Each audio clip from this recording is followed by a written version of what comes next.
The Doctor's Dilemma ******. The Doctor's Dilemma by Bernard Shaw 1906. Transcriber's note: the edition from which this play was taken was printed with no contractions, thus we've is written as with, hadn't as hadn't, etc. There is no trailing period after Mr. Dr. etc., and show is spelled show. Shakespeare is Shakespeare. I am grateful to Hesba Stretton, the authoress of Jessica's First Prayer, for permission to use the title of one of her stories for this play. Act I, Act 2, Act 3, Act 4, Act V. Act I. On the 15th of June, 1903, in the early forenoon, a medical student, surname Redpenny, Christian name unknown and of no importance, sits at work in a doctor's consulting room. He devils for the doctor by answering his letters, acting as his domestic laboratory assistant, and making himself indispensable generally, in return for unspecified advantages involved by intimate intercourse with a leader of his profession, and amounting to an informal apprenticeship and a temporary affiliation. Redpenny is not proud, and will do anything he is asked without reservation of his personal dignity if he is asked in a fellow creaturely way. He is a wide open-eyed, ready, credulous, friendly, hasty youth, with his hair and clothes in reluctant transition from the untidy boy to the tidy doctor. Redpenny is interrupted by the entrance of an old serving woman who has never known the cares, the preoccupations, the responsibilities, jealousies, and anxieties of personal beauty. She has the complexion of a never-washed gypsy, incurable by any detergent, and she has, not a regular beard and moustaches, which could at least be trimmed and waxed into a masculine presentableness, but a whole crop of small beards and moustaches, mostly springing from moles all over her face. She carries a duster and toddles about meddlesomely, spying out dust so diligently that whilst she is flicking off one speck she is already looking elsewhere for another. In conversation she has the same trick, hardly ever looking at the person she is addressing except when she is excited. She has only one manner, and that is the manner of an old family nurse to a child just after it has learned to walk. She has used her ugliness to secure indulgences unattainable by Cleopatra or fair Rosamond, and has the further great advantage over them that age increases her qualification instead of impairing it. Being an industrious, agreeable, and popular old soul, she is a walking sermon on the vanity of feminine prettiness.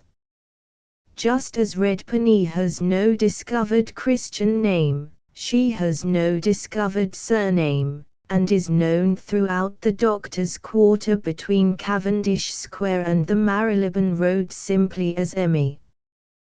The consulting room has 2 windows looking on Queen Anne Street. Between the 2 is a marble-topped console, with haunched gilt legs ending in sphinx claws. The huge pier glass which surmounts it is mostly disabled from reflection by elaborate painting on its surface of palms, ferns, lilies, tulips, and sunflowers. The adjoining wall contains the fireplace, with 2 armchairs before it.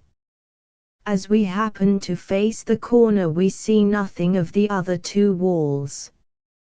On the right of the fireplace, or rather on the right of any person facing the fireplace, is the door. On its left is the writing table at which Redpenny sits. It is an untidy table with a microscope, several test tubes, and a spirit lamp standing up through its litter of papers.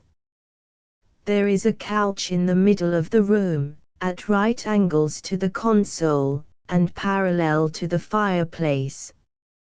A chair stands between the couch and the windowed wall. The windows have green Venetian blinds and rep curtains, and there is a gasolier, but it is a convert to electric lighting.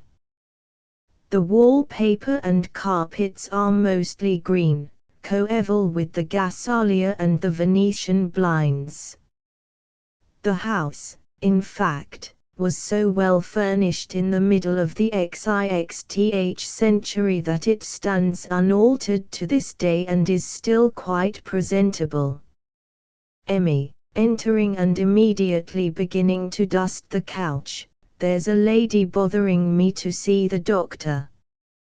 Redpenny, distracted by the interruption, well, she can't see the doctor. Look here, what's the use of telling you that the doctor can't take any new patients, when the moment a knock comes to the door, in you bounce to ask whether he can see somebody. Emmy. Who asked you whether he could see somebody? Redpenny. You did. Emmy. I said there's a lady bothering me to see the doctor. That isn't asking. It's telling. Redpenny. Well, is the lady bothering you any reason for you to come bothering me when I'm busy? Emmy. Have you seen the papers? Redpenny. No. Emmy. Not seen the birthday honors? Redpenny, beginning to swear, what the, Emmy? Now, ducky. Redpenny. What do you suppose I care about the birthday honors? Get out of this with your chattering. Dr. Rujan will be down before I have these letters ready. Get out. Emmy. Dr. Rujan won't never be down any more, young man. She detects dust on the console and is down on it immediately. Redpenny, jumping up and following her, what? Emmy. He's been made a knight. Mind you don't go Dr. Rujaning him in them letters. Sir Rujan is to be his name now. Redpenny. I'm jolly glad. Emmy. I never was so taken aback. I always thought his great discoveries was fudge, let alone the mess of them, with his drops of blood and tubes full of Maltese fever and the like. Now he'll have a rare laugh at me. Redpenny. Serve you right. It was like your cheek to talk to him about science. He returns to his table and resumes his writing. Emmy. Oh, I don't think much of science, and neither will you when you've lived as long with it as I have. What's on my mind is answering the door. Old Sir Patrick Cullen has been here already and left first. Congratulations, hadn't time to come up on his way to the hospital, but was determined to be first, coming back, he said. All the rest will be here too, the knocker will be going all day. What I'm afraid of is that the doctor'll want a footman like all the rest, now that he's Sir Colenso. Mind, don't you go putting him up to it, ducky, for he'll never have any comfort with anybody but me to answer the door. I know who to let in and who to keep out. And that reminds me of the poor lady. I think he ought to see her. She's just the kind that puts him in a good temper. She dusts Redpony's papers. Redpony. I tell you he can't see anybody. Do go away, Emmy. How can I work with you dusting all over me like this? Emmy. I'm not hindering you working, if you call writing letters working. There goes the bell. She looks out of the window. A doctor's carriage. That's more congratulations. She is going out when Sir Colin Suvergen enters. Have you finished your 2 eggs, Sonny? Regen. Yes. Emmy. Have you put on your clean vest? Regen. Yes. Emmy. That's my ducky diamond. Now keep yourself tidy and don't go messing about and dirtying your hands. The people are coming to congratulate you. She goes out. Sir Colin Suvergen is a man of 50 who has never shaken off his youth. He has the off-handed manner and the little audacities of address which a shy and sensitive man acquires in breaking himself into intercourse with all sorts and conditions of men. His face is a good deal lined, his movements are slower than, for instance, Redpony's, and his flaxen hair has lost its luster. But in figure and manner he is more the young man than the titled physician. Even the lines in his face are those of overwork and restless skepticism, perhaps partly of curiosity and appetite, rather than of age. Just at present the announcement of his knighthood in the morning papers makes him specially self-conscious, and consequently specially off-hand with Redpony. Regen. Have you seen the papers? You'll have to alter the name in the letters if you haven't. Redpony. Emmy has just told me. I'm awfully glad. Regen. Enough, young man, enough. You will soon get accustomed to it. Redpony. They ought to have done it years ago. Regen. They would have, only they couldn't stand Emmy opening the door, I dare say. Emmy, at the door, announcing, Dr. Shoemaker. She withdraws. A middle-aged gentleman, well-dressed, comes in with a friendly but propitiatory air, not quite sure of his reception.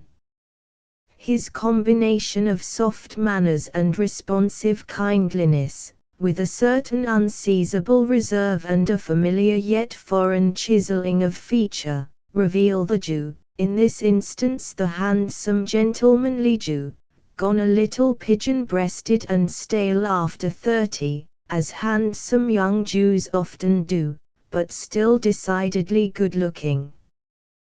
The gentleman. Do you remember me? Scudsmacker. University College School and Belsize Avenue. Loony Scudsmacker, you know. Regen. What? Loony. He shakes hands cordially. Why, man, I thought you were dead long ago. Sit down. Scudsmacker sits on the couch, Regen on the chair between it and the window. Where have you been these 30 years? Scudsmacker. In general practice, until a few months ago. I've retired. Regen. Well done, Loony. I wish I could afford to retire. Was your practice in London? Scudsmacker. No. Regen. Fashionable coast practice, I suppose. Scudsmacker. How could I afford to buy a fashionable practice? I hadn't a rap. I set up in a manufacturing town in the Midlands in a little surgery at 10 shillings a week. Rujan. And made your fortune. Skutsmacker.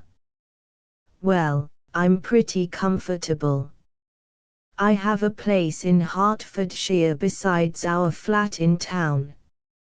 If you ever want a quiet Saturday to Monday, I'll take you down in my motor at an hour's notice. Rujan. Just rolling in money. I wish you rich G.Ps would teach me how to make some. What's the secret of it? Skutsmacker. Oh, in my case the secret was simple enough, though I suppose I should have got into trouble if it had attracted any notice. And I'm afraid you'll think it rather infra-dig. Rujan. Oh, I have an open mind. What was the secret? Skutsmacker. Well, the secret was just 2 words. Rujan. Not consultation free, was it? Skutsmacker, shocked. No, no. Really? Rujan, apologetic. Of course not. I was only joking. Skutsmacker. My 2 words were simply cure guaranteed. Rujan, admiring. Cure guaranteed. Skutsmacker. Guaranteed. After all, that's what everybody wants from a doctor, isn't it? Rujan. My dear Looney, it was an inspiration. Was it on the brass plate? Skutsmacker. There was no brass plate. It was a shop window, red, you know, with black lettering. Dr. Leo Skutsmacker, LRC PMRCS Advice and Medicine 6pence. Cure guaranteed. Rujan. And the guarantee proved sound 9 times out of 10, eh? Skutsmacker, rather hurt at so moderate an estimate. Oh, much oftener than that. You see, most people get well all right if they are careful and you give them a little sensible advice. And the medicine really did them good. Parish's chemical food, phosphates, you know. 1 tablespoonful to a 12-ounce bottle of water, nothing better, no matter what the case is. Rujan. Redpenny, make a note of Parish's chemical food. Skutsmacker. I take it myself, you know, when I feel run down. Goodbye. You don't mind my calling, do you? Just to congratulate you. Rujan. Delighted, my dear Looney. Come to lunch on Saturday next week. Bring your motor and take me down to Hertford. Skutsmacker. I will. We shall be delighted. Thank you. Goodbye. He goes out with Rujan, who returns immediately. Redpenny. Old Paddy Cullen was here before you were up, to be the first to congratulate you. Rujan. Indeed. Who taught you to speak of Sir Patrick Cullen as Old Paddy Cullen, you young ruffian? Redpenny. You never call him anything else. Rujan. Not now that I am Sir Colenso. Next thing, you fellows will be calling me Old Coley Rujan. Redpenny. We do, at St. Anne's. Rujan. Yacht. That's what makes the medical student the most disgusting figure in modern civilization. No veneration, no manners, no Emmy at the door, announcing Sir Patrick Cullen. She retires. Sir Patrick Cullen is more than 20 years older than Ridgeon, not yet quite at the end of his tether, but near it and resigned to it. His name, his plain, downright, sometimes rather arid common sense, his large build and stature, the absence of those odd moments of ceremonial servility by which an old English doctor sometimes shows you what the status of the profession was in England in his youth, and an occasional turn of speech, are Irish, but he has lived all his life in England and is thoroughly acclimatized. His manner to Ridgeon, whom he likes, is whimsical and fatherly. To others he is a little gruff and uninviting, apt to substitute more or less expressive grunts for articulate speech, and generally indisposed, at his age, to make much social effort. He shakes Ridgeon's hand and beams at him cordially and jocularly. Sir Patrick. Well, young chap. Is your hat too small for you, eh? Ridgeon. Much too small. I owe it all to you. Sir Patrick. Blarney, my boy. Thank you all the same. He sits in one of the armchairs near the fireplace. Ridgeon sits on the couch. I've come to talk to you a bit. To Redpenny, young man, get out. Redpenny. Certainly, Sir Patrick. He collects his papers and makes for the door. Sir Patrick. Thank you. That's a good lad. Redpenny vanishes. They all put up with me, these young chaps, because I'm an old man, a real old man, not like you. You're only beginning to give yourself the airs of age. Did you ever see a boy cultivating a moustache? Well, a middle-aged doctor cultivating a grey head is much the same sort of spectacle. Ridgeon. Good Lord. Yes, I suppose so. And I thought that the days of my vanity were past. Tell me, at what age does a man leave off being a fool? Sir Patrick. Remember the Frenchman who asked his grandmother at what age we get free from the temptations of love. The old woman said she didn't know. Ridgeon laughs. Well, I make you the same answer. But the world's growing very interesting to me now, Coley. Ridgeon.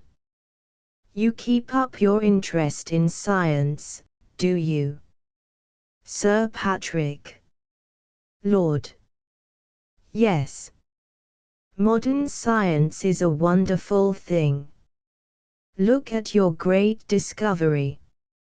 Look at all the great discoveries. Where are they leading to? Why, right back to my poor dear old father's ideas and discoveries. He's been dead now over 40 years. Oh, it's very interesting. Ridgeon. Well, there's nothing like progress, is there? Sir Patrick. Don't misunderstand me, my boy. I'm not belittling your discovery. Most discoveries are made regularly every 15 years, and it's fully 150 since yours was made last. That's something to be proud of. But your discovery's not new. It's only inoculation.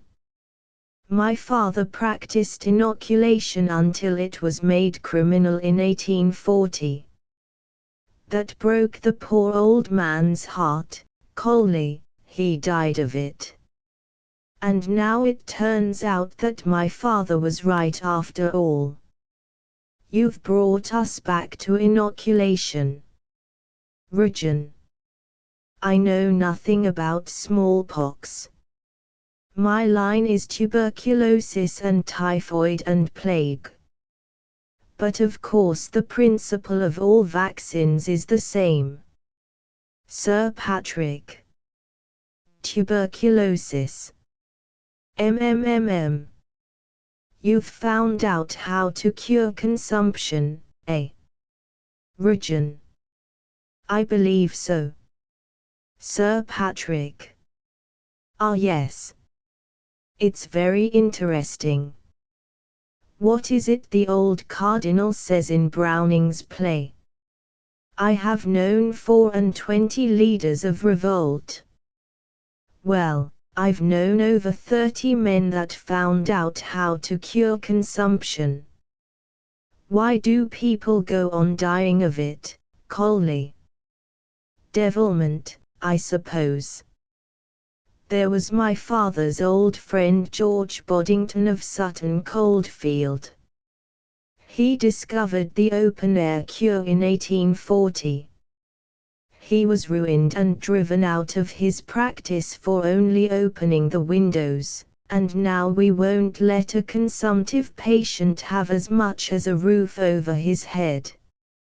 Oh, it's very, very interesting to an old man. Rujan. You old cynic, you don't believe a bit in my discovery. Sir Patrick. No, no, I don't go quite so far as that, Coley. But still, you remember Jane Marsh. Rujan. Jane Marsh. No. Sir Patrick. You don't. Rujan. No. Sir Patrick. You mean to tell me you don't remember the woman with the tuberculosis ulcer on her arm? Rujan, enlightened. Oh, your washerwoman's daughter. Was her name Jane Marsh? I forgot. Sir Patrick.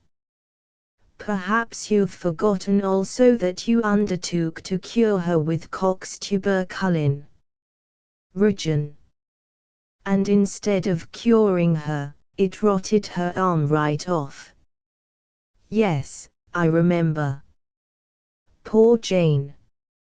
However, she makes a good living out of that arm now by showing it at medical lectures. Sir Patrick. Still, that wasn't quite what you intended, was it? Rujan. I took my chance of it. Sir Patrick. Jane did, you mean? Rujan. Well, it's always the patient who has to take the chance when an experiment is necessary. And we can find out nothing without experiment. Sir Patrick. What did you find out from Jane's case? Rujan. I found out that the inoculation that ought to cure sometimes kills.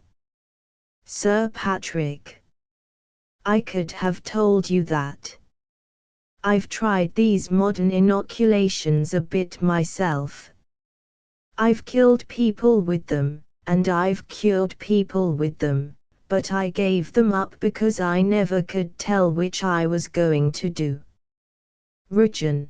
Taking a pamphlet from a drawer in the writing table and handing it to him, read that the next time you have an hour to spare, and you'll find out why. Sir Patrick, grumbling and fumbling for his spectacles. Oh, bother your pamphlets. What's the practice of it? Looking at the pamphlet, Opsonin. What the devil is opsonin? Regen. Opsonin is what you butter the disease germs with to make your white blood corpuscles eat them. He sits down again on the couch. Sir Patrick. That's not new. I've heard this notion that the white corpuscles, what is it that what's his name, Mechnikov, calls them? Regen. Phagocytes. Sir Patrick. Phagocytes, yes, yes, yes. Well, I heard this theory that the phagocytes eat up the disease germs years ago, long before you came into fashion. Besides, they don't always eat them. Regen. They do when you butter them with opsonin. Sir Patrick. Gammon. Regen. No, it's not gammon. What it comes to in practice is this. The phagocytes won't eat the microbes unless the microbes are nicely buttered for them. Well, the patient manufactures the butter for himself all right, but my discovery is that the manufacture of that butter, which I call opsonin, goes on in the system by ups and downs, nature being always rhythmical, you know, and that what the inoculation does is to stimulate the ups or downs, as the case may be. If we had inoculated Jane Marsh when her butter factory was on the upgrade, we should have cured her arm. But we got in on the downgrade and lost her arm for her. I call the upgrade the positive phase and the downgrade the negative phase. Everything depends on your inoculating at the right moment. Inoculate when the patient is in the negative phase and you kill. Inoculate when the patient is in the positive phase and you cure. Sir Patrick. And pray how are you to know whether the patient is in the positive or the negative phase? Regen. Send a drop of the patient's blood to the laboratory at St. Anne's, and in 15 minutes I'll give you his opsonin index in figures. If the figure is 1, inoculate and cure. If it's under 0.8, inoculate and kill. That's my discovery, the most important that has been made since Harvey discovered the circulation of the blood. My tuberculosis patients don't die now. Sir Patrick. And mine do when my inoculation catches them in the negative phase, as you call it. Regen. Precisely. To inject a vaccine into a patient without first testing his opsonin is as near murder as a respectable practitioner can get. If I wanted to kill a man I should kill him that way. Emmy, looking in, will you see a lady that wants her husband's lungs cured? Regen, impatiently, no. Haven't I told you I will see nobody? To Sir Patrick, I live in a state of siege ever since it got about that I'm a magician who can cure consumption with a drop of serum. To Emmy, don't come to me again about people who have no appointments. I tell you I can see nobody. Emmy. Well, I'll tell her to wait a bit. Regen, furious, you'll tell her I can't see her, and send her away, do you hear? Emmy, unmoved, well, will you see Mr. Cutler Walpole? He don't want a cure, he only wants to congratulate you. Regen. Of course. Show him up. She turns to go. Stop. To Sir Patrick, I want 2 minutes more with you between ourselves. To Emmy, Emmy, ask Mr. Walpole to wait just 2 minutes, while I finish a consultation. Emmy. Oh, he'll wait all right. He's talking to the poor lady. She goes out. Sir Patrick. Well. What is it? Rujan. Don't laugh at me. I want your advice. Sir Patrick. Professional advice. Rujan. Yes. There's something the matter with me. I don't know what it is. Sir Patrick. Neither do I. I suppose you've been sounded. Rujan. Yes, of course. There's nothing wrong with any of the organs, nothing special, anyhow. But I have a curious aching, I don't know where, I can't localize it. Sometimes I think it's my heart, sometimes I suspect my spine. It doesn't exactly hurt me, but it unsettles me completely. I feel that something is going to happen. And there are other symptoms. Scraps of tunes come into my head that seem to me very pretty, though they're quite commonplace. Sir Patrick. Do you hear voices? Rujan. No. Sir Patrick. I'm glad of that. When my patients tell me that they've made a greater discovery than Harvey, and that they hear voices, I lock them up. Rujan. You think I'm mad? That's just the suspicion that has come across me once or twice. Tell me the truth, I can bear it. Sir Patrick. You're sure there are no voices? Rujan. Quite sure. Sir Patrick. Then it's only foolishness. Rujan. Have you ever met anything like it before in your practice? Sir Patrick. Oh, yes, often. It's very common between the ages of 17 and 22. It sometimes comes on again at 40 or thereabouts. You're a bachelor, you see. It's not serious, if you're careful. Rujan.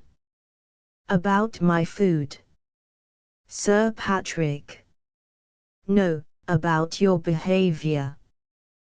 There's nothing wrong with your spine, and there's nothing wrong with your heart, but there's something wrong with your common sense.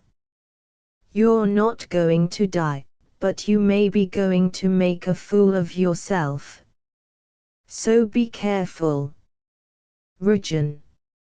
I see you don't believe in my discovery. Well, sometimes I don't believe in it myself. Thank you all the same. Shall we have Walpole up? Sir Patrick. Oh, have him up. Rujan rings. He's a clever operator, is Walpole, though he's only one of your chloroform surgeons. In my early days, you made your man drunk, and the porters and students held him down, and you had to set your teeth and finish the job fast. Nowadays you work at your ease, and the pain doesn't come until afterwards, when you've taken your check and rolled up your bag and left the house. I tell you, Coley, chloroform has done a lot of mischief. It's enabled every fool to be a surgeon. Rujan, to Emmy, who answers the bell, show Mr. Walpole up. Emmy. He's talking to the lady. Rujan, exasperated. "Did I not tell you?" Emmy goes out without heeding him. He gives it up, with a shrug, and plants himself with his back to the console, leaning resignedly against it.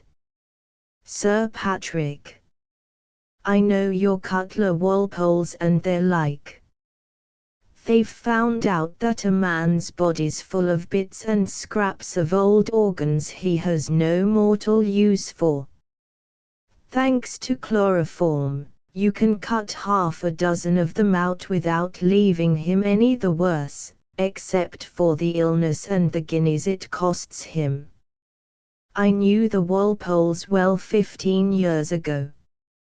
The father used to snip off the ends of people's uvulas for 50 guineas, and paint throats with caustic every day for a year at 2 guineas a time.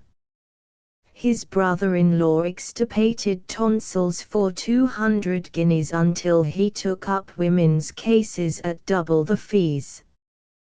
Cutler himself worked hard at anatomy to find something fresh to operate on, and at last he got hold of something he calls the nuciform sac, which he's made quite the fashion. People pay him 500 guineas to cut it out. They might as well get their hair cut for all the difference it makes, but I suppose they feel important after it. You can't go out to dinner now without your neighbor bragging to you of some useless operation or other.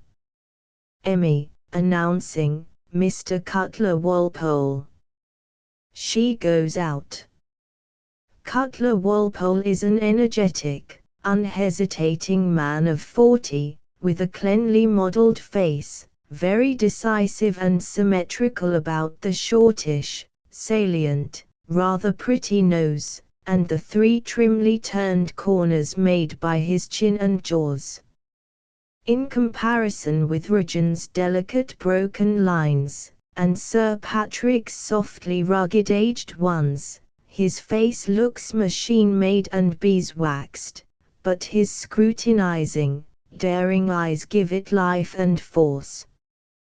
He seems never at a loss, never in doubt. One feels that if he made a mistake he would make it thoroughly and firmly. He has neat, well-nourished hands, short arms, and is built for strength and compactness rather than for height. He is smartly dressed with a fancy waistcoat, a richly colored scarf secured by a handsome ring, ornaments on his watch chain, spats on his shoes, and a general air of the well-to-do sportsman about him. He goes straight across to Regin and shakes hands with him. "Walpole. My dear Regin, best wishes. Heartiest congratulations. You deserve it." Regin. "Thank you." Walpole. "As a man, mind you. You deserve it as a man. The opsonin is simple rot, as any capable surgeon can tell you, but we're all delighted to see your personal qualities officially recognized. Sir Patrick, how are you? I sent you a paper lately about a little thing I invented, a new saw. For shoulder blades. Sir Patrick, meditatively, "Yes, I got it. It's a good saw, a useful, handy instrument." Walpole, confidently, "I knew you'd see its points." Sir Patrick. "Yes, I remember that saw 6 to 5 years ago." Walpole. "What?" Sir Patrick. "It was called a cabinet maker's jimmy then." Walpole. "Get out." "Nonsense. Cabinet maker B, Regin." "Never mind him, Walpole. He's jealous. Walpole. By the way, I hope I'm not disturbing you two in anything private. Rujan. No. Sit down. I was only consulting him. I'm rather out of sorts. Overwork, I suppose. Walpole, swiftly, I know what's the matter with you. I can see it in your complexion. I can feel it in the grip of your hand. Rujan. What is it? Walpole. Blood poisoning. Rujan. Blood poisoning. Impossible. Walpole. I tell you, blood poisoning. 95% of the human race suffer from chronic blood poisoning, and die of it. It's as simple as ABC. Your nuciform sac is full of decaying matter, undigested food and waste products, rank ptomaines. Now you take my advice, Rujan. Let me cut it out for you. You'll be another man afterwards. Sir Patrick. Don't you like him as he is? Walpole. No, I don't. I don't like any man who hasn't a healthy circulation. I tell you this, in an intelligently governed country people wouldn't be allowed to go about with nuciform sacs, making themselves centers of infection. The operation ought to be compulsory, it's 10 times more important than vaccination. Sir Patrick. Have you had your own sac removed, may I ask? Walpole, triumphantly, I haven't got one. Look at me. I've no symptoms. I'm as sound as a bell. About 5% of the population haven't got any, and I'm one of the 5%. I'll give you an instance. You know Mrs. Jack Foljambe, the smart Mrs. Foljambe. I operated at Easter on her sister-in-law, Lady Goran, and found she had the biggest sac I ever saw. It held about 2 ounces. Well, Mrs. Foljambe had the right spirit, the genuine hygienic instinct. She couldn't stand her sister-in-law being a clean, sound woman, and she simply a white sepulchre. So she insisted on my operating on her, too. And by George, sir, she hadn't any sac at all. Not a trace. Not a rudiment. I was so taken aback, so interested, that I forgot to take the sponges out, and was stitching them up inside her when the nurse missed them. Somehow, I'd made sure she'd have an exceptionally large one. He sits down on the couch, squaring his shoulders and shooting his hands out of his cuffs as he sets his knuckles akimbo. Emmy, looking in, Sir Ralph Bloomfield Bonington. A long and expectant pause follows this announcement. All look to the door, but there is no Sir Ralph. Rujan, at last, where is he? Emmy, looking back, drat him, I thought he was following me. He's stayed down to talk to that lady. Rujan, exploding, I told you to tell that lady. Emmy vanishes. Walpole, jumping up again, oh, by the way, Rujan, that reminds me. I've been talking to that poor girl. It's her husband, and she thinks it's a case of consumption, the usual wrong diagnosis, These damned general practitioners ought never to be allowed to touch a patient except under the orders of a consultant. She's been describing his symptoms to me, and the case is as plain as a pikestaff: bad blood poisoning. Now she's poor. She can't afford to have him operated on. Well, you send him to me, I'll do it for nothing. There's room for him in my nursing home. I'll put him straight, and feed him up and make him happy. I like making people happy. He goes to the chair near the window. Emmy, looking in, here he is. Sir Ralph Bloomfield Bonington wafts himself into the room. He is a tall man, with a head like a tall and slender egg. He has been in his time a slender man, but now, in his 6th decade, his waistcoat has filled out somewhat.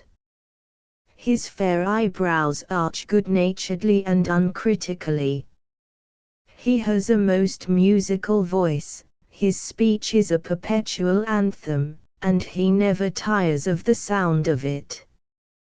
He radiates an enormous self-satisfaction, cheering, reassuring, healing by the mere incompatibility of disease or anxiety with his welcome presence. Even broken bones, it is said, have been known to unite at the sound of his voice. He is a born healer, as independent of mere treatment and skill as any Christian Scientist. When he expands into oratory or scientific exposition, he is as energetic as Walpole, but it is with a bland, voluminous, atmospheric energy, which envelops its subject and its audience, and makes interruption or inattention impossible, and imposes veneration and credulity on all but the strongest minds. He is known in the medical world as B.B.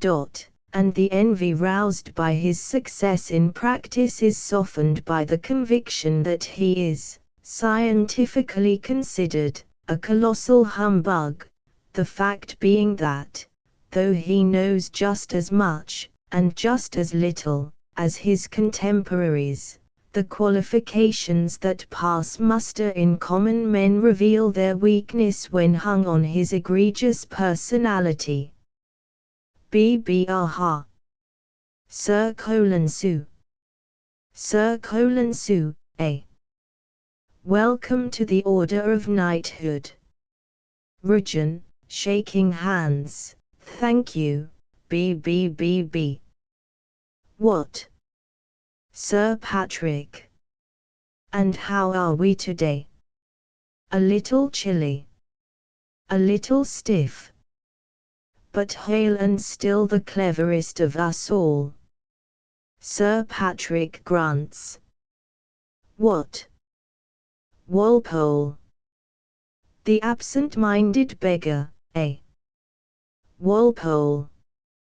What does that mean? B.B. Have you forgotten the lovely opera singer I sent you to have that growth taken off her vocal cords? Walpole, springing to his feet. Great heavens, man, you don't mean to say you sent her for a throat operation? B.B. archly, aha. Ha ha. Aha. Trilling like a lark as he shakes his finger at Walpole. You removed her nuciform sac. Well, well. Force of habit. Force of habit. Never mind, never mind. She got back her voice after it, and thinks you the greatest surgeon alive, and so you are, so you are, so you are. Walpole, in a tragic whisper, intensely serious, blood poisoning. I see. I see. He sits down again. Sir Patrick. And how is a certain distinguished family getting on under your care, Sir Ralph? B.B. Our friend Regin will be gratified to hear that I have tried his opsonin treatment on little Prince Henry with complete success. Regin, startled and anxious, but how? B.B. Continuing, I suspected typhoid. The head gardener's boy had it, so I just called at St. Anne's one day and got a tube of your very excellent serum. You were out, unfortunately. Regin. I hope they explained to you carefully, B.B., waving away the absurd suggestion. Lord bless you, my dear fellow, I didn't need any explanations. I'd left my wife in the carriage at the door, and I'd no time to be taught my business by your young chaps. I know all about it. I've handled these antitoxins ever since they first came out. Regin. But they're not antitoxins, and they're dangerous unless you use them at the right time. B.B. Of course they are. Everything is dangerous unless you take it at the right time. An apple at breakfast does you good, an apple at bedtime upsets you for a week. There are only 2 rules for antitoxins. First, don't be afraid of them. Second, inject them a quarter of an hour before meals, 3 times a day. Regin, appalled, great heavens, B.B., no, no, no B.B., sweeping on irresistibly, yes, yes, yes, Coley. The proof of the pudding is in the eating, you know. It was an immense success. It acted like magic on the little prince. Up went his temperature, off to bed I packed him, and in a week he was all right again, and absolutely immune from typhoid for the rest of his life. The family were very nice about it, their gratitude was quite touching, but I said they owed it all to you, Regin, and I am glad to think that your knighthood is the result. Regin. I am deeply obliged to you. Overcome, he sits down on the chair near the couch. B.B. Not at all, not at all. Your own merit. Come. Come. Come. Don't give way. Regin. It's nothing. I was a little giddy just now. Overwork, I suppose. Walpole. Blood poisoning. B.B. Overwork. There's no such thing. I do the work of 10 men. Am I giddy? No. No. If you're not well, you have a disease. It may be a slight one, but it's a disease. And what is a disease? The logment in the system of a pathogenic germ, and the multiplication of that germ. What is the remedy? A very simple one. Find the germ and kill it. Sir Patrick. Suppose there's no germ. B.B. Impossible, Sir Patrick. There must be a germ, else how could the patient be ill? Sir Patrick. Can you show me the germ of overwork? B.B. No, but why? Why? Because, my dear Sir Patrick, though the germ is there, it's invisible. Nature has given it no danger signal for us. These germs, these bacilli, are translucent bodies, like glass, like water. To make them visible you must stain them. Well, my dear Paddy, do what you will, some of them won't stain. They won't take cochineal, they won't take methylene blue, they won't take gentian violet, they won't take any coloring matter. Consequently, though we know, as scientific men, that they exist, we cannot see them. But can you disprove their existence? Can you conceive the disease existing without them? Can you, for instance, show me a case of diphtheria without the bacillus? Sir Patrick. No, but I'll show you the same bacillus, without the disease, in your own throat. B.B. No, not the same, Sir Patrick. It is an entirely different bacillus, only the two are, unfortunately, so exactly alike that you cannot see the difference. You must understand, my dear Sir Patrick, that every one of these interesting little creatures has an imitator. Just as men imitate each other, germs imitate each other. There is the genuine diphtheria bacillus discovered by Loeffler, and there is the pseudobacillus, exactly like it, which you could find, as you say, in my own throat. Sir Patrick. And how do you tell one from the other? B.B. Well, obviously, if the bacillus is the genuine Loeffler, you have diphtheria, and if it's the pseudobacillus, you're quite well. Nothing simpler. Science is always simple and always profound. It is only the half-truths that are dangerous. Ignorant faddists pick up some superficial information about germs, and they write to the papers and try to discredit science. They dupe and mislead many honest and worthy people. But science has a perfect answer to them on every point. A little learning is a dangerous thing. Drink deep, or taste not the Pierian spring.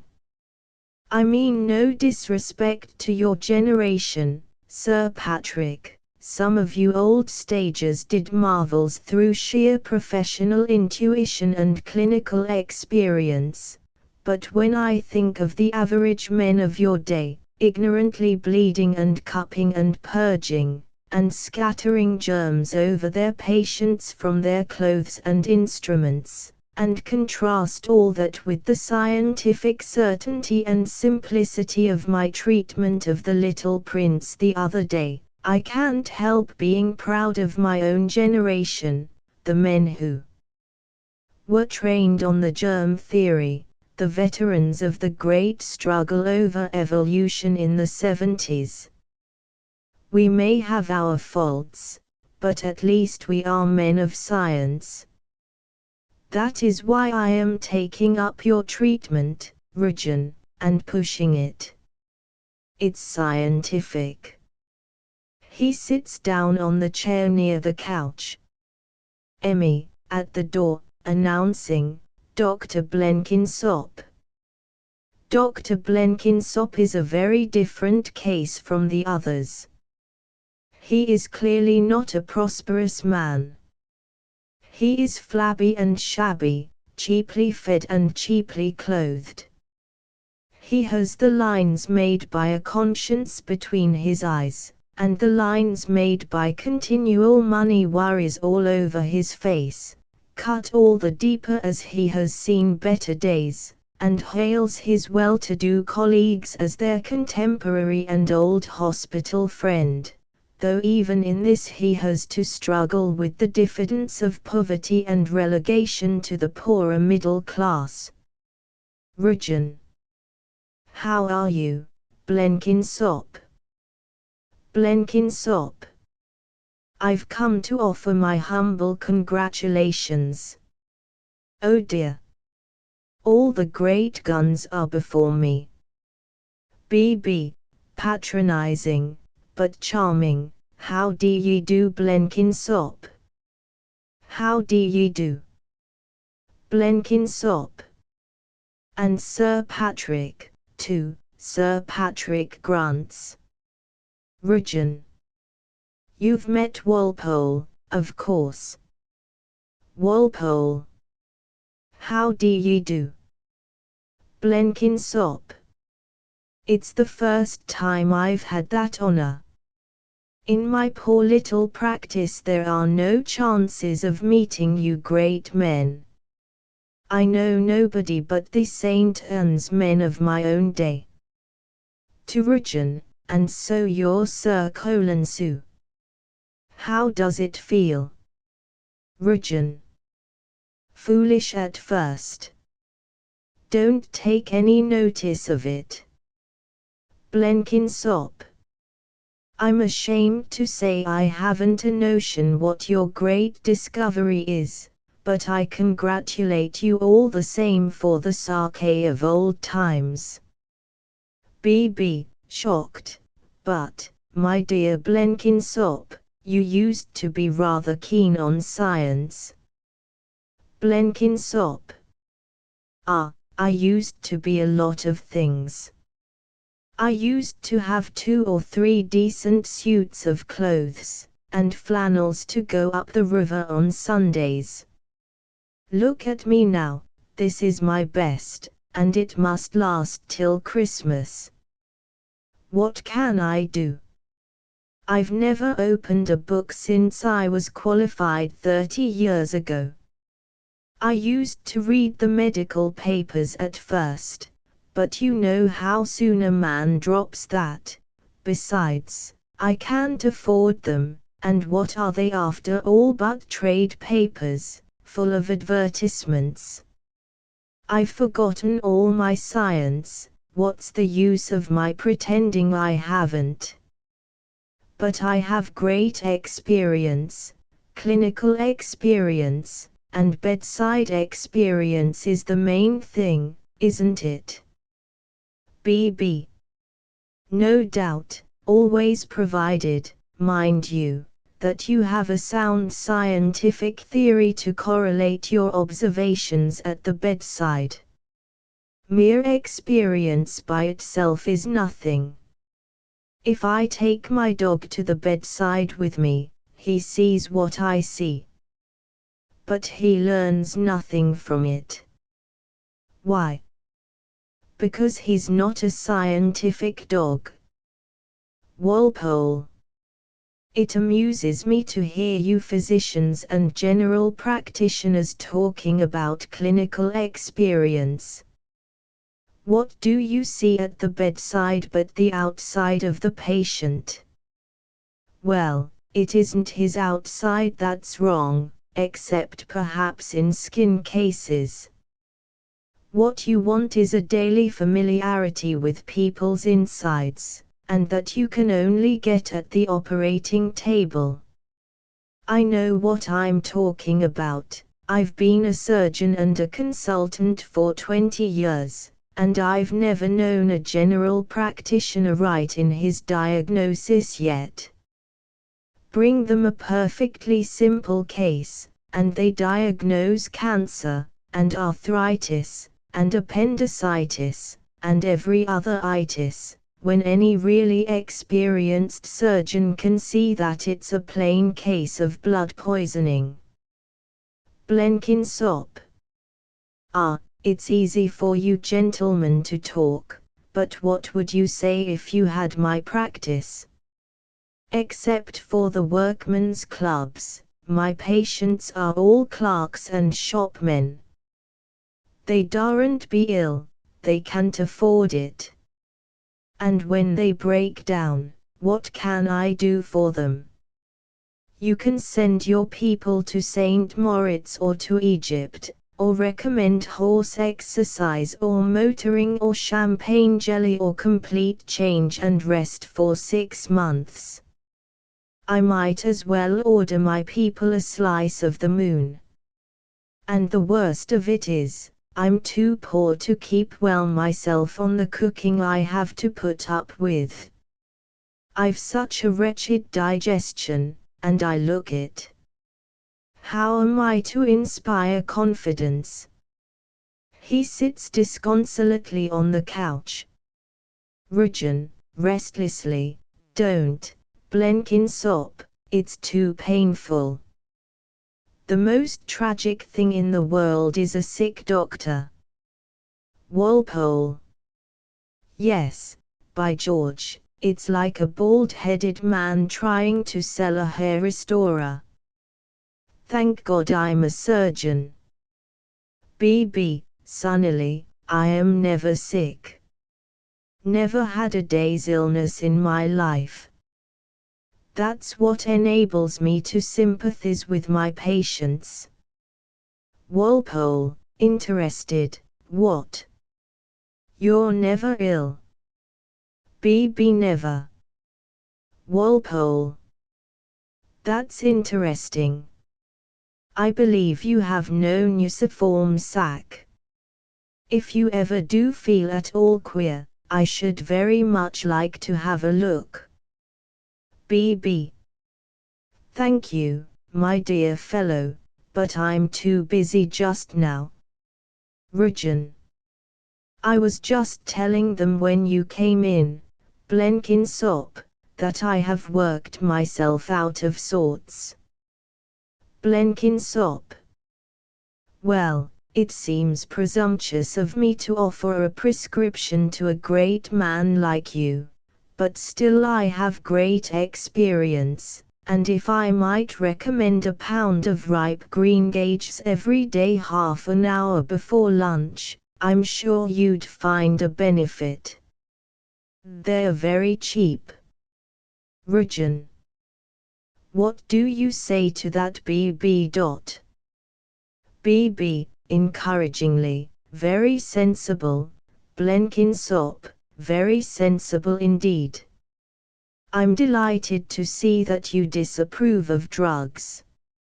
Sir Patrick grunts. BB, archly, aha. Ha ha. Did I hear from the fireside armchair the bow-wow of the old school defending its drugs? Ah, believe me, Paddy, the world would be healthier if every chemist's shop in England were demolished. Look at the papers. Full of scandalous advertisements of patent medicines. A huge commercial system of quackery and poison. Well, whose fault is it? Ours. I say, ours. We set the example. We spread the superstition. We taught the people to believe in bottles of doctors' stuff, and now they buy it at the stores instead of consulting a medical man. Walpole. Quite true. I've not prescribed a drug for the last 15 years. BB drugs can only repress symptoms, they cannot eradicate disease. The true remedy for all diseases is nature's remedy. Nature and science are at one, Sir Patrick, believe me, though you were taught differently. Nature has provided, in the white corpuscles as you call them, in the phagocytes as we call them, a natural means of devouring and destroying all disease germs. There is at bottom only one genuinely scientific treatment for all diseases, and that is to stimulate the phagocytes. Stimulate the phagocytes. Drugs are a delusion. Find the germ of the disease, prepare from it a suitable antitoxin, inject it 3 times a day, quarter of an hour before meals, and what is the result? The phagocytes are stimulated, they devour the disease, and the patient recovers, unless, of course, he's too far gone. That, I take it, is the essence of Rugen's discovery. Sir Patrick, dreamily, as I sit here, I seem to hear my poor old father talking again. B.B., rising in incredulous amazement, your father. But, Lord bless my soul, Paddy, your father must have been an older man than you. Sir Patrick. Word for word almost, he said what you say. No more drugs. Nothing but inoculation. B.B., almost contemptuously, inoculation. Do you mean smallpox inoculation? Sir Patrick. Yes. In the privacy of our family circle, sir, my father used to declare his belief that smallpox inoculation was good, not only for smallpox, but for all fevers. B.B., suddenly rising to the new idea with immense interest and excitement, what? Rugen, did you hear that? Sir Patrick, I am more struck by what you have just told me than I can well express. Your father, sir, anticipated a discovery of my own. Listen, Walpole. Blenkinsop, attend one moment. You will all be intensely interested in this. I was put on the track by accident. I had a typhoid case and a tetanus case side by side in the hospital, a beadle and a city missionary. Think of what that meant for them, poor fellows. Can a beadle be dignified with typhoid? Can a missionary be eloquent with lockjaw? No. No. Well, I got some typhoid antitoxin from Rugen and a tube of Muldooley's antitetanus serum. But the missionary jerked all my things off the table in one of his paroxysms, and in replacing them I put Rugen's tube where Muldooley's ought to have been. The consequence was that I inoculated the typhoid case for tetanus and the tetanus case for typhoid. The doctors look greatly concerned. B.B., undamped, smiles triumphantly. Well, they recovered. They recovered. Except for a touch of St. Vitus's dance, the missionaries as well today as ever, and the beadle's 10 times the man he was. Blenkinsop. I've known things like that happen. They can't be explained. B.B., severely, Blenkinsop, there is nothing that cannot be explained by science. What did I do? Did I fold my hands helplessly and say that the case could not be explained? By no means. I sat down and used my brains. I thought the case out on scientific principles.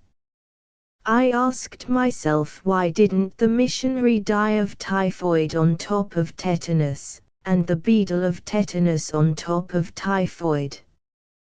There's a problem for you, Rugen. Think, Sir Patrick. Reflect, Blenkinsop. Look at it without prejudice, Walpole. What is the real work of the antitoxin? Simply to stimulate the phagocytes. Very well. But so long as you stimulate the phagocytes, what does it matter which particular sort of serum you use for the purpose? Ha ha. Eh? Do you see? Do you grasp it? Ever since that I've used all sorts of antitoxins absolutely indiscriminately, with perfectly satisfactory results. I inoculated the little prince with your stuff, Rajan, because I wanted to give you a lift. But 2 years ago I tried the experiment of treating a scarlet fever case with a sample of hydrophobia serum from the Pasteur Institute, and it answered capitally. It stimulated the phagocytes, and the phagocytes did the rest. That is why Sir Patrick's father found that inoculation cured all fevers. It stimulated the phagocytes. He throws himself into his chair, exhausted with the triumph of his demonstration, and beams magnificently on them. Emmy, looking in, Mr. Walpole, your motor's come for you, and it's frightening Sir Patrick's horses, so come along quick. Walpole, rising, goodbye, Rajan. Rajan. Goodbye, and many thanks. B.B. You see my point, Walpole. Emmy. He can't wait, Sir Ralph. The carriage will be into the area if he don't come. Walpole. I'm coming. To B.B. There's nothing in your point. Phagocytosis is pure rot, the cases are all blood poisoning, and the knife is the real remedy. Bye-bye, Sir Paddy. Happy to have met you, Mr. Blenkinsop. Now, Emmy. He goes out, followed by Emmy. B.B., sadly, Walpole has no intellect. A mere surgeon. Wonderful operator, but, after all, what is operating? Only manual labor. Brain remains master of the situation. The nuciform sac is utter nonsense, there's no such organ. It's a mere accidental kink in the membrane, occurring in perhaps 2.5% of the population. Of course I'm glad for Walpole's sake that the operation is fashionable, for he's a dear good fellow, and after all, as I always tell people, the operation will do them no harm. Indeed, I've known the nervous shake-up and the fortnight in bed do people a lot of good after a hard London season, but still it's a shocking fraud. Rising, well, I must be toddling. Goodbye, Paddy, Sir Patrick grunts. Goodbye, goodbye. Goodbye, my dear Blenkinsop, goodbye. Goodbye, Rajan. Don't fret about your health, you know what to do. If your liver is sluggish, a little mercury never does any harm. If you feel restless, try bromide. If that doesn't answer, a stimulant, you know, a little phosphorus and strychnine. If you can't sleep, Trianol, Trian, Sir Patrick, dryly, but no drugs, coldly, remember that. B.B., firmly, certainly not. Quite right, Sir Patrick. As temporary expedients, of course, but as treatment, no, no. Keep away from the chemist's shop, my dear Rajan, whatever you do. Rajan, going to the door with him, I will. And thank you for the knighthood. Goodbye. B.B., stopping at the door, with the beam in his eye twinkling a little. By the way, who's your patient? Rajan. Who? B.B. downstairs. Charming woman. Tuberculous husband. Rajan. Is she there still? Emmy, looking in. Come on, Sir Ralph, your wife's waiting in the carriage. B.B., suddenly sobered, oh. Goodbye. He goes out almost precipitately. Rujan. Emmy, is that woman there still? If so, tell her once for all that I can't and won't see her. Do you hear? Emmy. Oh, she ain't in a hurry, she doesn't mind how long she waits. She goes out. Blenkinsop. I must be off, too. Every half hour I spend away from my work costs me 18p. Goodbye, Sir Patrick. Sir Patrick. Goodbye. Goodbye. Rujan. Come to lunch with me some day this week. Blenkinsop. I can't afford it, dear boy, and it would put me off my own food for a week. Thank you all the same. Rujan, uneasy at Blenkinsop's poverty, can I do nothing for you? Blenkinsop. Well, if you have an old frock coat to spare.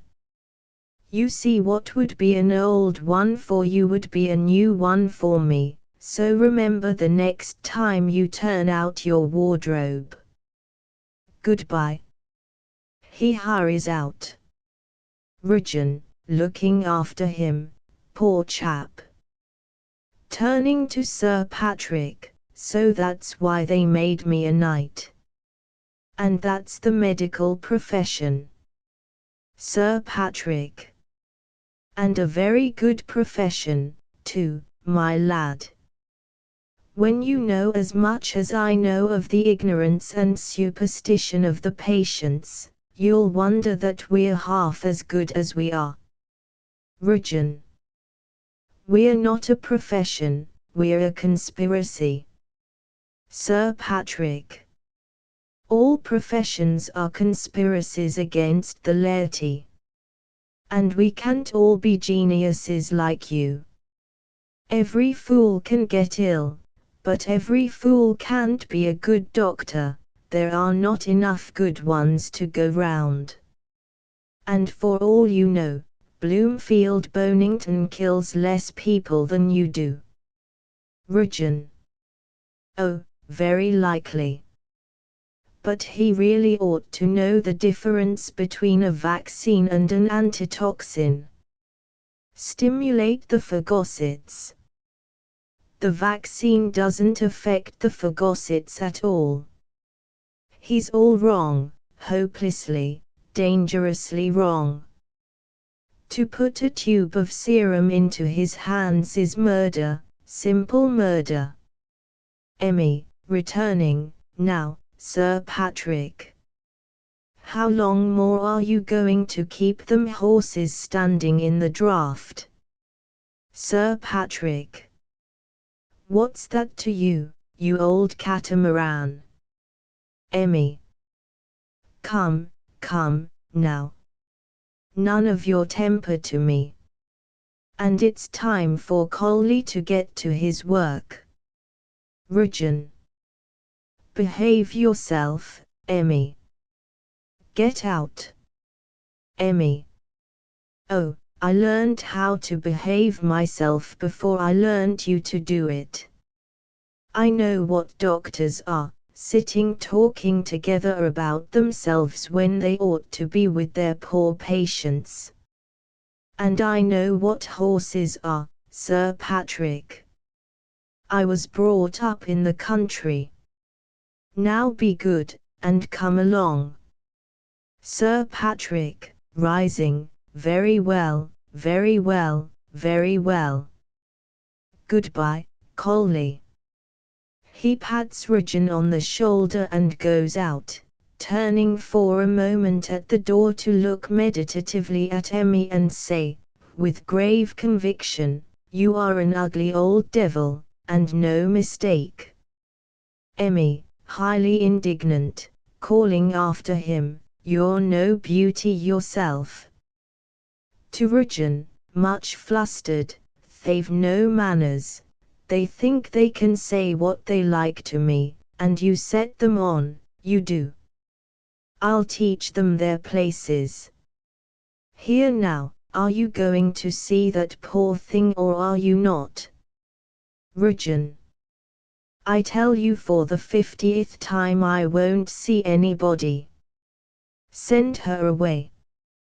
Emmy. Oh, I'm tired of being told to send her away. What good will that do her?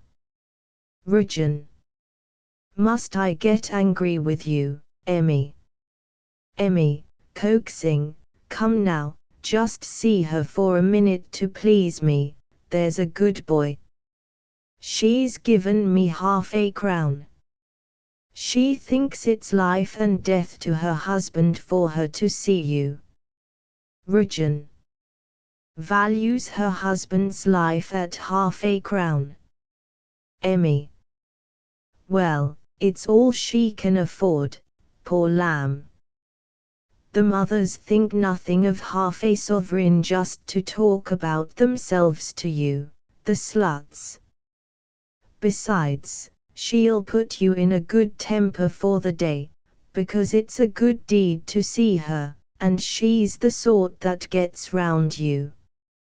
Rujan. Well, she hasn't done so badly.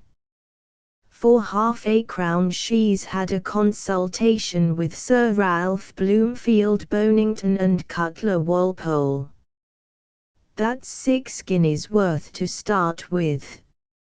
I dare say she's consulted Blenkinsop too, that's another 18p. Emmy. Then you'll see her for me, won't you? Rujan. Oh, send her up and be hanged. Emmy trots out, satisfied. Rujan calls, Redpenny. Redpenny, appearing at the door, what is it? Rujan. There's a patient coming up. If she hasn't gone in 5 minutes, come in with an urgent call from the hospital for me.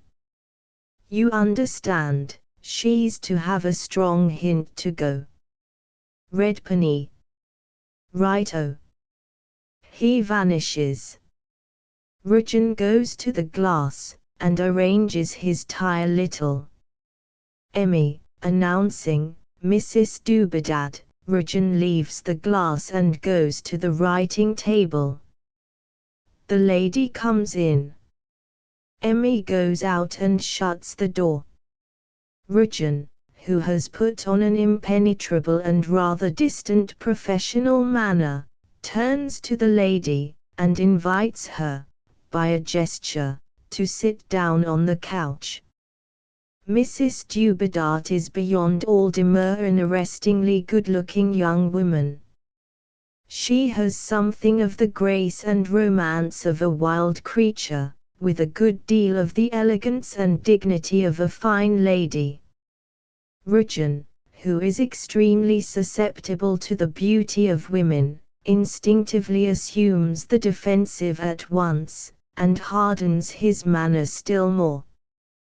He has an impression that she is very well dressed, but she has a figure on which any dress would look well, and carries herself with the unaffected distinction of a woman who has never in her life suffered from those doubts and fears as to her social position which spoil the manners of most middling people. She is tall, slender, and strong, has dark hair, dressed so as to look like hair and not like a bird's nest or a pantaloon's wig, fashion wavering just then between these two models, has unexpectedly narrow, subtle, dark fringed eyes that alter her expression disturbingly when she is excited and flashes them wide open, is softly impetuous in her speech and swift in her movements, and is just now in mortal anxiety. She carries a portfolio. Mrs. Dubedat, in low urgent tones, "Dr. Rajan, curtly, wait. Before you begin, let me tell you at once that I can do nothing for you. My hands are full. I sent you that message by my old servant. You would not take that answer. Mrs. Dubedat. How could I? Rajan. You bribed her. Mrs. Dubedat. Rajan. That doesn't matter. She coaxed me to see you.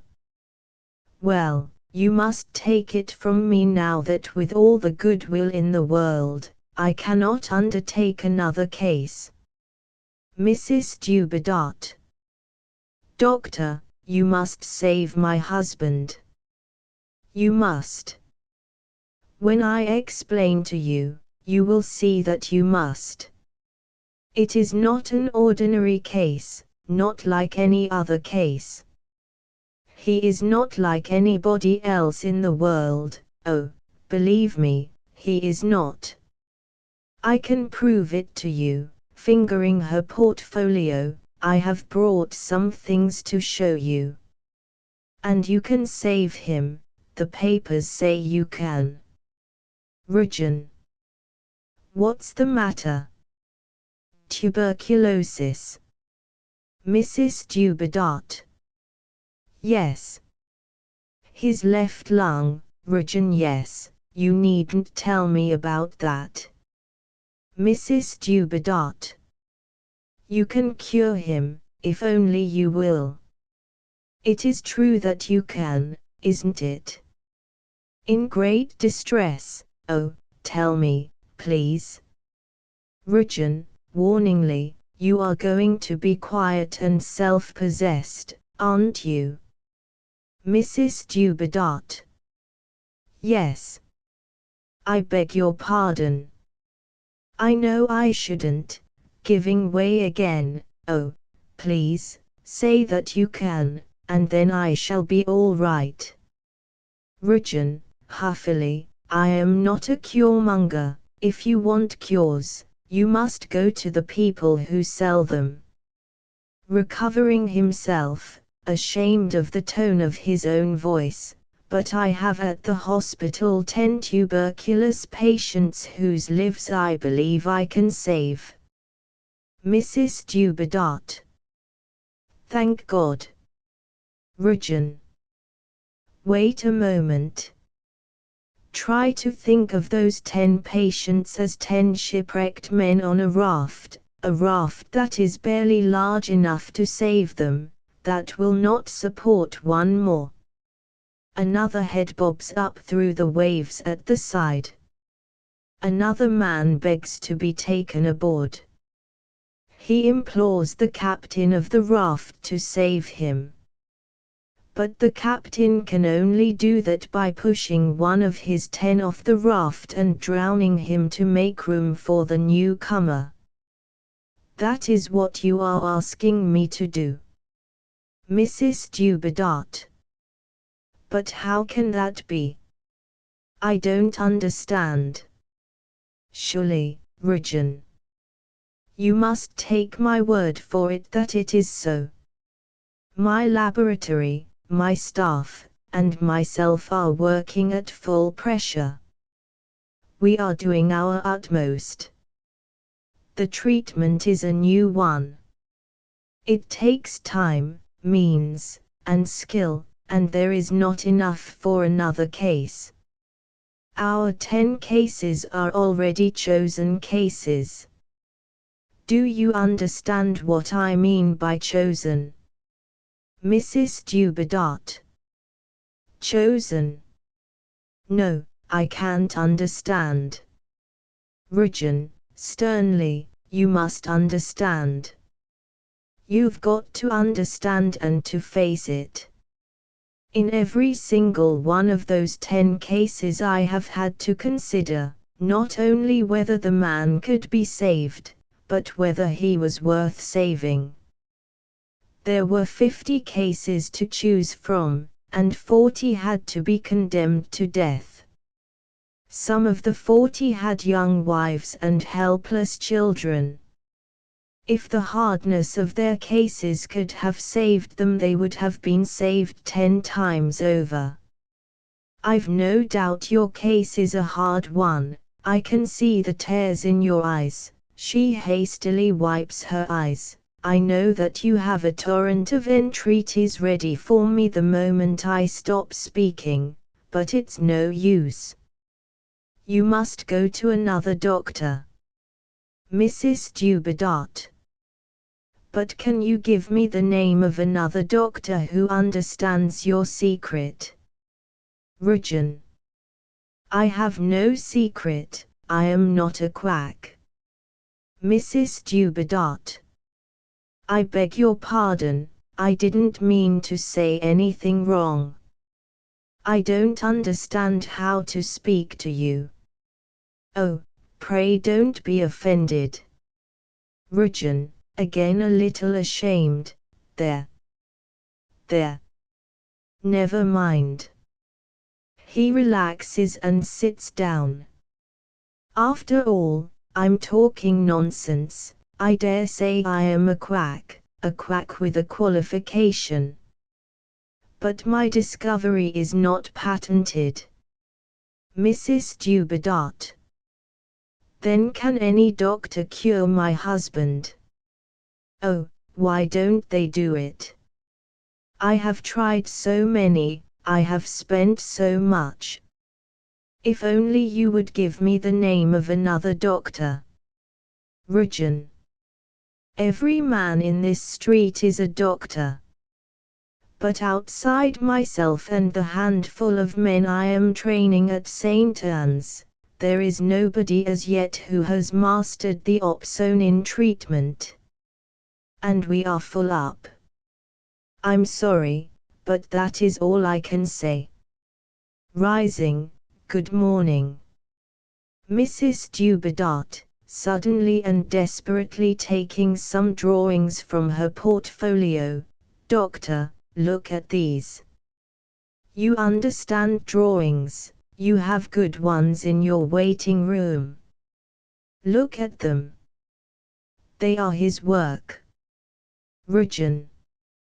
It's no use my looking. He looks, all the same. Hello. He takes one to the window and studies it. Yes, this is the real thing. Yes. He looks at another and returns to her. These are very clever. They're unfinished, aren't they? Mrs. Dubedat. He gets tired so soon. But you see, don't you, what a genius he is?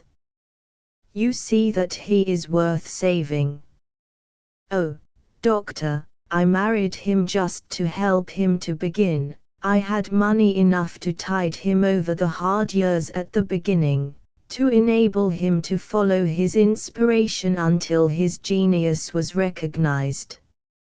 And I was useful to him as a model. His drawings of me sold quite quickly. Rujan. Have you got one? Mrs. Dubedat, producing another. Only this one. It was the first. Rujan, devouring it with his eyes. That's a wonderful drawing. Why is it called Jennifer?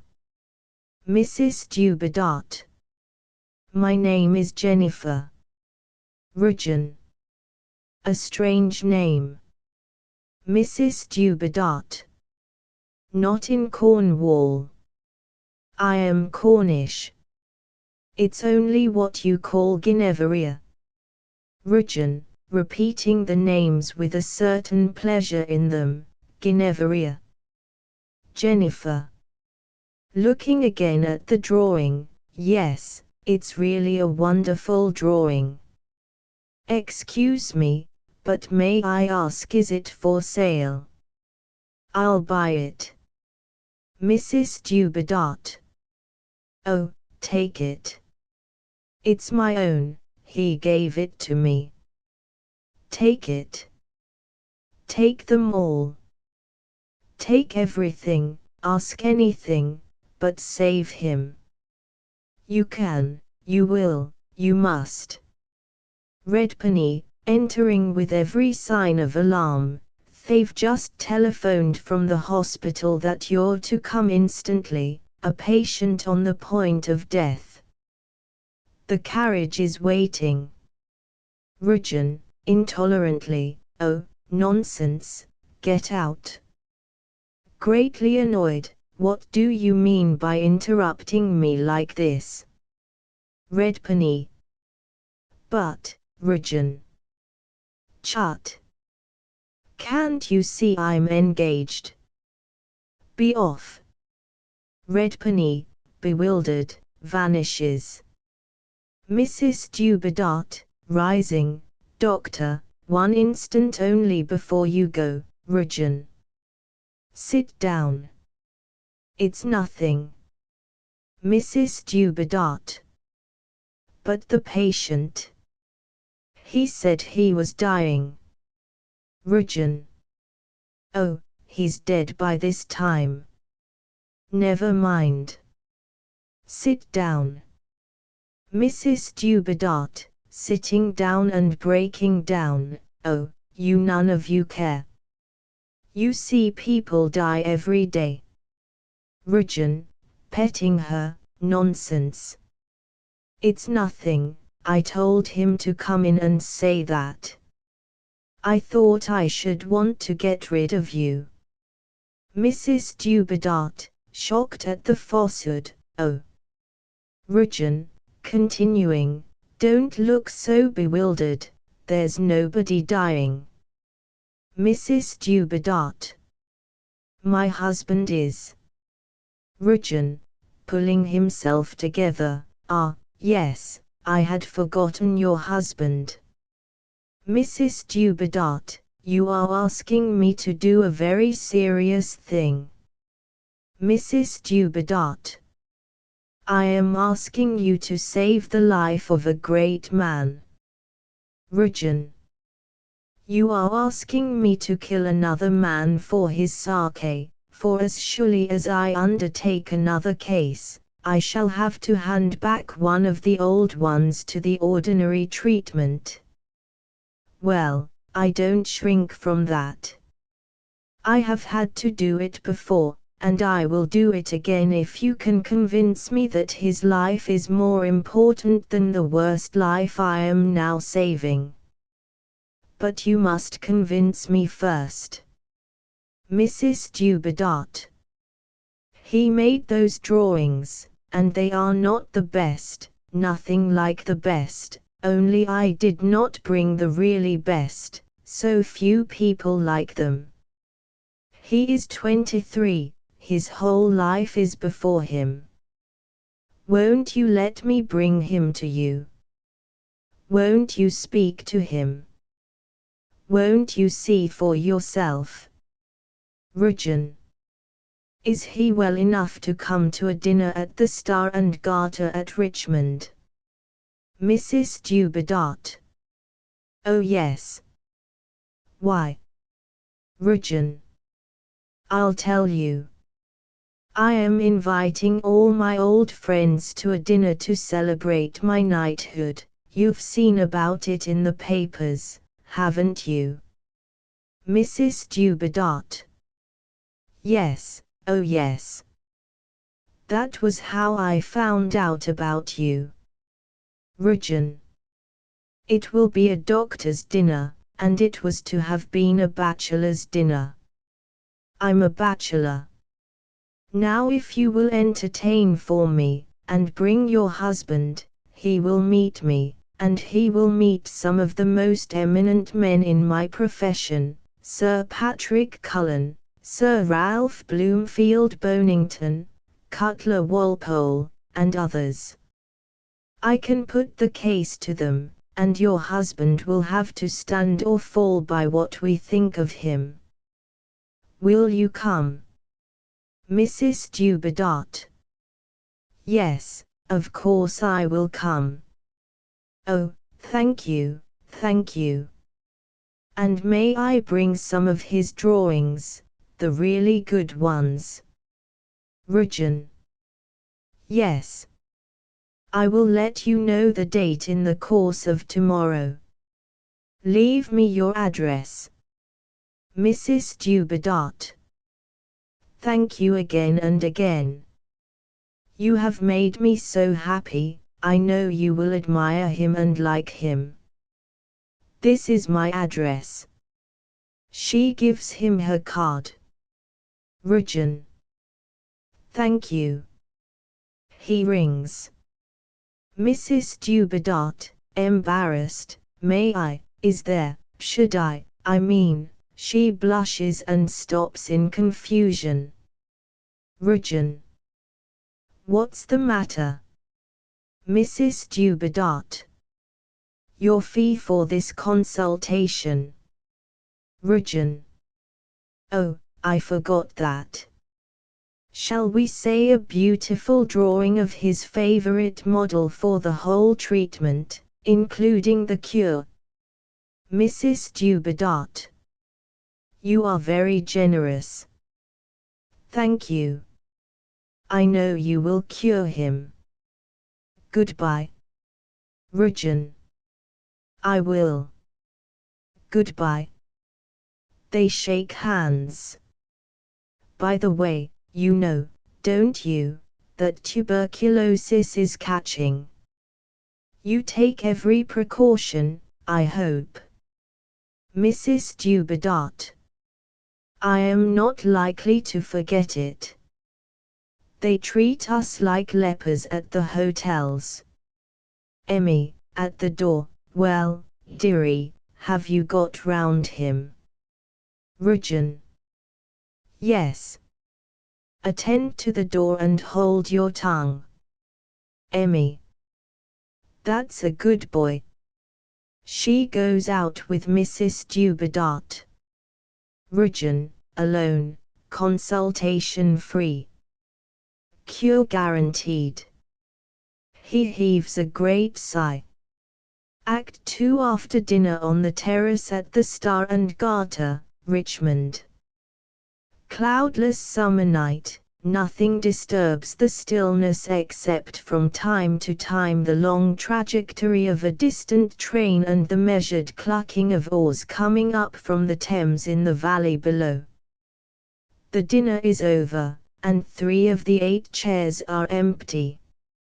Sir Patrick, with his back to the view, is at the head of the square table with Rujan. The 2 chairs opposite them are empty.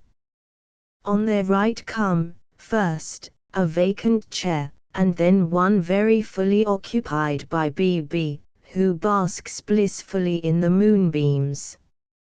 On their left, Scudsmacker and Walpole. The entrance to the hotel is on their right, behind BB. The 5 men are silently enjoying their coffee and cigarettes, full of food, and not altogether void of wine. Mrs. Dubedat, wrapped up for departure, comes in.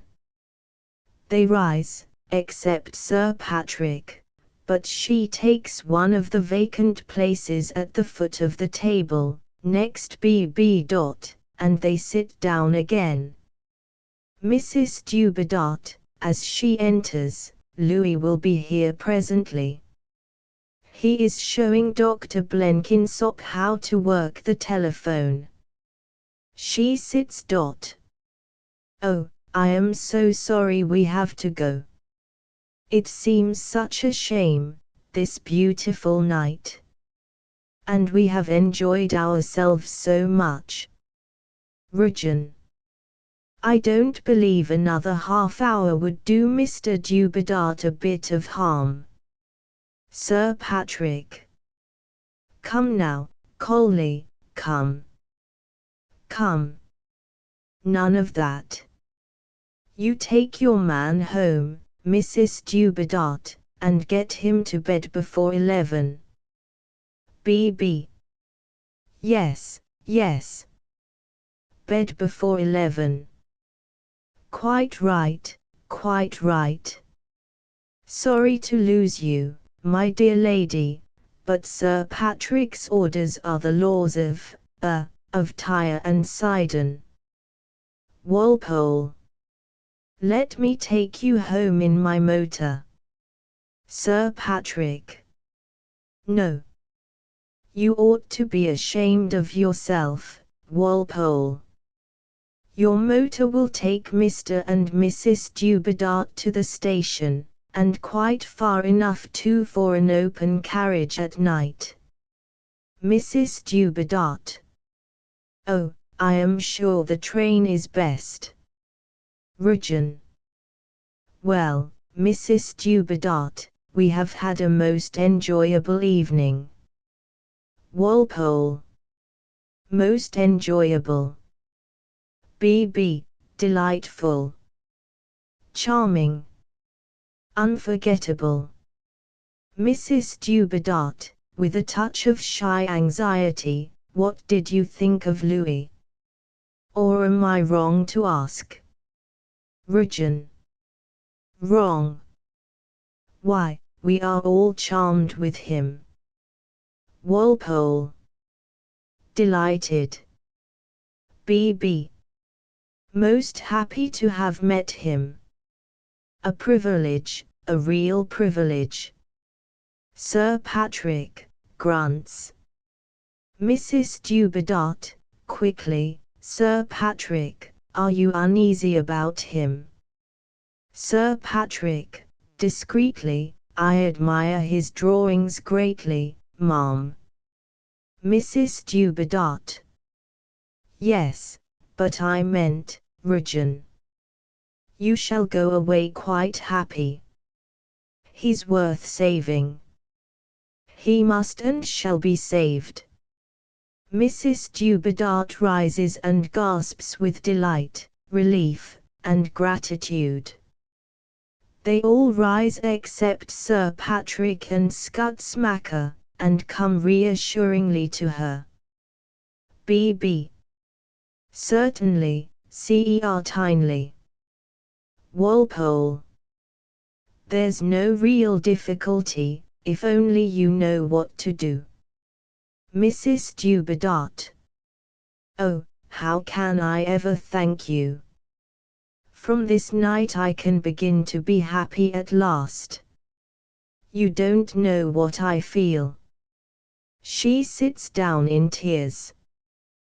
They crowd about her to console her. B.B. My dear lady, come come. Come come. Very persuasively, come come. Walpole. Don't mind us. Have a good cry. Rujan. No, don't cry. Your husband had better not know that we've been talking about him. Mrs. Dubedat, quickly pulling herself together, no, of course not. Please don't mind me. What a glorious thing it must be to be a doctor. They laugh. Don't laugh. You don't know what you've done for me. I never knew until now how deadly afraid I was, how I had come to dread the worst. I never dared let myself know. But now the relief has come, now I know. Louis Dubedat comes from the hotel, in his overcoat, his throat wrapped in a shawl. He is a slim young man of 23, physically still a stripling, and pretty, though not effeminate. He has turquoise blue eyes, and a trick of looking you straight in the face with them, which, combined with a frank smile, is very engaging. Although he is all nerves, and very observant and quick of apprehension, he is not in the least shy. He is younger than Jennifer, but he patronizes her as a matter of course.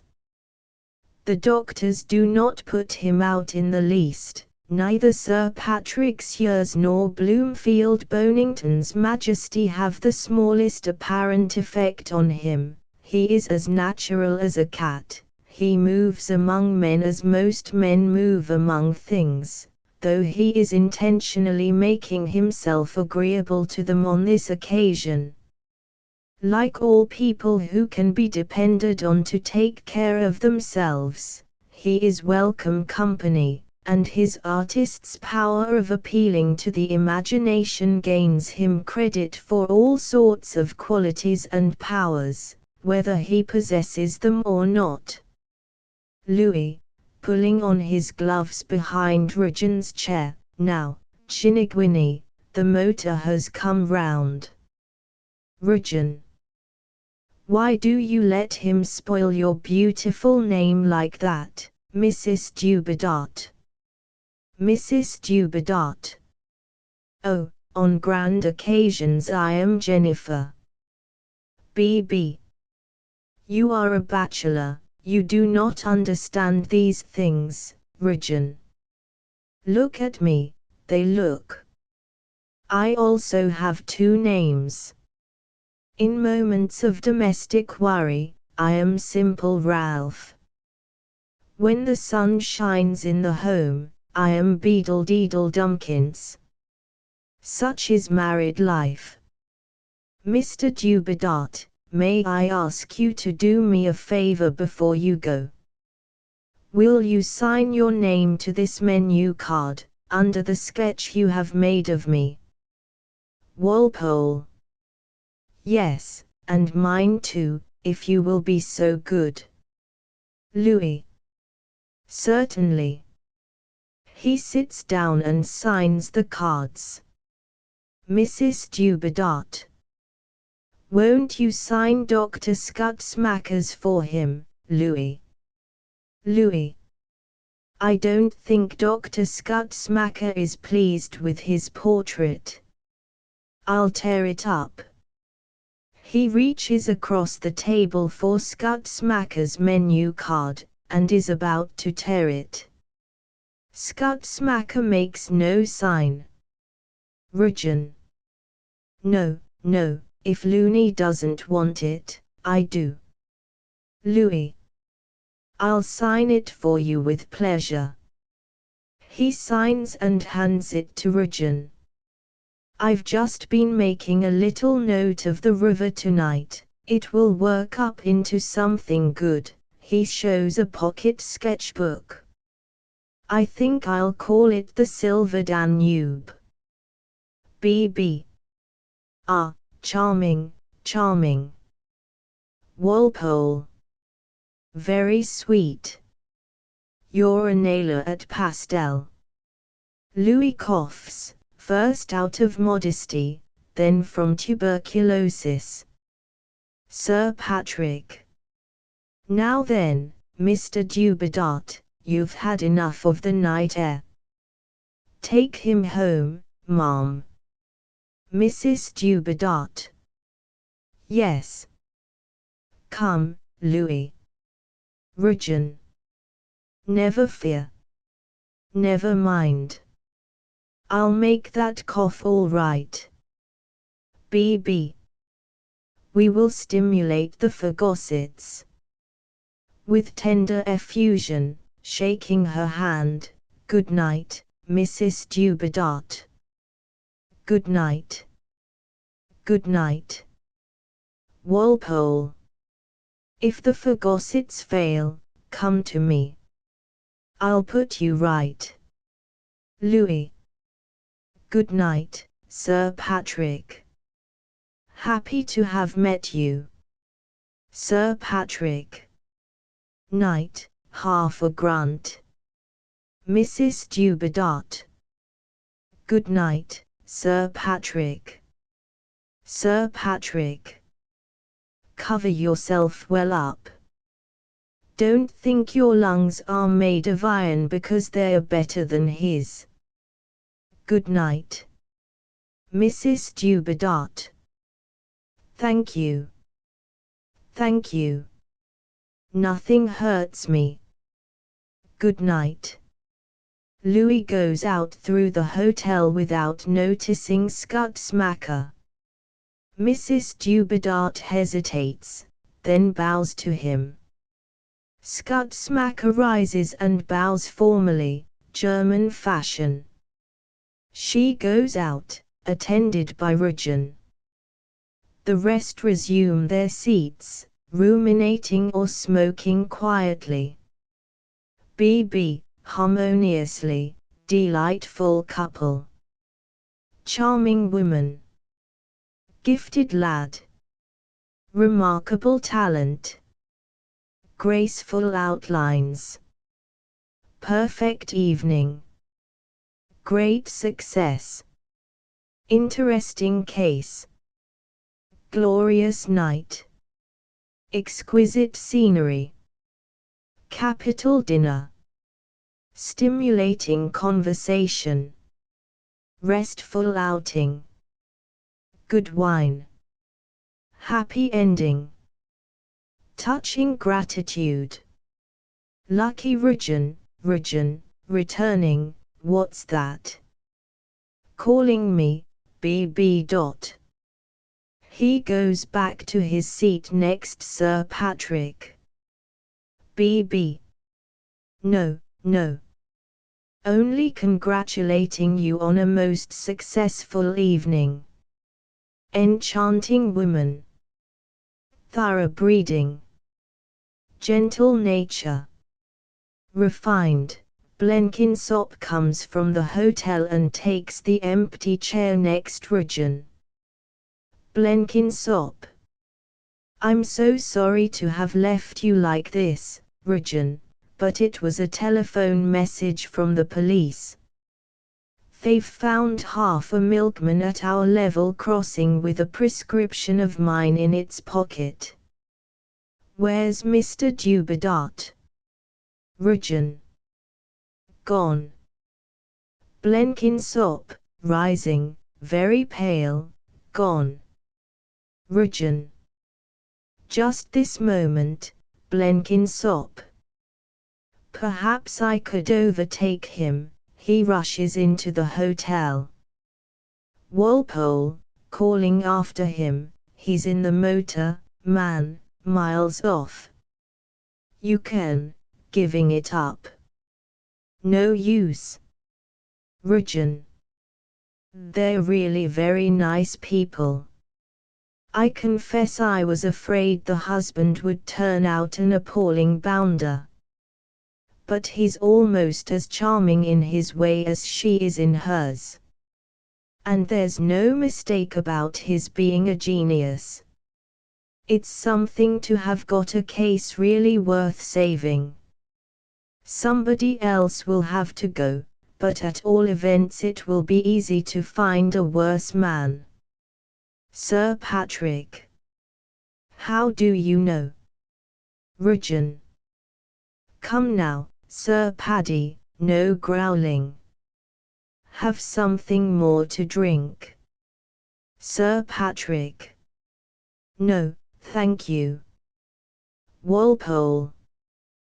Do you see anything wrong with Dubedat, BB. BB. Oh, a charming young fellow. Besides, after all, what could be wrong with him? Look at him. What could be wrong with him? Sir Patrick. There are two things that can be wrong with any man. One of them is a check. The other is a woman. Until you know that a man's sound on these 2 points, you know nothing about him. BB. Ah, cynic, cynic. Walpole. He's all right as to the check, for a while at all events. He talked to me quite frankly before dinner as to the pressure of money difficulties on an artist. He says he has no vices and is very economical, but that there's one extravagance he can't afford and yet can't resist, and that is dressing his wife prettily. So I said, bang plump out, let me lend you £20, and pay me when your ship comes home. He was really very nice about it. He took it like a man, and it was a pleasure to see how happy it made him, poor chap. BB, who has listened to Walpole with growing perturbation, but, when was this, may I ask? Walpole. When I joined you that time down by the river. BB. But, my dear Walpole, he had just borrowed £10 from me. Walpole. What? Sir Patrick grunts. BB, indulgently, well, it was really hardly borrowing, for he said heaven only knew when he could pay me. I couldn't refuse. It appears that Mrs. Dubedat has taken a sort of fancy to me. Walpole, quickly, no, it was to me. BB. Certainly not. Your name was never mentioned between us. He is so wrapped up in his work that he has to leave her a good deal alone, and the poor innocent young fellow, he has of course no idea of my position or how busy I am, actually wanted me to call occasionally and talk to her. Walpole. Exactly what he said to me. BB pooh. Pooh. Really, I must say.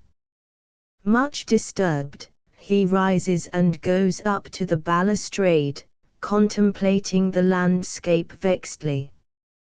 Walpole. Look here, Rugen.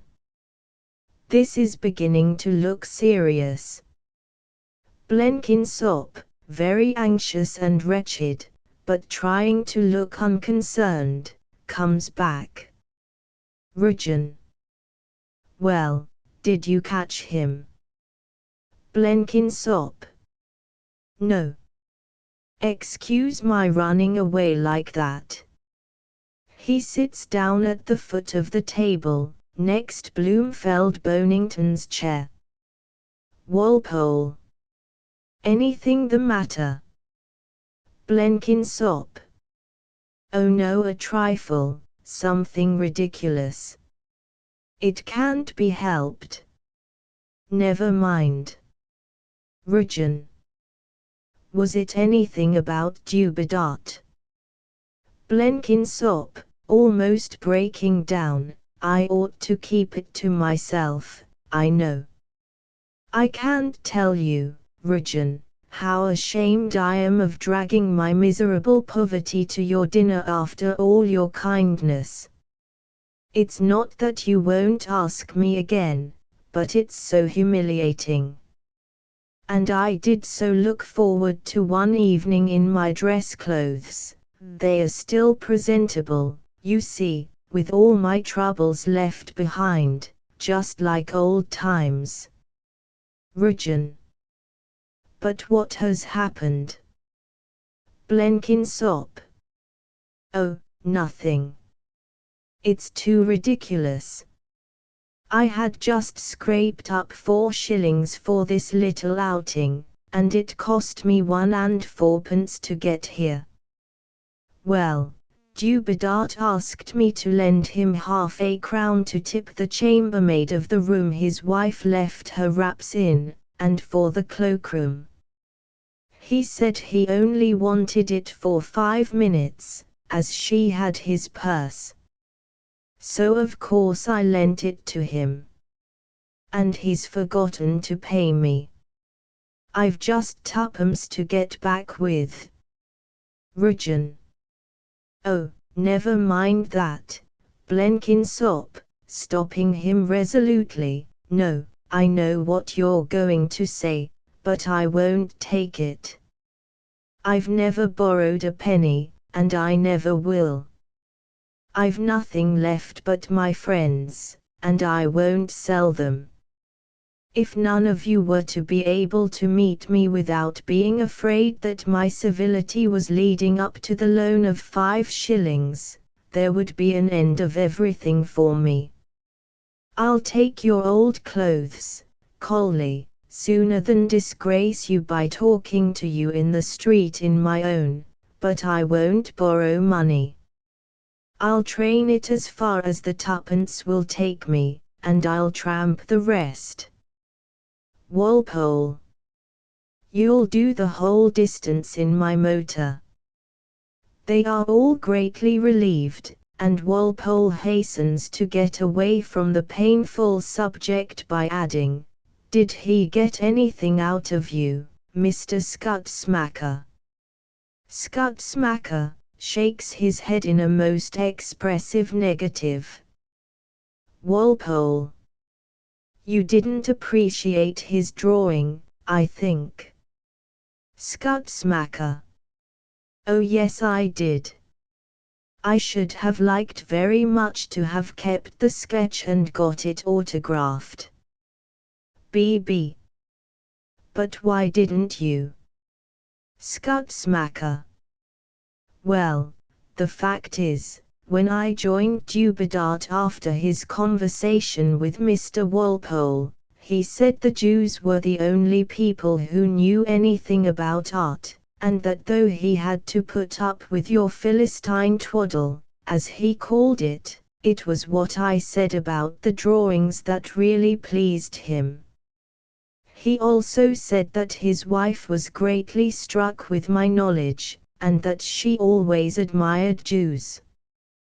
Then he asked me to advance him £50 on the security of the drawings. BB, all, no, no. Positively. Seriously. Walpole, exclaiming, what? Another 50. Blenkinsop, together, think of that. Sir Patrick, grunts. Scutsmacker. Of course I couldn't lend money to a stranger like that. BB. I envy you the power to say no, Mr. Scutsmacker. Of course, I knew I oughtn't to lend money to a young fellow in that way, but I simply hadn't the nerve to refuse. I couldn't very well, you know, could I? Scutsmacker. I don't understand that. I felt that I couldn't very well lend it. Walpole. What did he say? Scutsmacker. Well, he made a very uncalled for remark about a Jew not understanding the feelings of a gentleman. I must say you Gentiles are very hard to please. You say we are no gentlemen when we lend money, and when we refuse to lend it you say just the same. I didn't mean to behave badly. As I told him, I might have lent it to him if he had been a Jew himself. Sir Patrick, with a grunt, and what did he say to that? Scutsmacker. Oh, he began trying to persuade me that he was one of the chosen people, that his artistic faculty showed it, and that his name was as foreign as my own.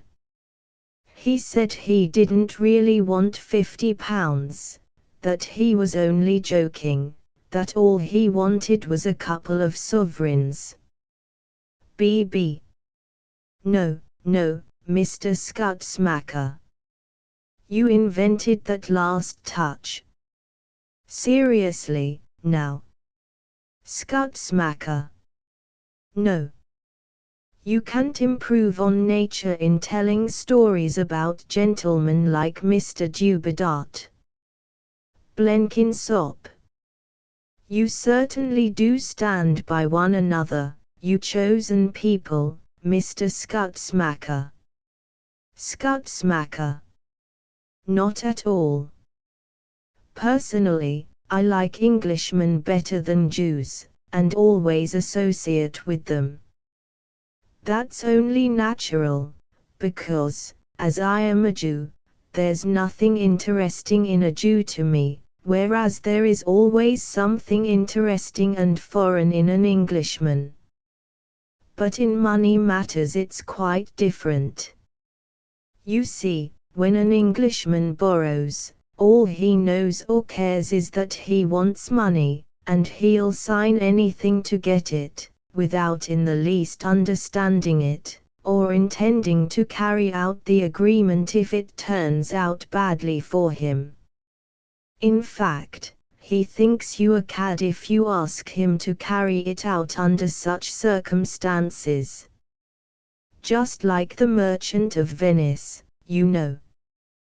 But if a Jew makes an agreement, he means to keep it and expects you to keep it. If he wants money for a time, he borrows it and knows he must pay it at the end of the time. If he knows he can't pay, he begs it as a gift. Region. Come, loony. Do you mean to say that Jews are never rogues and thieves? Skutsmacker. Oh, not at all. But I was not talking of criminals. I was comparing honest Englishmen with honest Jews. One of the hotel maids, a pretty, fair-haired woman of about 25, comes from the hotel, rather furtively. She accosts Region. The maid. I beg your pardon, sir, Region. A. The maid. I beg pardon, sir. It's not about the hotel. I'm not allowed to be on the terrace, and I should be discharged if I were seen speaking to you, unless you were kind enough to say you called me to ask whether the motor has come back from the station yet. Walpole. Has it? The maid. Yes, sir. Region. Well, what do you want? The maid. Would you mind, sir, giving me the address of the gentleman that was with you at dinner? Region, sharply. Yes, of course I should mind very much. You have no right to ask. The maid. Yes, sir, I know it looks like that. But what am I to do? Sir Patrick. What's the matter with you? The maid. Nothing, sir. I want the address, that's all. B.B. You mean the young gentleman? The maid. Yes, sir, that went to catch the train with the woman he brought with him. Region. The woman. Do you mean the lady who dined here? The gentleman's wife. The maid. Don't believe them, sir. She can't be his wife. I'm his wife. B.B. in amazed remonstrance, my good girl. Region, you his wife. Walpole, what's that? Oh, this is getting perfectly fascinating, Region. The maid.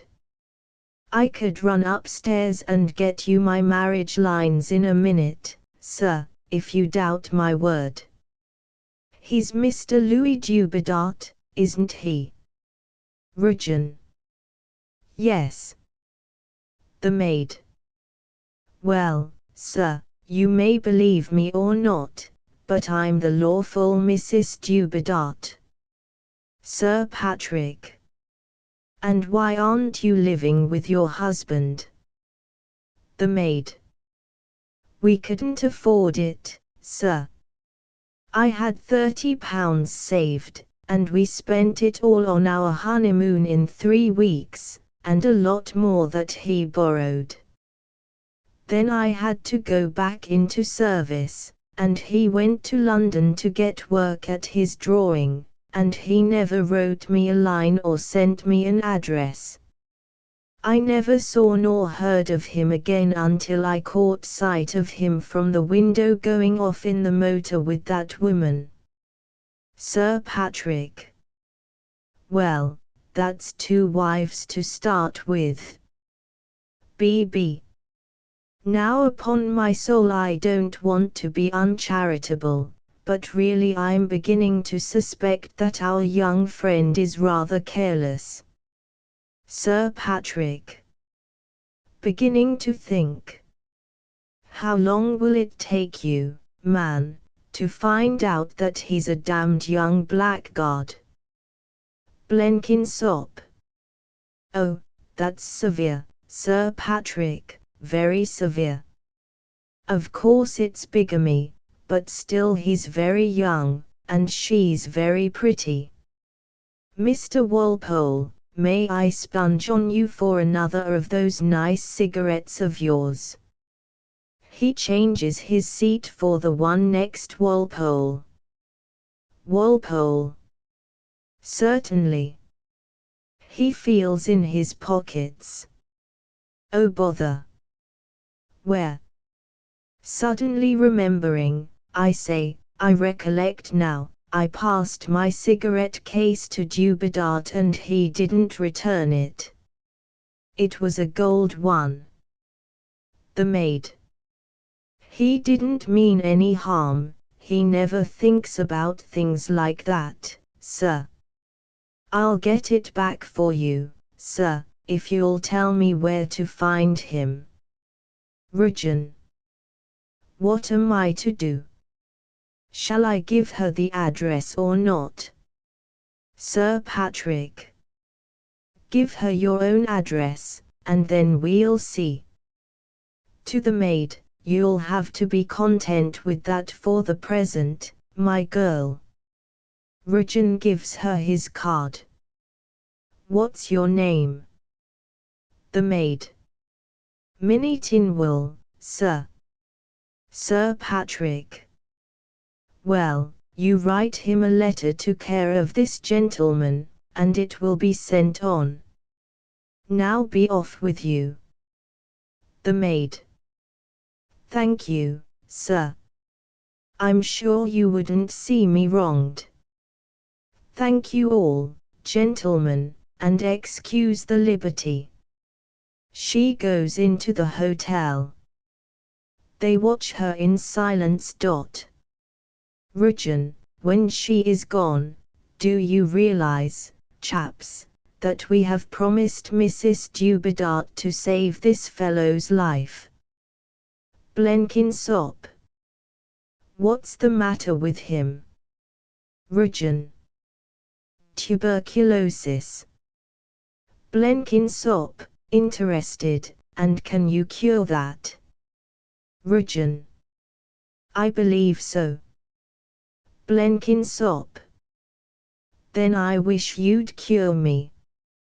My right lung is touched, I'm sorry to say.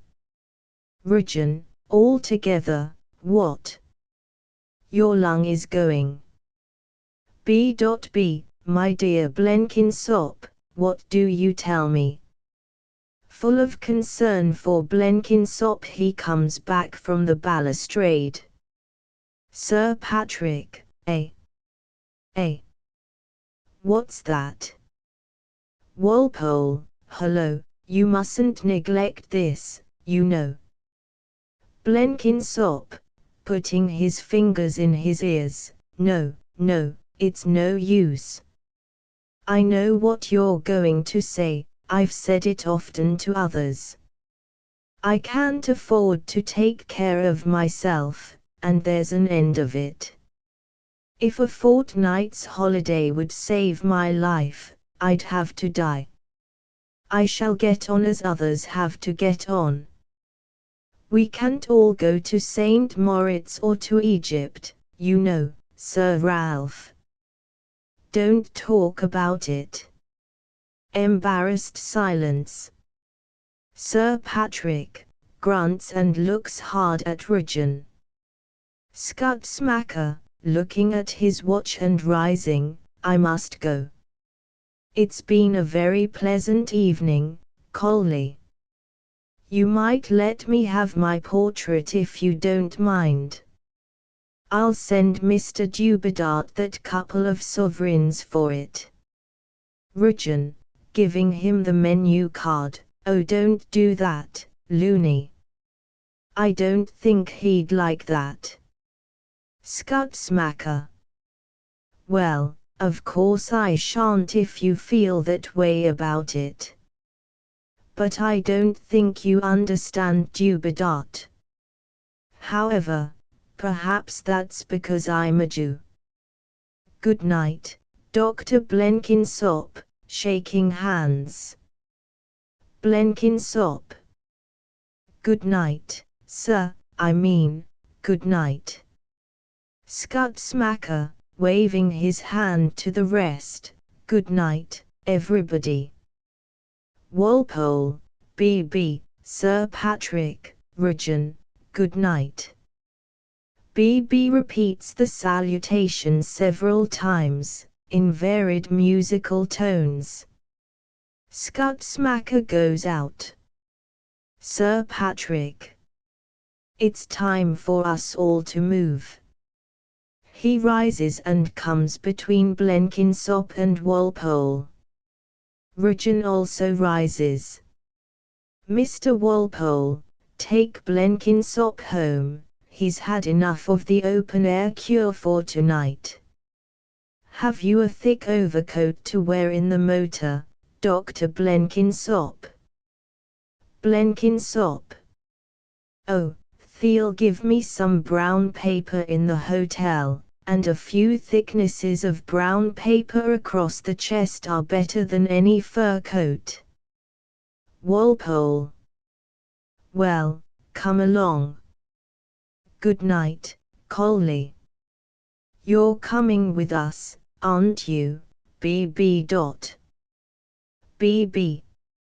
Yes, I'm coming. Walpole and Blenkinsop go into the hotel. Good night, my dear Rujan, shaking hands affectionately. Don't let us lose sight of your interesting patient and his very charming wife. We must not judge him too hastily, you know. With unction, G-O-O-O-O-O-O-O-D night, Paddy. Bless you, dear old chap. Sir Patrick utters a formidable grunt. B.B. laughs and pats him indulgently on the shoulder. Good night. Good night. Good night. Good night. He good nights himself into the hotel.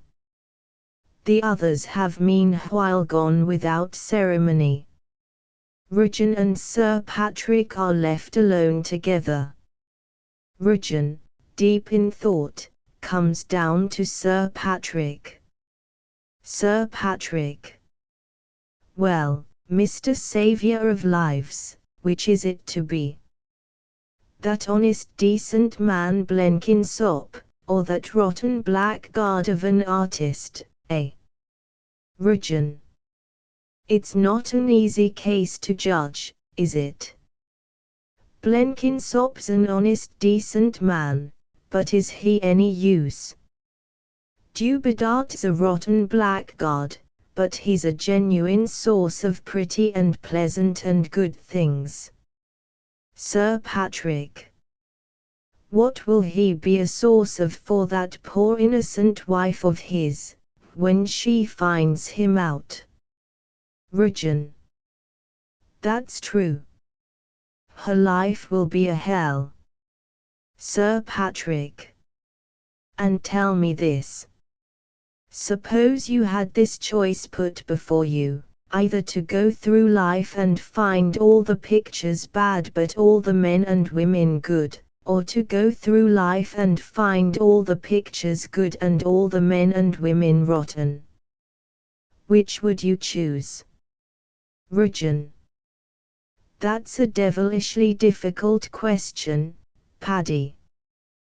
The pictures are so agreeable, and the good people so infernally disagreeable and mischievous, that I really can't undertake to say offhand which I should prefer to do without. Sir Patrick. Come. None of your cleverness with me, I'm too old for it. Blenkinsop isn't that sort of good man, and you know it. Rujan. It would be simpler if Blenkinsop could paint Dubedart's pictures. Sir Patrick. It would be simpler still if Dubedart had some of Blenkinsop's honesty. The world isn't going to be made simple for you, my lad, you must take it as it is. You've to hold the scales between Blenkinsop and Dubedart. Hold them fairly. Rujan. Well, I'll be as fair as I can. I'll put into one scale all the pounds Dubedart has borrowed, and into the other all the half-crowns that Blenkinsop hasn't borrowed. Sir Patrick. And you'll take out of Dubedart's scale all the faith he has destroyed and the honor he has lost, and you'll put into Blenkinsop's scale all the faith he has justified and the honor he has created. Rujan. Come, Paddy. None of your claptrap with me, I'm too skeptical for it. I'm not at all convinced that the world wouldn't be a better world if everybody behaved as Dubedart does than it is now that everybody behaves as Blenkinsop does. Sir Patrick. Then why don't you behave as Dubedart does? Rujan. Ah, that beats me. That's the experimental test. Still, it's a dilemma. It's a dilemma. You see, there's a complication we haven't mentioned. Sir Patrick. What's that? Rujan. Well, if I let Blenkinsop die, at least nobody can say I did it because I wanted to marry his widow. Sir Patrick. Eh? What's that? Rujan. Now if I let Dubedart die, I'll marry his widow. Sir Patrick. Perhaps she won't have you, you know. Rujan, with a self-assured shake of the head, I've a pretty good flair for that sort of thing. I know when a woman is interested in me. She is. Sir Patrick. Well, sometimes a man knows best, and sometimes he knows worst. You'd much better cure them both. Rujan. I can't. I'm at my limit. I can squeeze in one more case, but not two. I must choose. Sir Patrick. Well, you must choose as if she didn't exist, that's clear. Rujan. Is that clear to you? Mind, it's not clear to me. She troubles my judgment. Sir Patrick. To me, it's a plain choice between a man and a lot of pictures. Rujan. It's easier to replace a dead man than a good picture. Sir Patrick.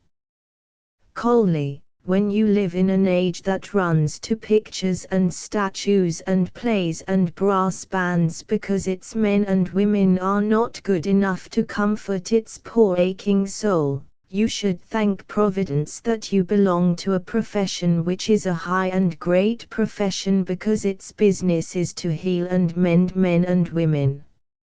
Rujan. In short, as a member of a high and great profession, I'm to kill my patient. Sir Patrick. Don't talk wicked nonsense. You can't kill him. But you can leave him in other hands. Rajan. In BBS, for instance, A. Looking at him significantly. Sir Patrick, demurely facing his look. Sir Ralph Bloomfield Bonington is a very eminent physician. Rajan. He is. Sir Patrick. I'm going for my hat. Rajan strikes the bell as Sir Patrick makes for the hotel. A waiter comes. Rajan, to the waiter, my bill, please. Waiter. Yes, sir. He goes for it. Act 3 in Dubidart Studio. Viewed from the large window, the outer door is in the wall on the left at the near end. The door leading to the inner rooms is in the opposite wall, at the far end. The facing wall has neither window nor door. The plaster on all the walls is uncovered and undecorated, except by scrawlings of charcoal sketches and memoranda. There is a studio throne, a chair on a dais, a little to the left, opposite the inner door, and an easel to the right, opposite the outer door, with a dilapidated chair at it. Near the easel and against the wall is a bare wooden table with bottles and jars of oil and medium, paint-smudged rags, tubes of color, brushes, charcoal, a small lay figure, a kettle and spirit lamp, and other odds and ends. By the table is a sofa, littered with drawing blocks, sketchbooks, loose sheets of paper, newspapers, books, and more smudged rags. Next the outer door is an umbrella and hat stand, occupied partly by Louis hats and cloak and muffler, and partly by odds and ends of costumes. There is an old piano stool on the near side of this door. In the corner near the inner door is a little tea table. A lay figure, in a cardinal's robe and hat, with an hourglass in one hand and a scythe slung on its back, smiles with inane malice at Louis, who, in a milkman's smock much smudged with colors, is painting a piece of brocade which he has draped about his wife. She is sitting on the throne, not interested in the painting, and appealing to him very anxiously about another matter. Mrs. Dubidart. Promise. Louis, putting on a touch of paint with notable skill and care and answering quite perfunctorily, I promise, my darling. Mrs. Dubidart. When you want money, you will always come to me. Louis. But it's so sordid, dearest. I hate money. I can't keep always bothering you for money, money, money. That's what drives me sometimes to ask other people, though I hate doing it. Mrs. Dubidart. It is far better to ask me, dear. It gives people a wrong idea of you. Louis. But I want to spare your little fortune, and raise money on my own work. Don't be unhappy, love, I can easily earn enough to pay it all back. I shall have a one-man show next season, and then there will be no more money troubles. Putting down his palette, there. I mustn't do any more on that until it's bone dry, so you may come down. Mrs. Dubidart, throwing off the drapery as she steps down, and revealing a plain frock of tussore silk. But you have promised, remember, seriously and faithfully, never to borrow again until you have first asked me. Louis. Seriously and faithfully. Embracing her, ah, my love, how right you are. How much it means to me to have you by me to guard me against living too much in the skies. On my solemn oath, from this moment forth I will never borrow another penny. Mrs. Dubedat, delighted, ah, that's right. Does his wicked worrying wife torment him and drag him down from the clouds? She kisses him. And now, dear, won't you finish those drawings for Maclean? Louis. Oh, they don't matter. I've got nearly all the money from him in advance. Mrs. Dubedat. But, dearest, that is just the reason why you should finish them. He asked me the other day whether you really intended to finish them. Louis. Confound his impudence. What the devil does he take me for? Now that just destroys all my interest in the beastly job. I've a good mind to throw up the commission, and pay him back his money. Mrs. Dubedat. We can't afford that, dear. You had better finish the drawings and have done with them. I think it is a mistake to accept money in advance. Louis. But how are we to live? Mrs. Dubedat. Well, Louis, it is getting hard enough as it is, now that they are all refusing to pay except on delivery. Louis. Damn those fellows. They think of nothing and care for nothing but their wretched money. Mrs. Dubedat. Still, if they pay us, they ought to have what they pay for. Louis, coaxing, winking smiley. There now, that's enough lecturing for today. I've promised to be good, haven't I? Mrs. Dubedat, putting her arms round his neck, you know that I hate lecturing, and that I don't for a moment misunderstand you, dear, don't you? Louis, fondly, I know. I know. I'm a wretch, and you're an angel. Oh, if only I were strong enough to work steadily, I'd make my darling's house a temple, and her shrine a chapel more beautiful than was ever imagined.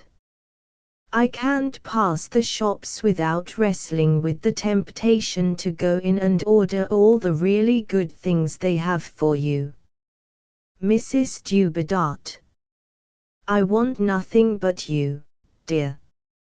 She gives him a caress, to which he responds so passionately that she disengages herself.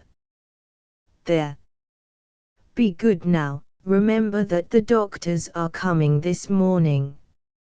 Isn't it extraordinarily kind of them, Louis, to insist on coming? All of them, to consult about you.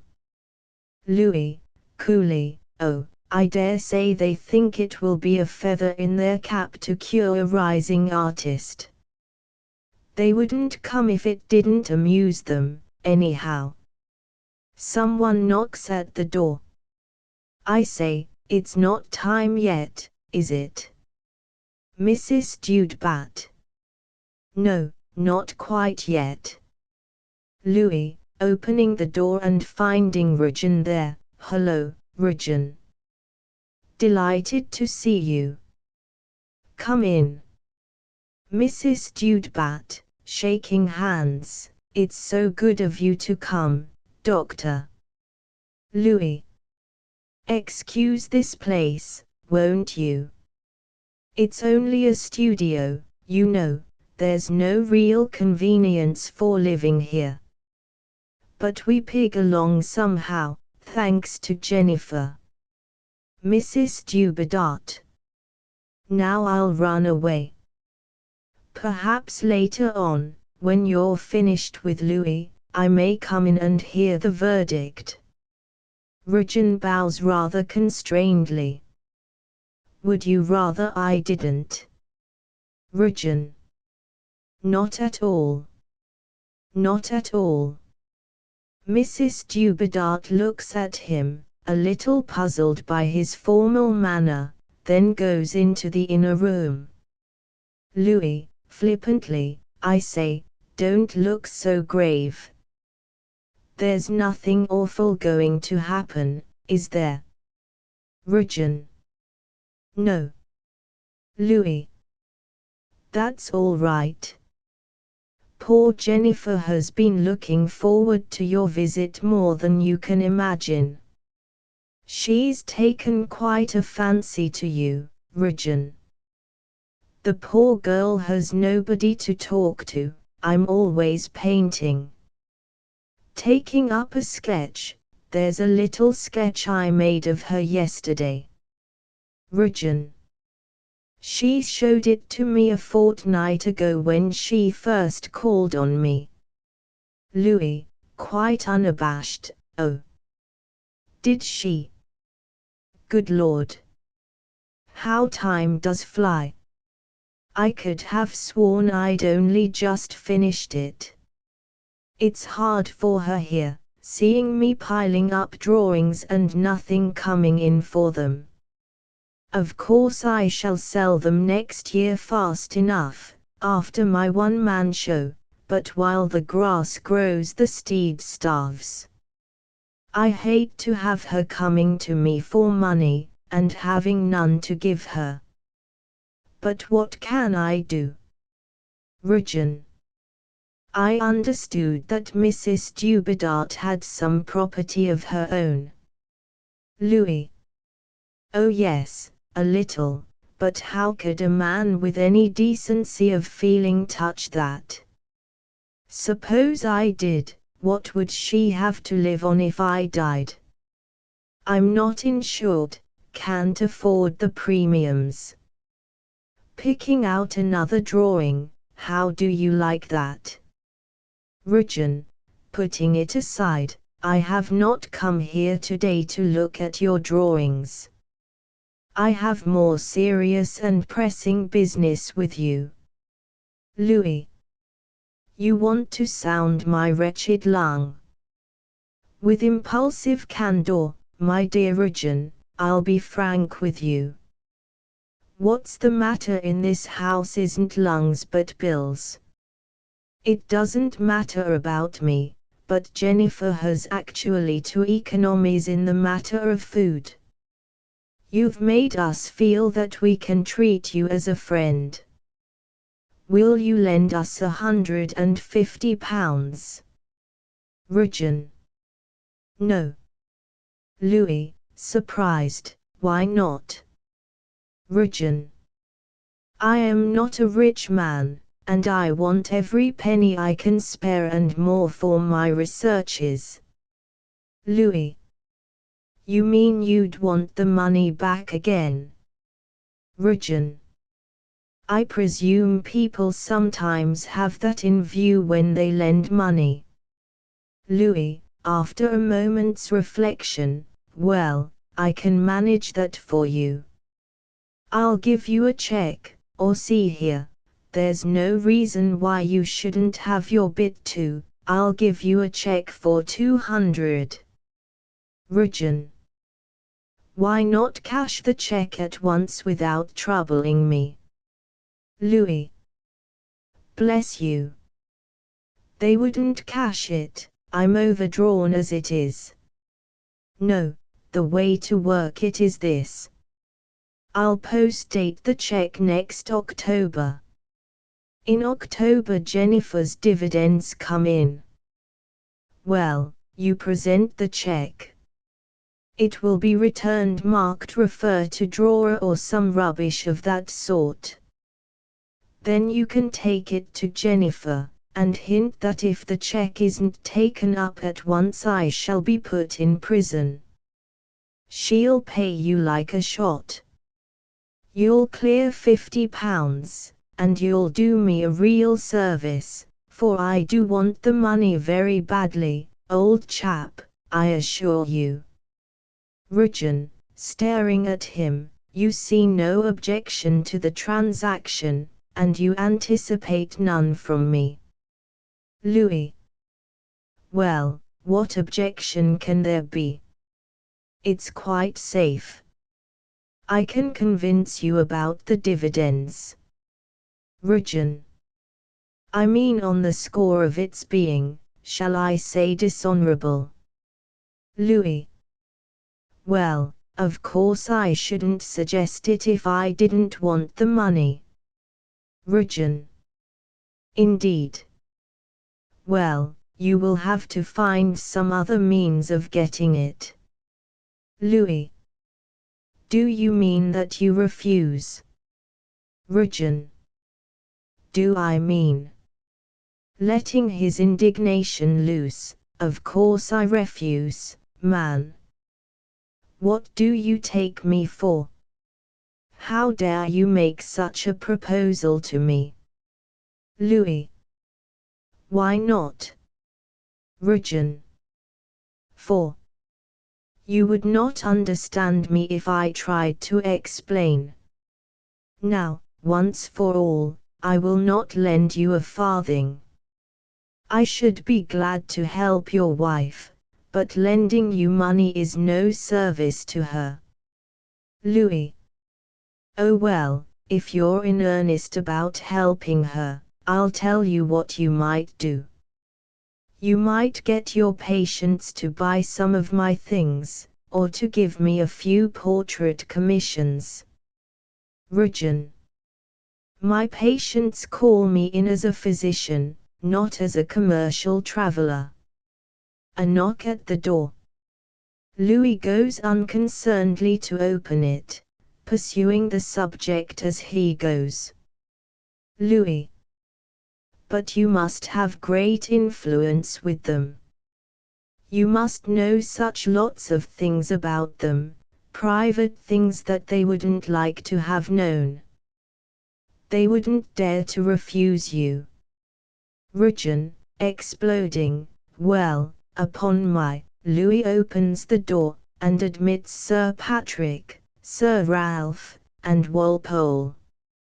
Rujan, proceeding furiously, Walpole, I've been here hardly 10 minutes, and already he's tried to borrow £150 from me. Then he proposed that I should get the money for him by blackmailing his wife, and you've just interrupted him in the act of suggesting that I should blackmail my patients into sitting to him for their portraits. Louis. Well, Rujan, if this is what you call being an honorable man. I spoke to you in confidence. Sir Patrick. We're all going to speak to you in confidence, young man. Walpole, hanging his hat on the only peg left vacant on the hat stand, we shall make ourselves at home for half an hour, Dubedat. Don't be alarmed, you're a most fascinating chap, and we love you. Louis. Oh, all right, all right. Sit down, anywhere you can. Take this chair, Sir Patrick, indicating the one on the throne. Up ZZZ. Helping him up, Sir Patrick grunts and enthrones himself. Here you are, BB, Sir Ralph glares at the familiarity, but Louis, quite undisturbed, puts a big book and a sofa cushion on the dais, on Sir Patrick's right, and BB sits down, under protest. Let me take your hat. He takes BB's hat unceremoniously, and substitutes it for the cardinal's hat on the head of the lay figure, thereby ingeniously destroying the dignity of the conclave. He then draws the piano stool from the wall and offers it to Walpole. You don't mind this, Walpole, do you? Walpole accepts the stool, and puts his hand into his pocket for his cigarette case. Missing it, he is reminded of his loss. Walpole. By the way, I'll trouble you for my cigarette case, if you don't mind. Louis. What cigarette case? Walpole. The gold one I lent you at the Star and Garter. Louis, surprised, was that yours? Walpole. Yes. Louis. I'm awfully sorry, old chap. I wondered whose it was. I'm sorry to say this is all that's left of it. He hitches up his smock, produces a card from his waistcoat pocket, and hands it to Walpole. Walpole. A pawn ticket. Louis, reassuringly, it's quite safe, he can't sell it for a year, you know. I say, my dear Walpole, I am sorry. He places his hand ingenuously on Walpole's shoulder and looks frankly at him. Walpole, sinking on the stool with a gasp, don't mention it. It adds to your fascination. Ridgeon, who has been standing near the easel, before we go any further, you have a debt to pay, Mr. Dubedat. Louis. I have a precious lot of debts to pay, Ridgeon. I'll fetch you a chair. He makes for the inner door. Ridgeon, stopping him, you shall not leave the room until you pay it. It's a small one, and pay it you must and shall. I don't so much mind your borrowing £10 from one of my guests and £20 from the other, Walpole. I walked into it, you know. I offered it. Ridgeon. They could afford it.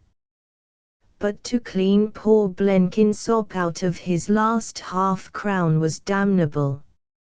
I intend to give him that half-crown and to be in a position to pledge him my word that you paid it. I'll have that out of you, at all events. Be quite right, Ridgeon. Quite right. Come, young man. Down with the dust. Pay up. Louis. Oh, you needn't make such a fuss about it. Of course I'll pay it. I had no idea the poor fellow was hard up. I'm as shocked as any of you about it. Putting his hand into his pocket, here you are. Finding his pocket empty, oh, I say, I haven't any money on me just at present. Walpole, would you mind lending me £0.50 just to settle this?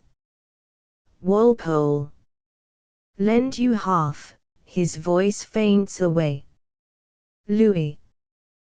Well, if you don't, Blenkinsop won't get it, for I haven't a rap. You may search my pockets if you like. Walpole. That's conclusive. He produces £0.50. Louis, passing it to Ridgeon, there. I'm really glad that's settled, it was the only thing that was on my conscience. Now I hope you're all satisfied. Sir Patrick. Not quite, Mr. Dubedat. Do you happen to know a young woman named Minnie Tinwell? Louis. Minnie. I should think I do, and Minnie knows me too. She's a really nice good girl, considering her station. What's become of her? Walpole. It's no use bluffing, Dubedat. We've seen Minnie's marriage lines. Louis, coolly, indeed. Have you seen Jennifer's? Rujan, rising in irrepressible rage, do you dare insinuate that Mrs. Dubedat is living with you without being married to you? Louis. Why not? B.B., echoing him in, why not? Sir Patrick, various tones of, why not? Rujan, scandalized, why not? Walpole, amazement, why not? Louis. Yes, why not? Lots of people do it, just as good people as you. Why don't you learn to think, instead of bleating and bashing like a lot of sheep when you come up against anything you're not accustomed to? Contemplating their amazed faces with a chuckle, I say, I should like to draw the lot of you now, you do look jolly foolish. Especially you, Rujan. I had you that time, you know. Rujan. How, pray? Louis. Well, you set up to appreciate Jennifer, you know. And you despise me, don't you? Rujan, curtly, I loathe you. He sits down again on the sofa. Louis. Just so. And yet you believe that Jennifer is a bad lot because you think I told you so. Rujan. Were you lying? Louis. No, but you were smelling out a scandal instead of keeping your mind clean and wholesome. I can just play with people like you. I only asked you had you seen Jennifer's marriage lines, and you concluded straight away that she hadn't got any. You don't know a lady when you see one. B.B., majestically, what do you mean by that, may I ask? Louis. Now, I'm only an immoral artist, but if you'd told me that Jennifer wasn't married, I'd have had the gentlemanly feeling and artistic instinct to say that she carried her marriage certificate in her face and in her character.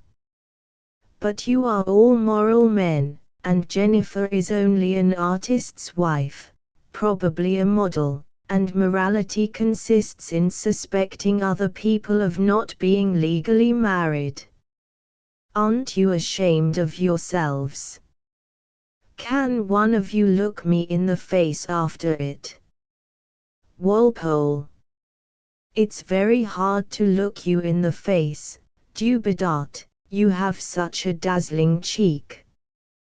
What about Minnie Tinwell, eh? Louis. Minnie Tinwell is a young woman who has had 3 weeks of glorious happiness in her poor little life, which is more than most girls in her position get, I can tell you. Ask her whether she'd take it back if she could. She's got her name into history, that girl. My little sketches of her will be bought by collectors at Christie's. She'll have a page in my biography. Pretty good, that, for a still room made at a seaside hotel, I think. What have you fellows done for her to compare with that? Rujan. We haven't trapped her into a mock marriage and deserted her. Louis. No, you wouldn't have the pluck. But don't fuss yourselves. I didn't desert little Minnie. We spent all our money, Walpole. All her money. £30. Louis. I said all our money, hers and mine too. Her £30 didn't last 3 days. I had to borrow 4 times as much to spend on her. But I didn't grudge it, and she didn't grudge her few pounds either, the brave little lassie. When we were cleaned out, we'd had enough of it. You can hardly suppose that we were fit company for longer than that, I an artist, and she quite out of art and literature and refined living and everything else. There was no desertion, no misunderstanding, no police court or divorce court sensation for you moral chaps to lick your lips over at breakfast. We just said, well, the money's gone, we've had a good time that can never be taken from us, so kiss, part good friends, and she back to service, and I back to my studio and my Jennifer, both the better and happier for our holiday. Walpole. Quite a little poem, by George B.B.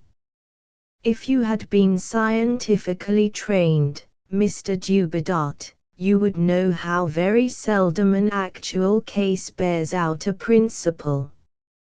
In medical practice a man may die when, scientifically speaking, he ought to have lived. I have actually known a man die of a disease from which he was scientifically speaking, immune. But that does not affect the fundamental truth of science. In just the same way, in moral cases, a man's behavior may be quite harmless and even beneficial, when he is morally behaving like a scoundrel. And he may do great harm when he is morally acting on the highest principles. But that does not affect the fundamental truth of morality. Sir Patrick. And it doesn't affect the criminal law on the subject of bigamy. Louis. Oh, bigamy. Bigamy. Bigamy. What a fascination anything connected with the police has for you all, you moralists. I've proved to you that you were utterly wrong on the moral point, now I'm going to show you that you're utterly wrong on the legal point, and I hope it will be a lesson to you not to be so jolly cocksure next time. Walpole. Rot. You were married already when you married her, and that settles it. Louis. Does it? Why can't you think? How do you know she wasn't married already too? B.B. All, Walpole. Rugen. Rugen, crying, this is beyond everything. Walpole, out, well, damn me.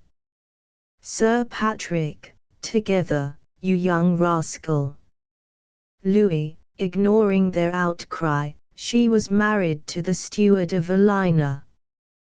He cleared out and left her, and she thought, poor girl, that it was the law that if you hadn't heard of your husband for 3 years you might marry again. So as she was a thoroughly respectable girl and refused to have anything to say to me unless we were married, I went through the ceremony to please her and to preserve her self-respect. Rugen. Did you tell her you were already married? Louis. Of course not. Don't you see that if she had known, she wouldn't have considered herself my wife? You don't seem to understand, somehow. Sir Patrick. You let her risk imprisonment in her ignorance of the law. Louis. Well, I risked imprisonment for her sake. I could have been had up for it just as much as she. But when a man makes a sacrifice of that sort for a woman, he doesn't go and brag about it to her, at least, not if he's a gentleman. Walpole. What are we to do with this daisy? Louis. Impatiently, oh, go and do whatever the devil you please. Put Minnie in prison. Put me in prison. Kill Jennifer with the disgrace of it all. And then, when you've done all the mischief you can, go to church and feel good about it.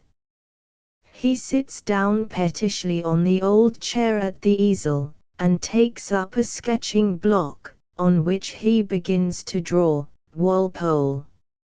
He's got us. Sir Patrick, grimly, he has. B.B. But is he to be allowed to defy the criminal law of the land? Sir Patrick. The criminal law is no use to decent people. It only helps blackguards to blackmail their families. What are we family doctors doing half our time but conspiring with the family solicitor to keep some rascal out of jail and some family out of disgrace? B.B. But at least it will punish him. Sir Patrick. Oh, yes, it'll punish him. It'll punish not only him but everybody connected with him, innocent and guilty alike. It'll throw his board and lodging on our rates and taxes for a couple of years, and then turn him loose on us a more dangerous blackguard than ever. It'll put the girl in prison and ruin her, it'll lay his wife's life waste.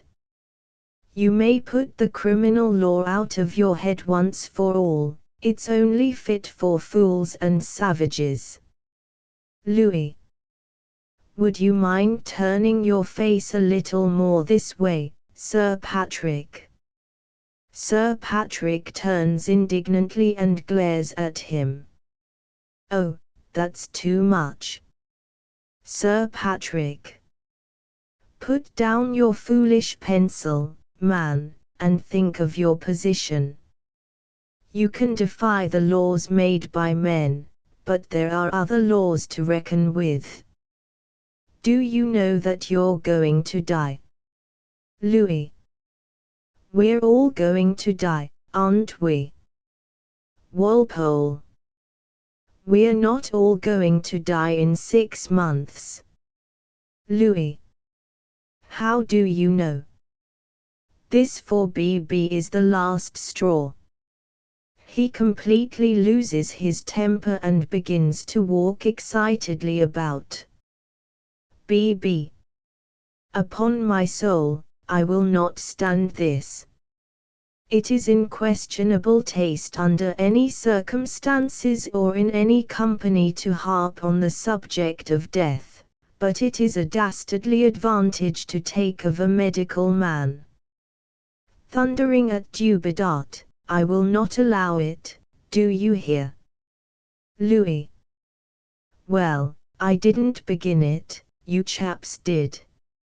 It's always the way with the inartistic professions, when they're beaten in argument they fall back on intimidation. I never knew a lawyer who didn't threaten to put me in prison sooner or later. I never knew a parson who didn't threaten me with damnation.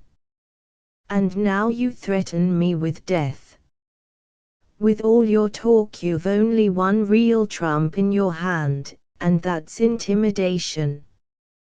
Well, I'm not a coward, so it's no use with me. B.B. advancing upon him, I'll tell you what you are, sir. You're a scoundrel. Louis. Oh, I don't mind you calling me a scoundrel a bit. It's only a word that you don't know the meaning of. What is a scoundrel? B.B. You are a scoundrel, sir. Louis. Just so. What is a scoundrel? I am. What am I? A scoundrel. It's just arguing in a circle. And you imagine you're a man of science. BB. I have a good mind to take you by the scruff of your neck, you infamous rascal, and give you a sound thrashing. Louis. I wish you would. You'd pay me something handsome to keep it out of court afterwards. BB, baffled, flings away from him with a snort. Have you any more civilities to address to me in my own house? I should like to get them over before my wife comes back. He resumes his sketching. Rujan. My mind's made up. When the law breaks down, honest men must find a remedy for themselves. I will not lift a finger to save this reptile. BB. That is the word I was trying to remember. Reptile. Walpole. I can't help rather liking you, Dubidot. But you certainly are a thoroughgoing specimen. Sir Patrick. You know our opinion of you now, at all events. Louis, patiently putting down his pencil, look here. All this is no good. You don't understand. You imagine that I'm simply an ordinary criminal. Walpole. Not an ordinary one, Dubidot. Do yourself justice. Louis. Well, you're on the wrong tack altogether. I'm not a criminal. All your moralizings have no value for me. I don't believe in morality. I'm a disciple of Bernard Shaw. Sir Patrick, puzzled, BB, waving his hand as if the subject was now disposed of. That's enough, I wish to hear no more. Louis. Of course I haven't the ridiculous vanity to set up to be exactly a Superman, but still, it's an ideal that I strive towards just as any other man strives towards his ideal. BB, intolerant, don't trouble to explain. I now understand you perfectly. Say no more, please.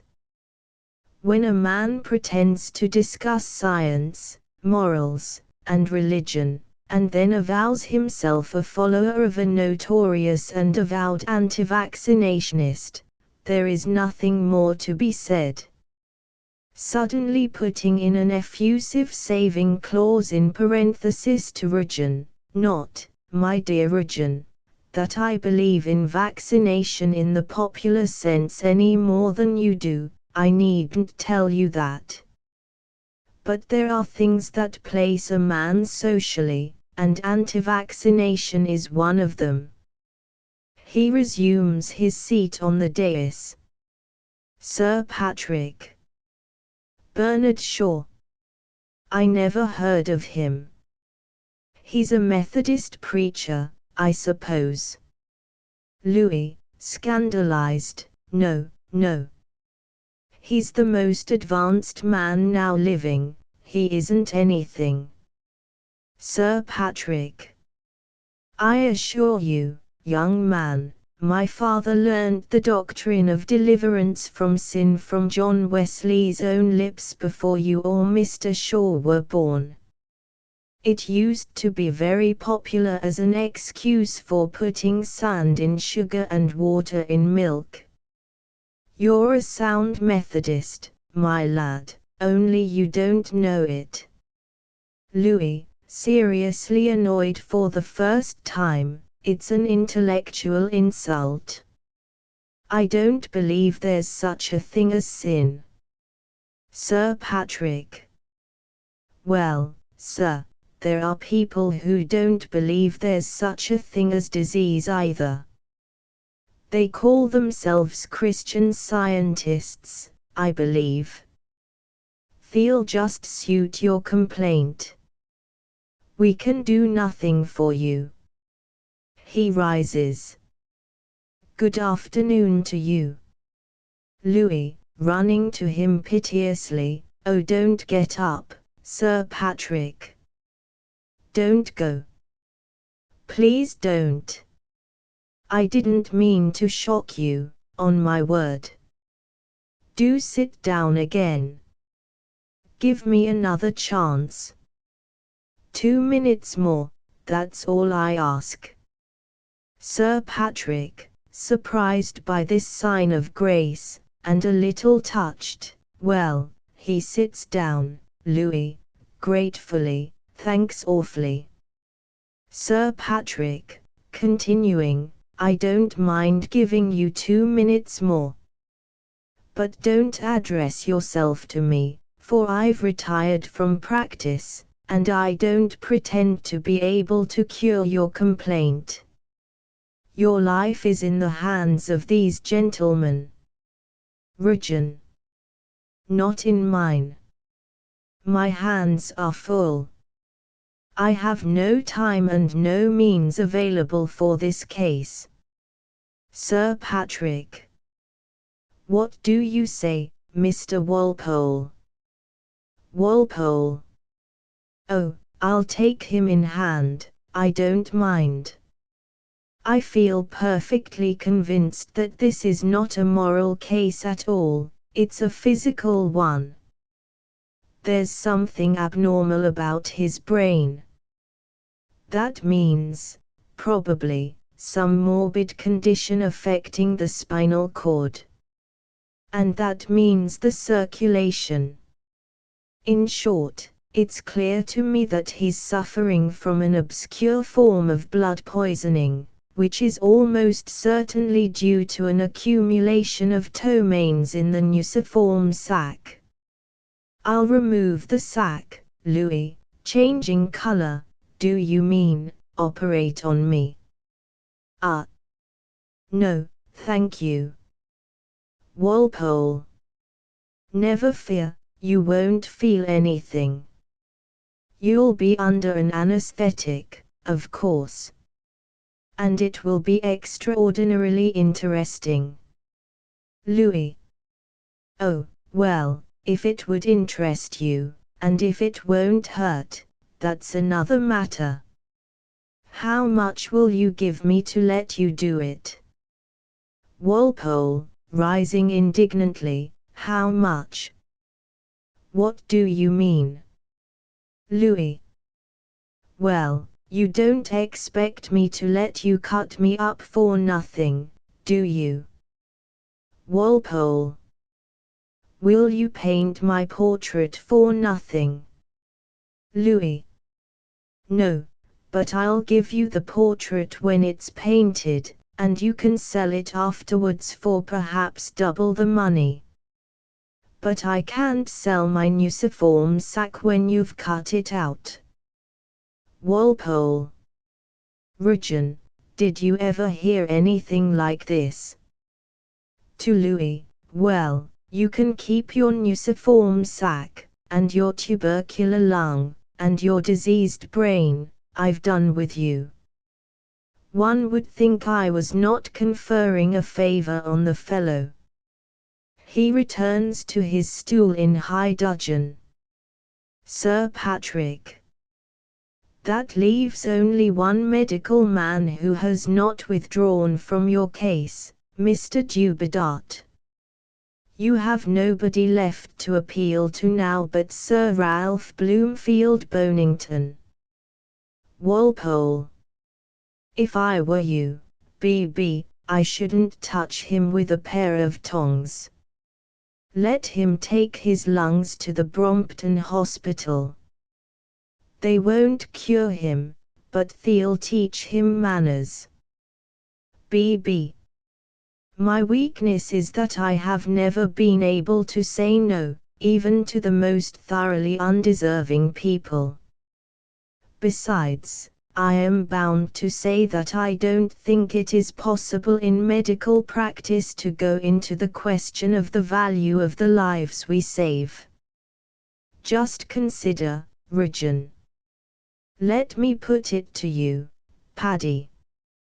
Clear your mind of Kant, Walpole. Walpole, indignantly, my mind is clear of Kant. Be quite so. Well now, look at my practice. It is what I suppose you would call a fashionable practice, a smart practice, a practice among the best people. You ask me to go into the question of whether my patients are of any use either to themselves or anyone else.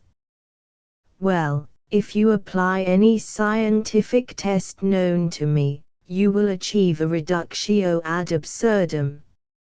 You will be driven to the conclusion that the majority of them would be, as my friend Mr. J. M. Barrie has tersely phrased it, better dead. Better dead. There are exceptions, no doubt. For instance, there is the court, an essentially social democratic institution, supported out of public funds by the public because the public wants it and likes it. My court patients are hard-working people who give satisfaction, undoubtedly. Then I have a duke or two whose estates are probably better managed than they would be in public hands. But as to most of the rest, if I once began to argue about them, unquestionably the verdict would be, better dead. When they actually do die, I sometimes have to offer that consolation, thinly disguised, to the family. Lulled by the cadences of his own voice, he becomes drowsier and drowsier.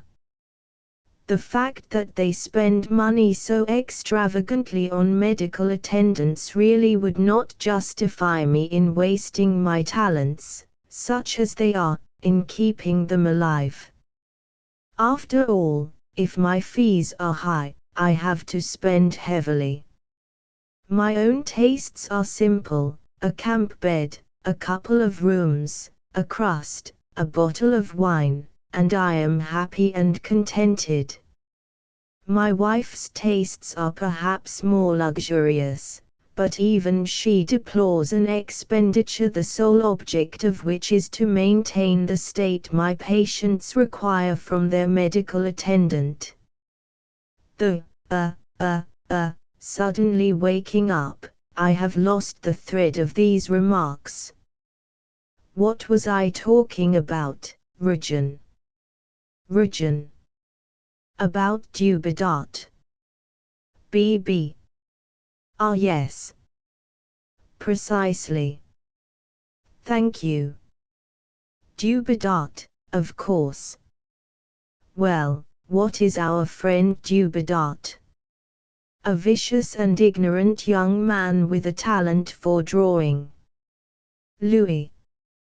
Thank you. Don't mind me. B. But then, what are many of my patients? Vicious and ignorant young men without a talent for anything. If I were to stop to argue about their merits, I should have to give up 3/4 of my practice. Therefore I have made it a rule not so to argue. Now, as an honorable man, having made that rule as to paying patients, can I make an exception as to a patient who, far from being a paying patient, may more fitly be described as a borrowing patient? No, I say no. Mr. Dubedat, your moral character is nothing to me. I look at you from a purely scientific point of view. To me you are simply a field of battle in which an invading army of tubercle bacilli struggles with a patriotic force of phagosits. Having made a promise to your wife, which my principles will not allow me to break, to stimulate those for gossips, I will stimulate them. And I take no further responsibility. He digs himself back in his seat exhausted. Sir Patrick. Well, Mr. Dubedat, as Sir Ralph has very kindly offered to take charge of your case, and as the 2 minutes I promised you are up, I must ask you to excuse me. He rises. Louis. Oh, certainly. I've quite done with you. Rising and holding up the sketch block, there. While you've been talking, I've been doing. What is there left of your moralizing? Only a little carbonic acid gas which makes the room unhealthy. What is there left of my work? That. Look at it. Regin rises to look at it. Sir Patrick, who has come down to him from the throne, you young rascal, was it drawing me you were? Louis. Of course. What else? Sir Patrick takes the drawing from him and grunts approvingly, that's rather good. Don't you think so, Lolly? Regin. Yes. So good that I should like to have it. Sir Patrick. Thank you, but I should like to have it myself. What do ye think, Walpole?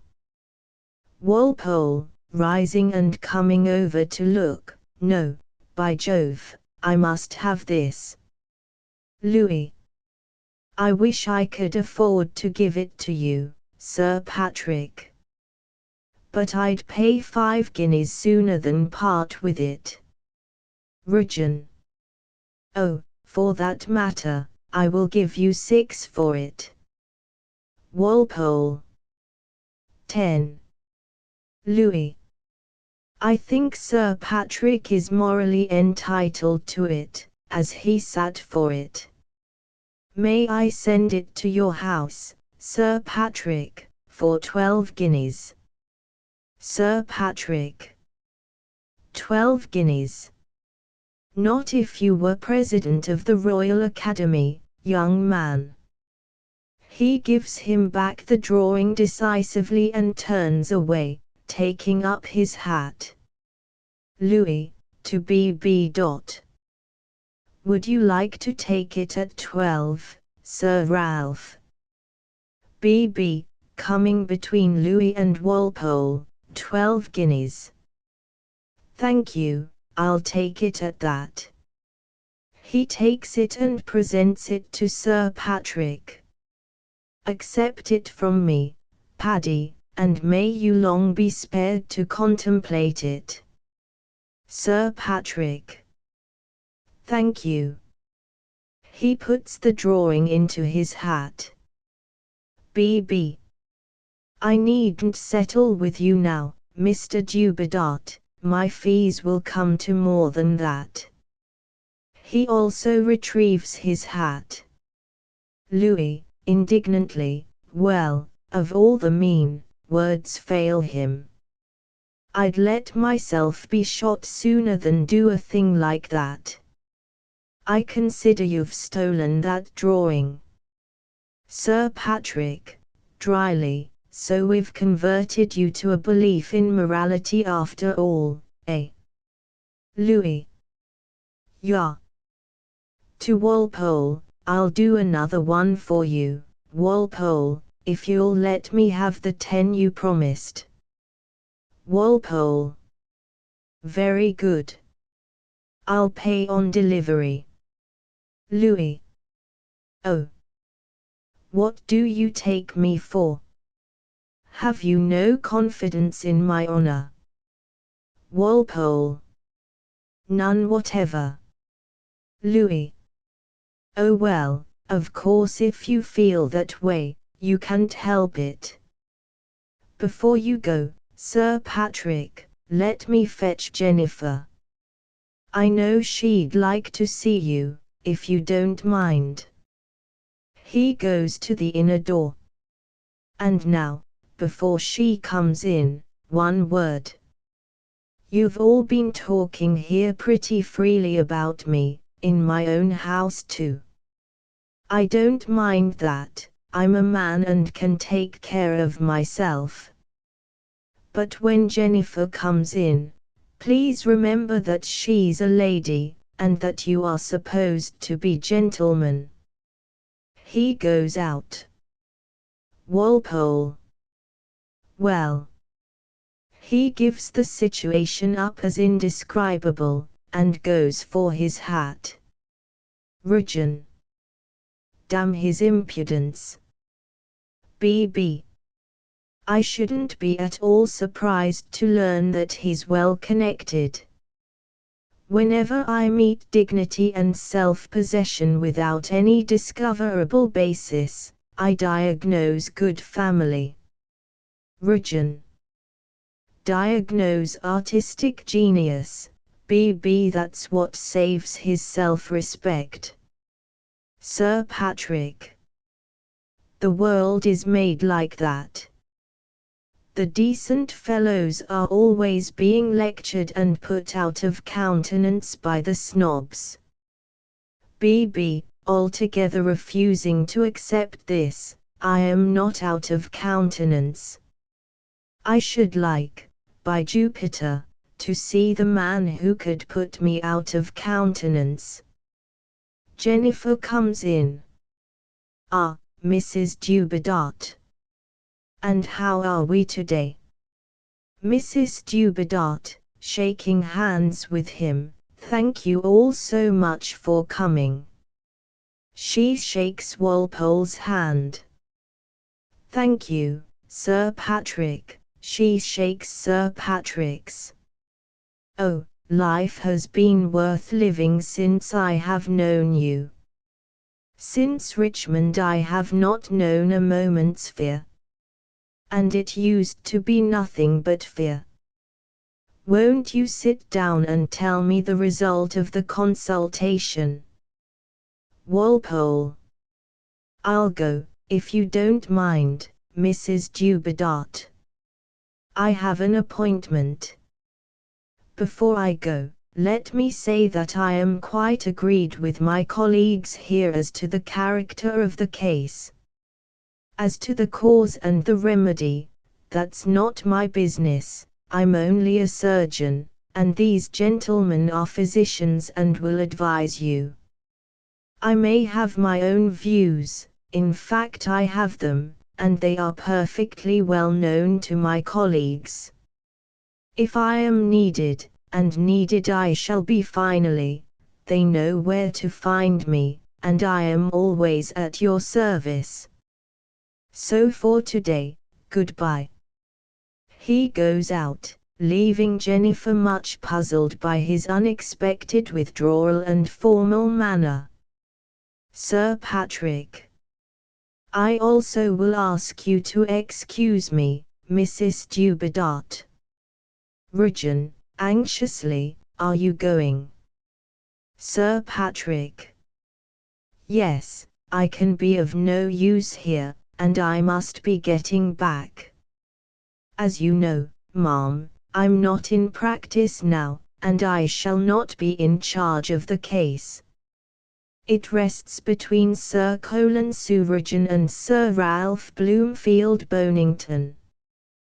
They know my opinion. Good afternoon to you, ma'am. He bows and makes for the door. Mrs. Dubedat, detaining him, there's nothing wrong, is there? You don't think Louis is worse, do you? Sir Patrick. No, he's not worse. Just the same as at Richmond. Mrs. Dubedat. Oh, thank you, you frightened me. Excuse me. Sir Patrick. Don't mention it, ma'am. He goes out. BB. Now, Mrs. Dubedat, if I am to take the patient in hand, Mrs. Dubedat, apprehensively, with a glance at Rujan, you. But I thought that Sir Colenso, BB, beaming with the conviction that he is giving her a most gratifying surprise, my dear lady, your husband shall have me. Mrs. Dubedat. But, BB. Not a word, it is a pleasure to me, for your sake. Sir Colenso Rujan will be in his proper place, in the bacteriological laboratory. I shall be in my proper place, at the bedside. Your husband shall be treated exactly as if he were a member of the royal family. Mrs. Dubedat, uneasy, again is about to protest. No gratitude, it would embarrass me, I assure you. Now, may I ask whether you are particularly tied to these apartments? Of course, the motor has annihilated distance, but I confess that if you were rather nearer to me, it would be a little more convenient. Mrs. Dubedat. You see, this studio and flat are self-contained. I have suffered so much in lodgings. The servants are so frightfully dishonest. BB. Are they? Are they? Dear me. Mrs. Dubedat. I was never accustomed to lock things up. And I missed so many small sums. At last a dreadful thing happened. I missed a £5 note. It was traced to the housemaid, and she actually said Louis had given it to her. And he wouldn't let me do anything, he is so sensitive that these things drive him mad. BB. Ha, yes, say no more, Mrs. Dubedat, you shall not move. If the mountain will not come to Mahome, Mahome must come to the mountain. Now I must be off. I will write and make an appointment.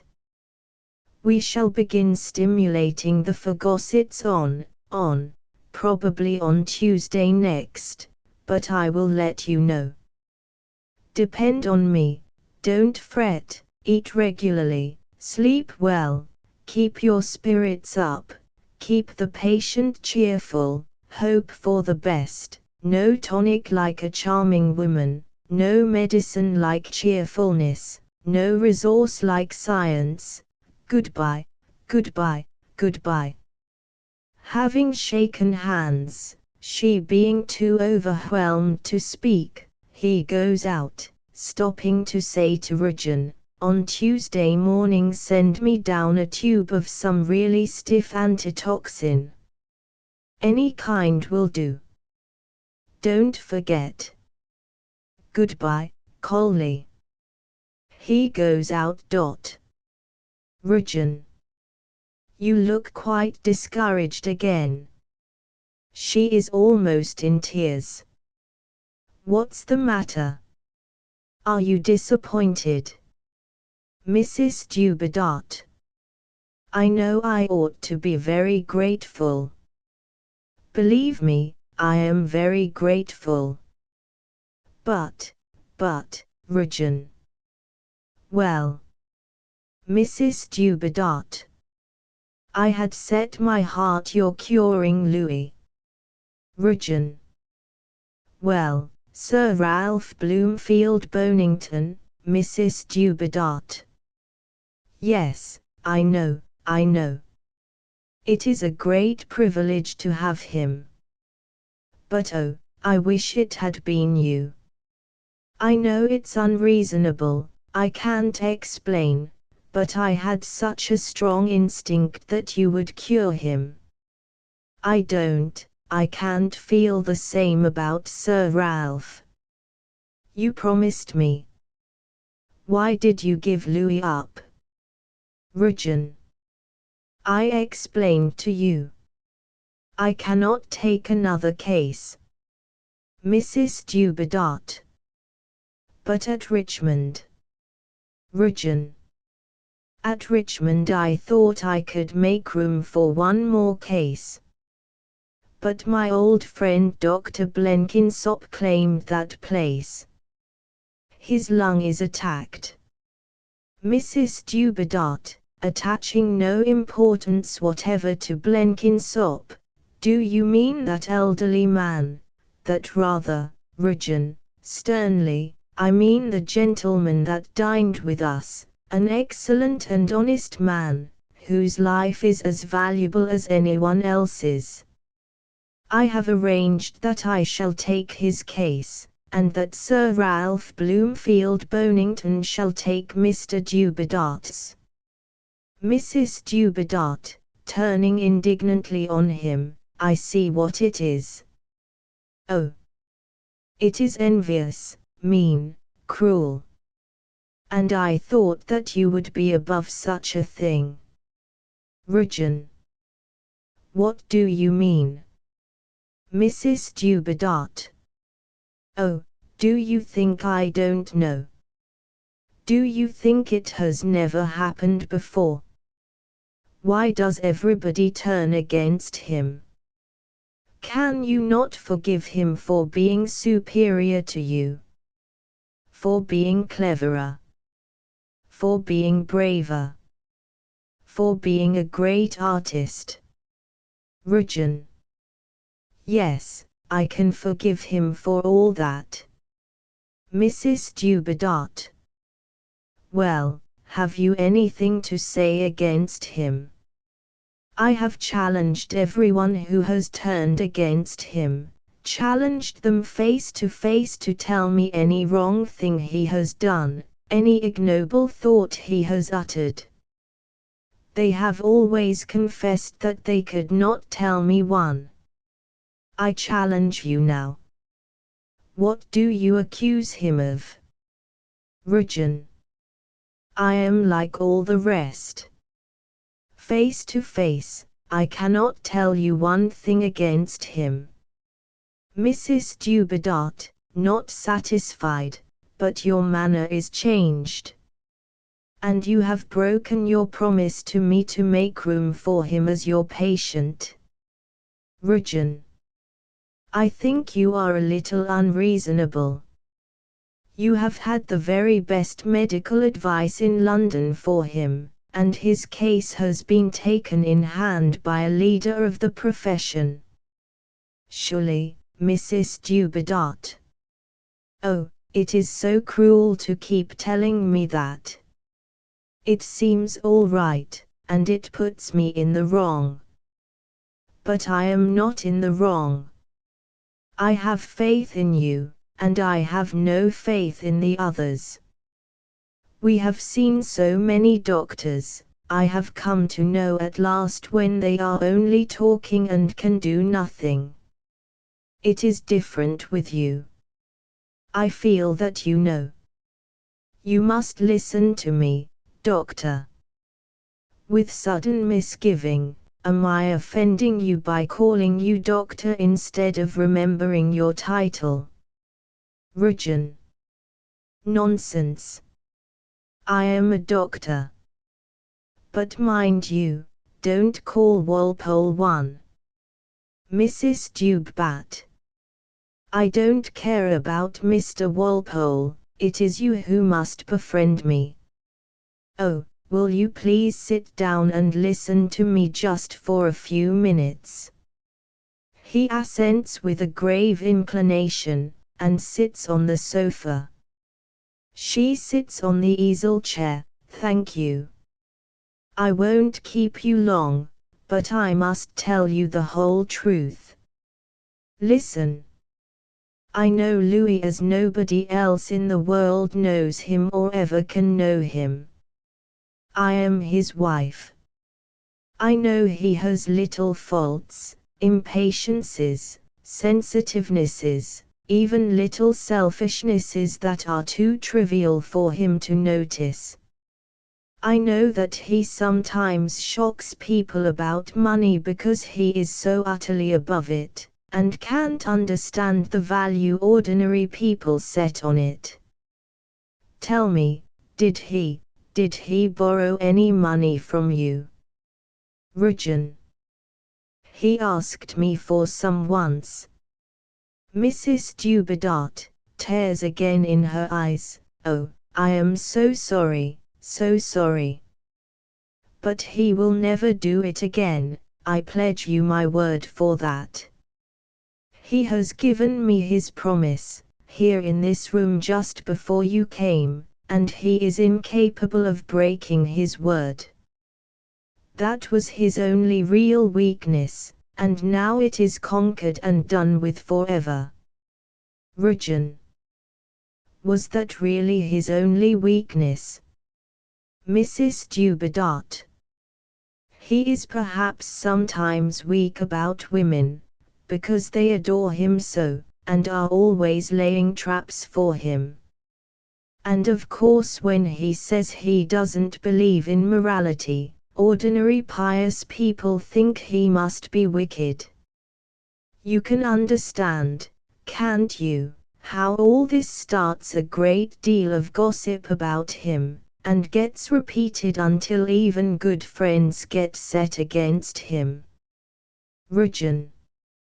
Yes, I understand. Mrs. Dubedat. Oh, if you only knew the other side of him as I do. Do you know, Doctor, that if Louis dishonored himself by a really bad action, I should kill myself? Rujan. Come. Don't exaggerate. Mrs. Dubedat. I should. You don't understand that, you East Country people. Rujan. You did not see much of the world in Cornwall, did you? Mrs. Dubedat, naively, oh yes. I saw a great deal every day of the beauty of the world, more than you ever see here in London. But I saw very few people, if that is what you mean. I was an only child. Rujan. That explains a good deal. Mrs. Dubedat. I had a great many dreams, but at last they all came to one dream. Rujan, with half a sigh, yes, the usual dream. Mrs. Dubedat, surprised, is it usual?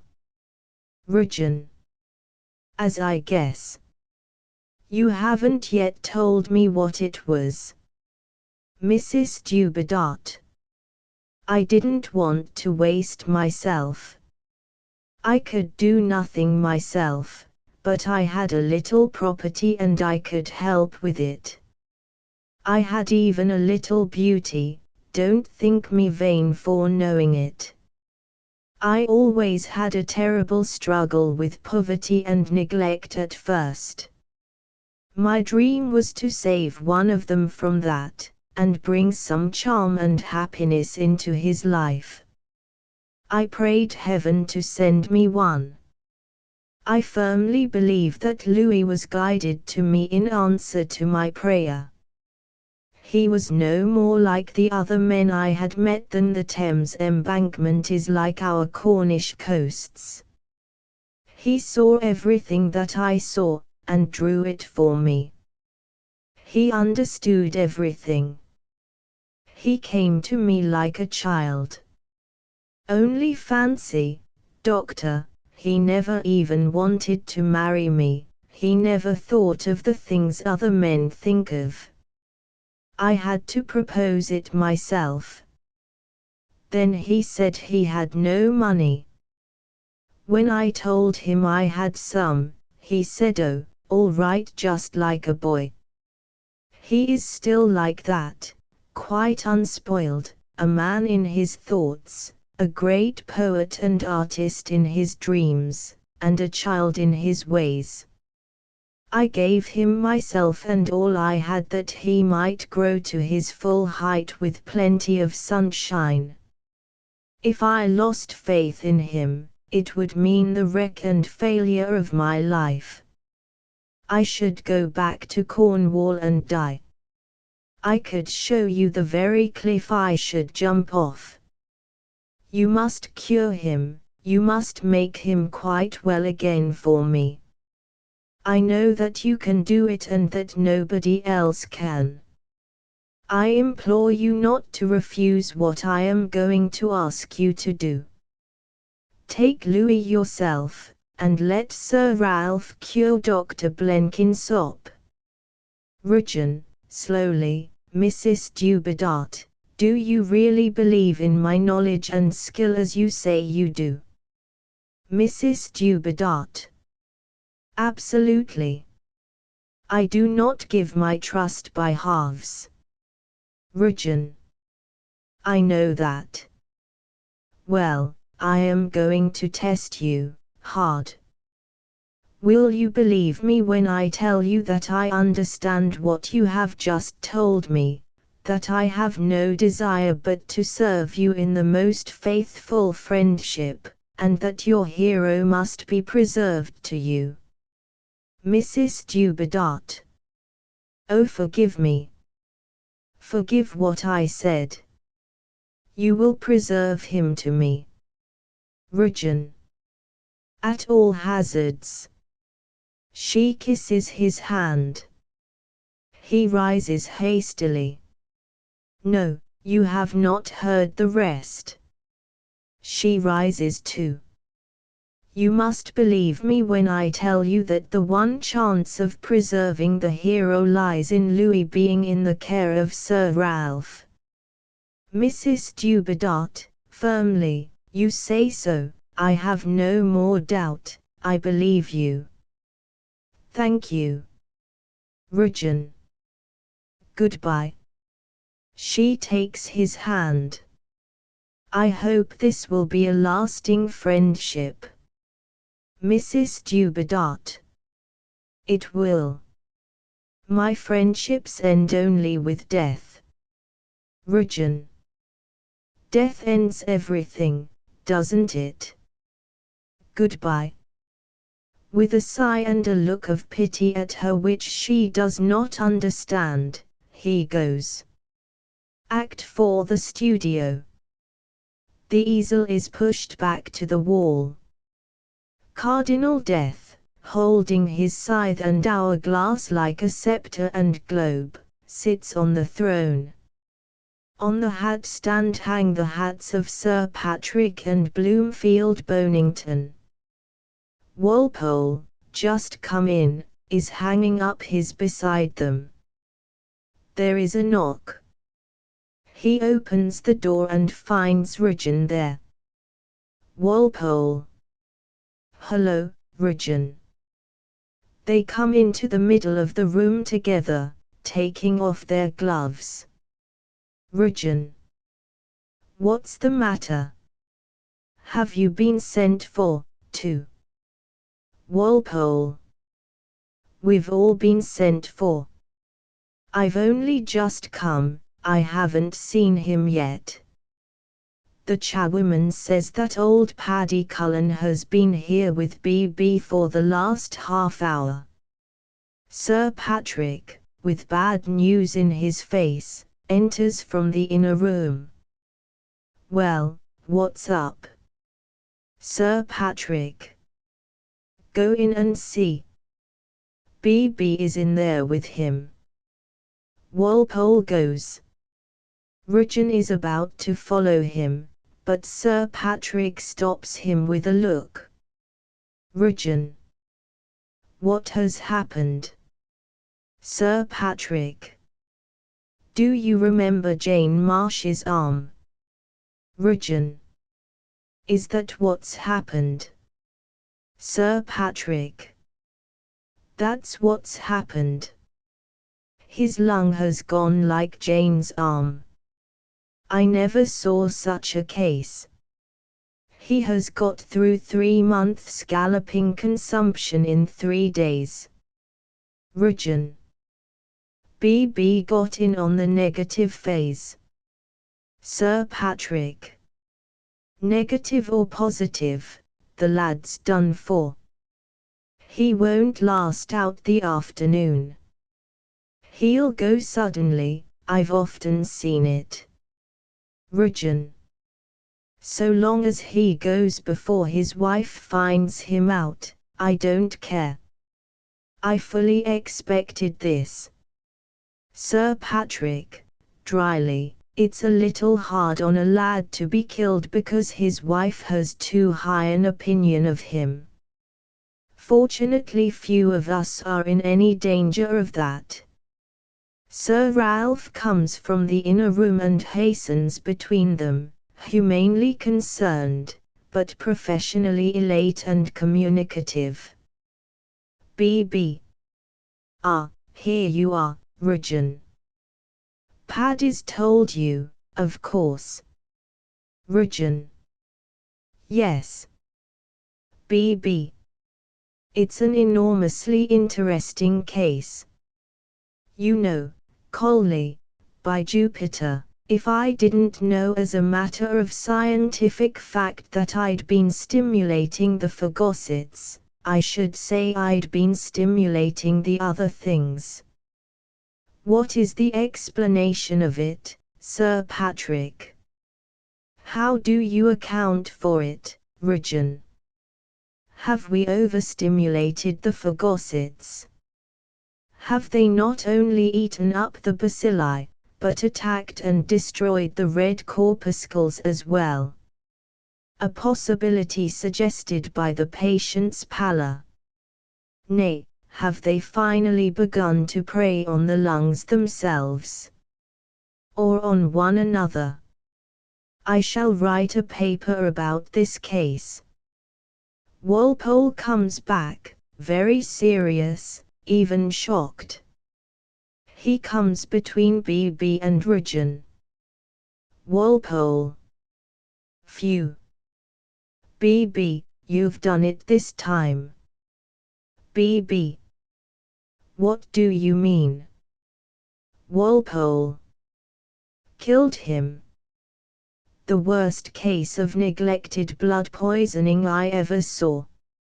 It's too late now to do anything. He'd die under the anesthetic.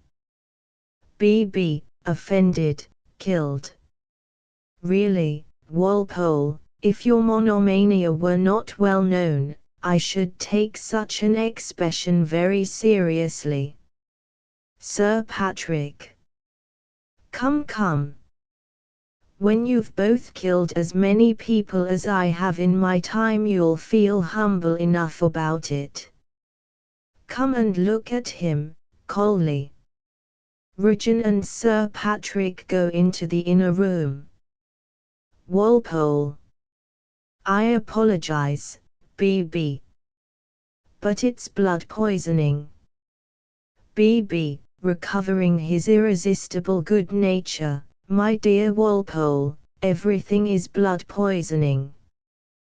But upon my soul, I shall not use any of that stuff of Region's again. What made me so sensitive about what you said just now is that, strictly between ourselves, Region cooked our young friend's goose. Jennifer, worried and distressed, but always gentle, comes between them from the inner room. She wears a nurse's apron. Mrs. Dubedat. Sir Ralph, what am I to do? That man who insisted on seeing me, and sent in word that business was important to Louis, is a newspaper man. A paragraph appeared in the paper this morning saying that Louis is seriously ill, and this man wants to interview him about it. How can people be so brutally callous? Walpole, moving vengefully towards the door, you just leave me to deal with him. Mrs. Dubedat, stopping him, but Louis insists on seeing him. He almost began to cry about it. And he says he can't bear his room any longer. He says he wants to, she struggles with a sob, to die in his studio. Sir Patrick says let him have his way, it can do no harm. What shall we do? BB, encouragingly, why, follow Sir Patrick's excellent advice, of course.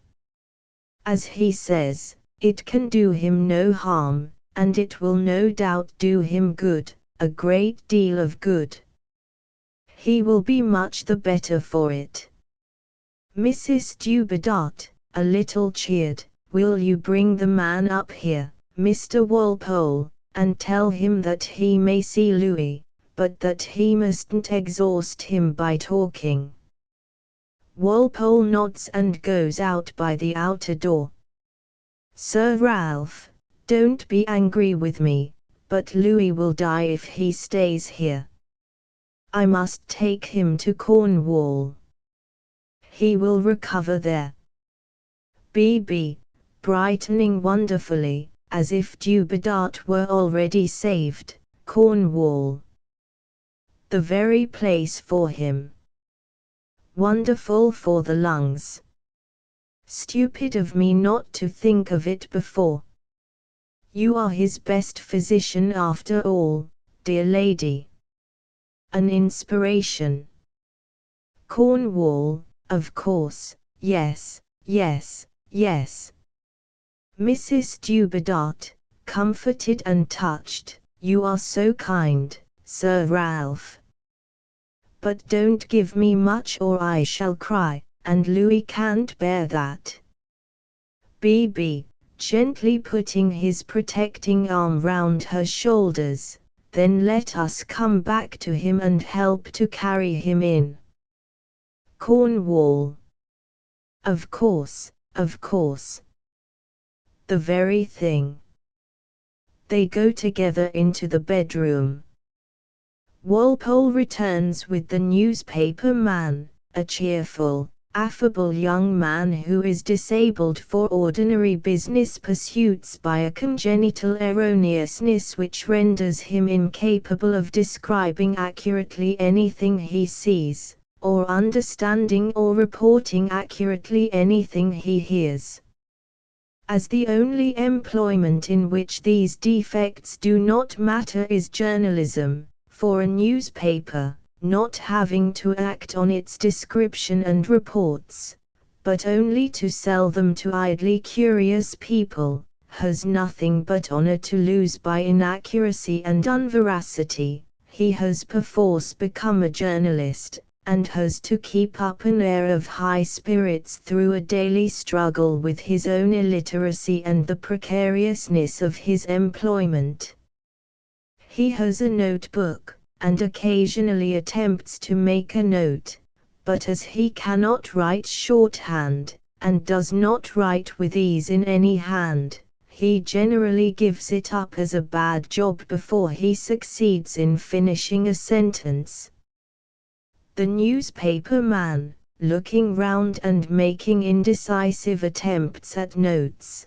This is the studio, I suppose. Walpole. Yes. The newspaper man, wittily, where he has his models, Walpole, grimly irresponsive, no doubt. The newspaper man. Cubicle, you said it was. Walpole. Yes, tubercle. The newspaper man. Which way do you spell it, is it Cubical or Cle? Walpole. Tubercle, man, not cubicle. Spelling it for him, Tubercle, the newspaper man. Oh. Tubercle. Some disease, I suppose. I thought he had consumption. Are you one of the family or the doctor? Walpole. I'm neither one nor the other. I am Mr. Cutler Walpole. Put that down. Then put down Sir Suvragin. The newspaper man. Pigeon. Walpole. Rugen. Contemptuously snatching his book. Here, you'd better let me write the names down for you, you're sure to get them wrong. That comes of belonging to an illiterate profession, with no qualifications and no public register. He writes the particulars. The newspaper man. Oh, I say, you have got your knife into us, haven't you? Walpole, vindictively, I wish I had, I'd make a better man of you. Now attend. Showing him the book, these are the names of the 3 doctors. This is the patient. This is the address. This is the name of the disease. He shuts the book with a snap which makes the journalist blink, and returns it to him. Mr. Dubedat will be brought in here presently. He wants to see you because he doesn't know how bad he is. We'll allow you to wait a few minutes to humor him, but if you talk to him, out you go. He may die at any moment. The newspaper man, interested, is he as bad as that? I say, I am in luck today. Would you mind letting me photograph you? He produces a camera. Could you have a lancet or something in your hand? Walpole. Put it up. If you want my photograph you can get it in Baker Street in any of the series of celebrities. The newspaper man. But they'll want to be paid. If you wouldn't mind, fingering the camera. Walpole. I would. Put it up, I tell you. Sit down there and be quiet. The newspaper man quickly sits down on the piano stool as Dubedat, in an invalid's chair, is wheeled in by Mrs. Dubedat and Sir Ralph. They place the chair between the dais and the sofa, where the easel stood before. Louis is not changed as a robust man would be, and he is not scared. His eyes look larger, and he is so weak physically that he can hardly move, lying on his cushions, with complete languor, but his mind is active, it is making the most of his condition, finding voluptuousness in languor and drama in death. They are all impressed, in spite of themselves, except Rugen, who is implacable. BB is entirely sympathetic and forgiving.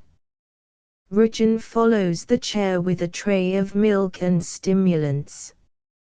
Sir Patrick, who accompanies him, takes the tea table from the corner and places it behind the chair for the tray.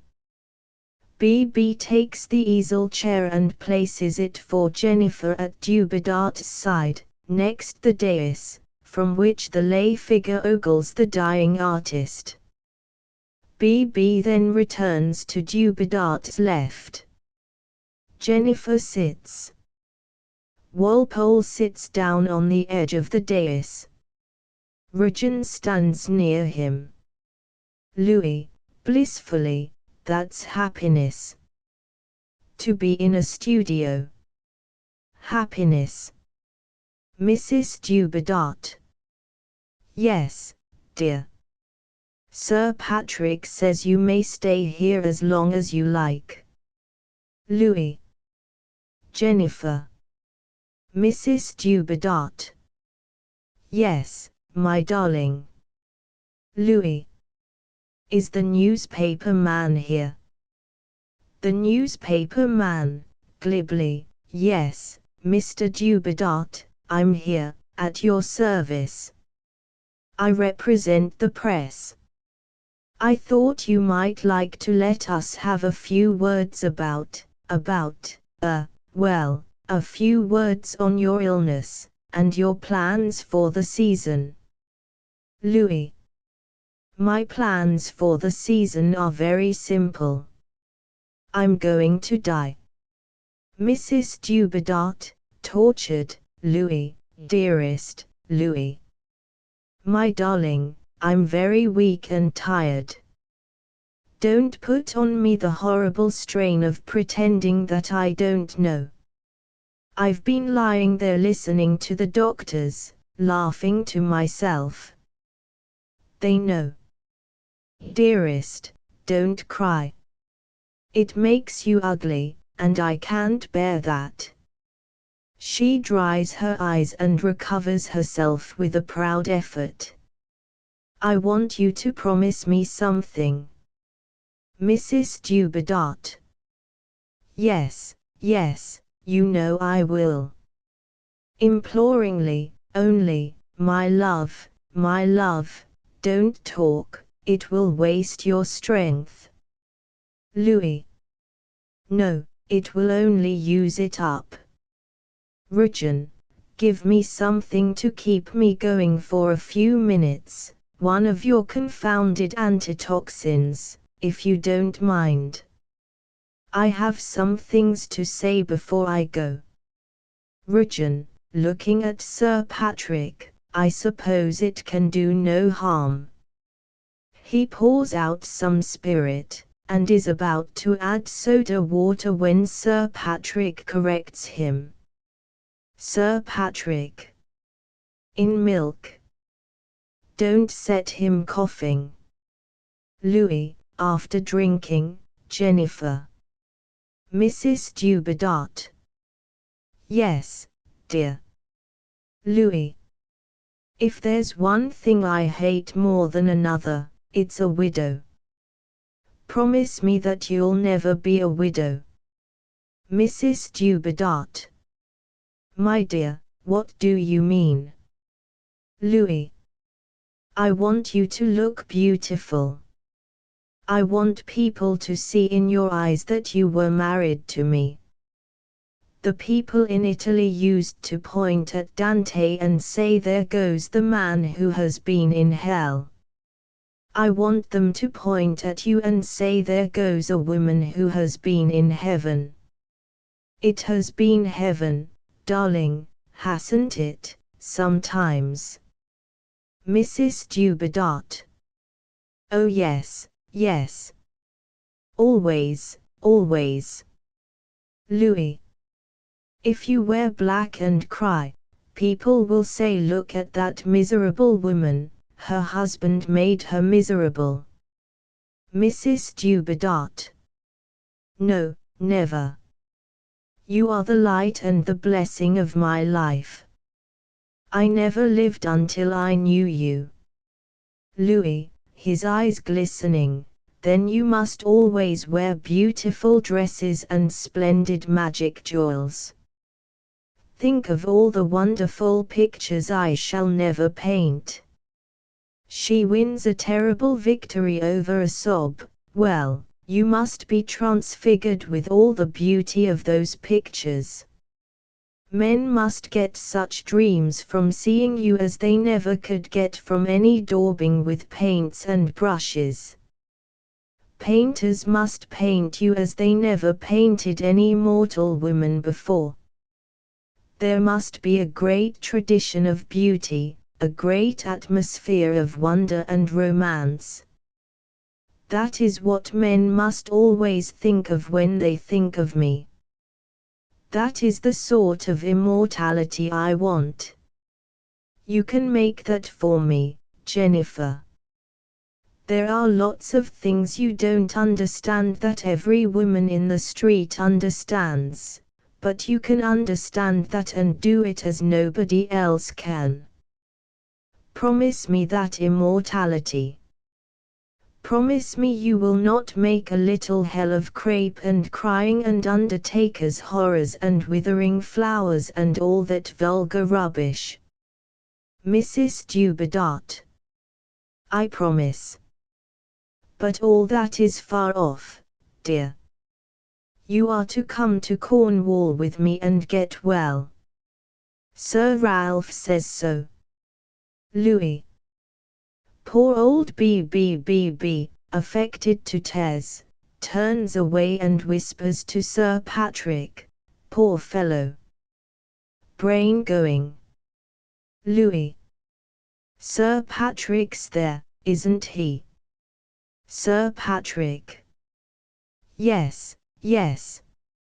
I'm here. Louis. Sit down, won't you? It's a shame to keep you standing about. Sir Patrick. Yes, yes. Thank you. All right. Louis. Jennifer. Mrs. Dubedat. Yes, dear. Louis, with a strange look of delight, do you remember the burning bush? Mrs. Dubedat. Yes, yes. Oh, my dear, how it strains my heart to remember it now. Louis. Does it? It fills me with joy. Tell them about it. Mrs. Dubedat. It was nothing, only that once in my old Cornish home we lit the first fire of the winter, and when we looked through the window we saw the flames dancing in a bush in the garden. Louis. Such a color. Garnet color. Waving like silk. Liquid lovely flame flowing up through the bay leaves, and not burning them. Well, I shall be a flame like that. I'm sorry to disappoint the poor little worms, but the last of me shall be the flame in the burning bush. Whenever you see the flame, Jennifer, that will be me. Promise me that I shall be burnt. Mrs. Dubedat. Oh, if I might be with you, Louis. Louis. No, you must always be in the garden when the bush flames. You are my hold on the world, you are my immortality. Promise. Mrs. Dubedat. I'm listening. I shall not forget. You know that I promise. Louis. Well, that's about all, except that you are to hang my pictures at the one-man show. I can trust your eye. You won't let anyone else touch them. Mrs. Dubedat. You can trust me. Louis.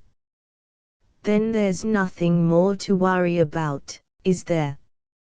Give me some more of that milk. I'm fearfully tired, but if I stop talking I shan't begin again. Sir Ralph gives him a drink. He takes it and looks up quaintly. I say, B, do you think anything would stop you talking? B, almost unmanned, he confuses me with you, Paddy. Poor fellow. Poor fellow.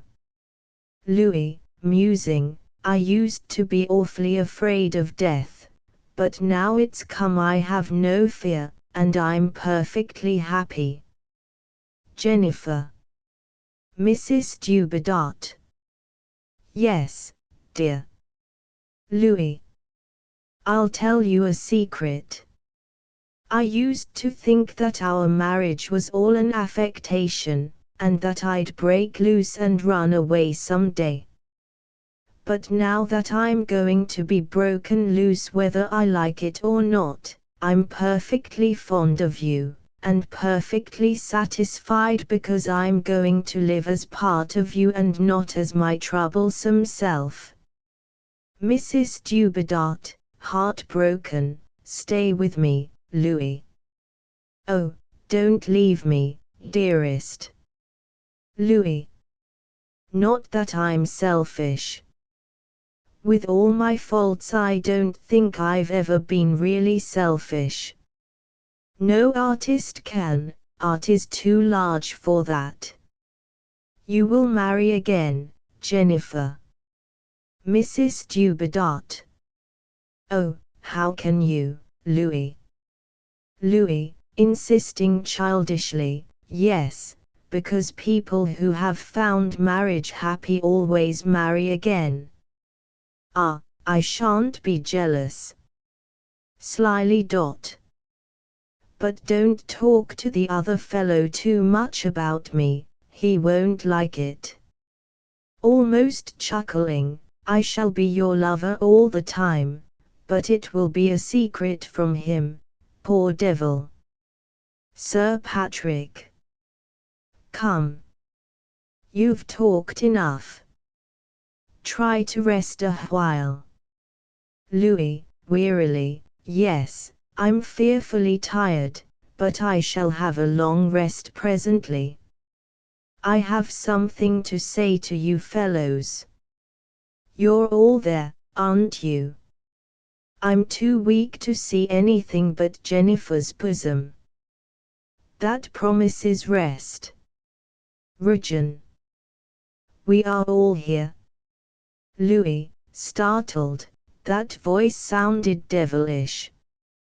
Take care, Rujan, my ears hear things that other people's can't. I've been thinking. I'm cleverer than you imagine. Sir Patrick, whispering to Rujan, you've got on his nerves, coldly. Slip out quietly. Rujan, apart to Sir Patrick, would you deprive the dying actor of his audience? Louis, his face lighting up faintly with mischievous glee, I heard that, Rujan. That was good. Jennifer dear, be kind to Rujan always, because he was the last man who amused me. Rujan, relentless, was I. Louis. But it's not true. It's you who are still on the stage. I'm halfway home already. Mrs. Dubadart, to Rujan, what did you say? Louis, answering for him, nothing, dear. Only one of those little secrets that men keep among themselves. Well, all you chaps have thought pretty hard things of me, and said them. B. Quite overcome, no, Dubadart. Not at all. Louis. Yes, you have. I know what you all think of me. Don't imagine I'm sore about it. I forgive you. Walpole, involuntarily, well, damn me. Ashamed, I beg your pardon. Louis. That was old Walpole, I know. Don't grieve, Walpole. I'm perfectly happy. I'm not in pain. I don't want to live. I've escaped from myself. I'm in heaven, immortal in the heart of my beautiful Jennifer. I'm not afraid, and not ashamed. Reflectively, puzzling it out for himself weakly, I know that in an accidental sort of way, struggling through the unreal part of life, I haven't always been able to live up to my ideal. But in my own real world I have never done anything wrong, never denied my faith, never been untrue to myself. I've been threatened and blackmailed and insulted and starved. But I've played the game. I've fought the good fight. And now it's all over, there's an indescribable peace. He feebly folds his hands and utters his creed. I believe in Michelangelo, Velázquez, and Rembrandt, in the might of design, the mystery of color, the redemption of all things by beauty everlasting, and the message of art that has made these hands blessed. Amen. Amen. He closes his eyes and lies still. Mrs. Dubedat, breathless. Louis, are you? Walpole rises and comes quickly to see whether he is dead. Louis. Not yet, dear. Very nearly, but not yet. I should like to rest my head on your bosom, only it would tire you. Mrs. Dubedat. No, no, no, darling, how could you tire me? She lifts him so that he lies on her bosom. Louis. That's good. That's real. Mrs. Dubedat. Don't spare me, dear. Indeed, indeed you will not tire me. Lean on me with all your weight. Louis, with a sudden half-return of his normal strength and comfort, Ginny Gwynny, I think I shall recover after all. Sir Patrick looks significantly at Rudyard, mutely warning him that this is the end. Mrs. Dubedat, hopefully, yes, yes, you shall. Louis. Because I suddenly want to sleep. Just an ordinary sleep. Mrs. Dubedat, rocking him, yes, dear. Sleep. He seems to go to sleep. Walpole makes another movement. She protests. Pshaw, pshaw, please don't disturb him. His lips move. What did you say, dear? In great distress, I can't listen without moving him. His lips move again. Walpole bends down and listens. Walpole. He wants to know, is the newspaper man here? The newspaper man, excited, for he has been enjoying himself enormously. Yes, Mr. Dubedat. Here I am. Walpole raises his hand warningly to silence him. Sir Ralph sits down quietly on the sofa and frankly buries his face in his handkerchief. Mrs. Dubedat, with great relief, oh that's right, dear, don't spare me, lean with all your weight on me. Now you are really resting. Sir Patrick quickly comes forward and feels Louis's pulse, then takes him by the shoulders. Sir Patrick. Let me put him back on the pillow, ma'am. He will be better so. Mrs. Dubedat, piteously, oh no, please, please, doctor. He is not tiring me, and he will be so hurt when he wakes if he finds I have put him away. Sir Patrick. He will never wake again. He takes the body from her and replaces it in the chair. Rudyard, unmoved, lets down the back and makes a beer of it. Mrs. Dubedat, who has unexpectedly sprung to her feet, and stands dry-eyed and stately, was that death? Walpole. Yes.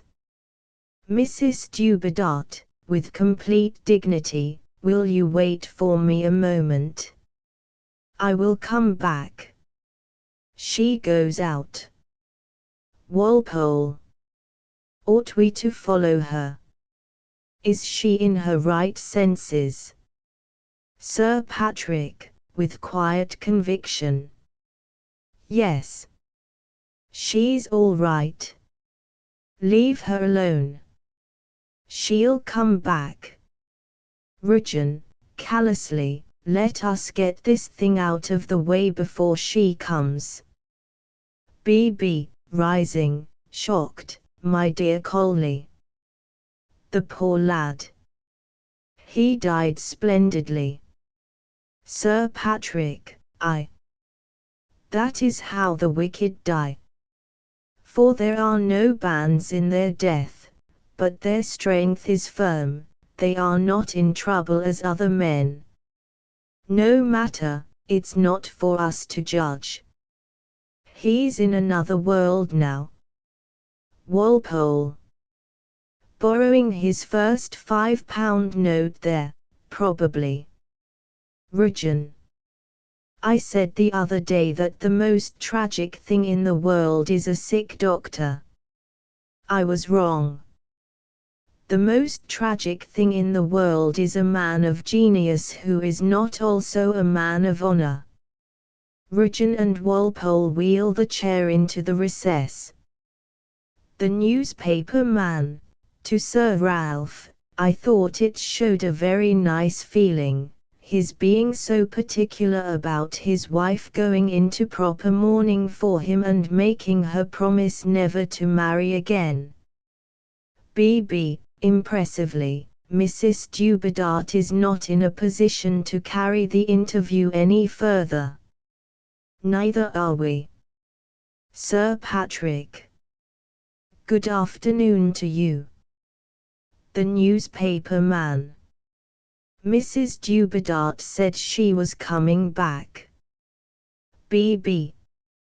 After you have gone. The newspaper man. Do you think she would give me a few words on how it feels to be a widow? Rather a good title for an article, isn't it? BB young man, if you wait until Mrs. Dubedat comes back, you will be able to write an article on how it feels to be turned out of the house. The newspaper man, unconvinced, you think she'd rather not? BB, cutting him short, good day to you.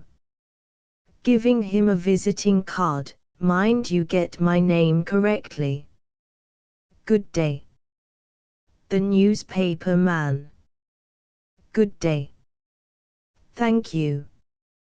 Vaguely trying to read the card, Mr. BB. No, not Mr. This is your hat, I think, giving it to him. Gloves. No, of course, no gloves. Good day to you. He edges him out at last, shuts the door on him, and returns to Sir Patrick as Rujan and Walpole come back from the recess, Walpole crossing the room to the hat stand, and Rujan coming between Sir Ralph and Sir Patrick. Poor fellow. Poor young fellow. How well he died. I feel a better man, really. Sir Patrick. When you're as old as I am, you'll know that it matters very little how a man dies. What matters is, how he lives. Every fool that runs his nose against a bullet is a hero nowadays, because he dies for his country. Why don't he live for it to some purpose? BB. No, please, Paddy, don't be hard on the poor lad. Not now, not now. After all, was he so bad? He had only two failings, money and women. Well, let us be honest. Tell the truth, Paddy. Don't be hypocritical, Rujan. Throw off the mask, Walpole. Are these two matters so well arranged at present that a disregard of the usual arrangements indicates real depravity? Walpole. I don't mind his disregarding the usual arrangements. Confound the usual arrangements. To a man of science they are beneath contempt both as to money and women. What I mind is his disregarding everything except his own pocket and his own fancy. He didn't disregard the usual arrangements when they paid him. Did he give us his pictures for nothing? Do you suppose he'd have hesitated to blackmail me if I'd compromised myself with his wife? Not he. Sir Patrick. Don't waste your time wrangling over him. A blackguard's a blackguard, an honest man's an honest man, and neither of them will ever be at a loss for a religion or a morality to prove that their ways are the right ways. It's the same with nations, the same with professions, the same all the world over and always will be. B.B. Ah, well, perhaps. Still, de mortuis nil nisi bonum. He died extremely well, remarkably well. He has set us an example. Let us endeavor to follow it rather than harp on the weaknesses that have perished with him. I think it is Shakespeare who says that the good that most men do lives after them, the evil lies interred with their bones. Yes, interred with their bones. Believe me, Paddy, we are all mortal. It is the common lot, Regin. Say what you will, Walpole, nature's debt must be paid. If 'tis not today, 'twill be tomorrow. Tomorrow and tomorrow and tomorrow after life's fitful fever they sleep well and like this insubstantial bourne from which no traveller returns leave not a rack behind. Walpole is about to speak, but B.B., suddenly and vehemently proceeding, extinguishes him.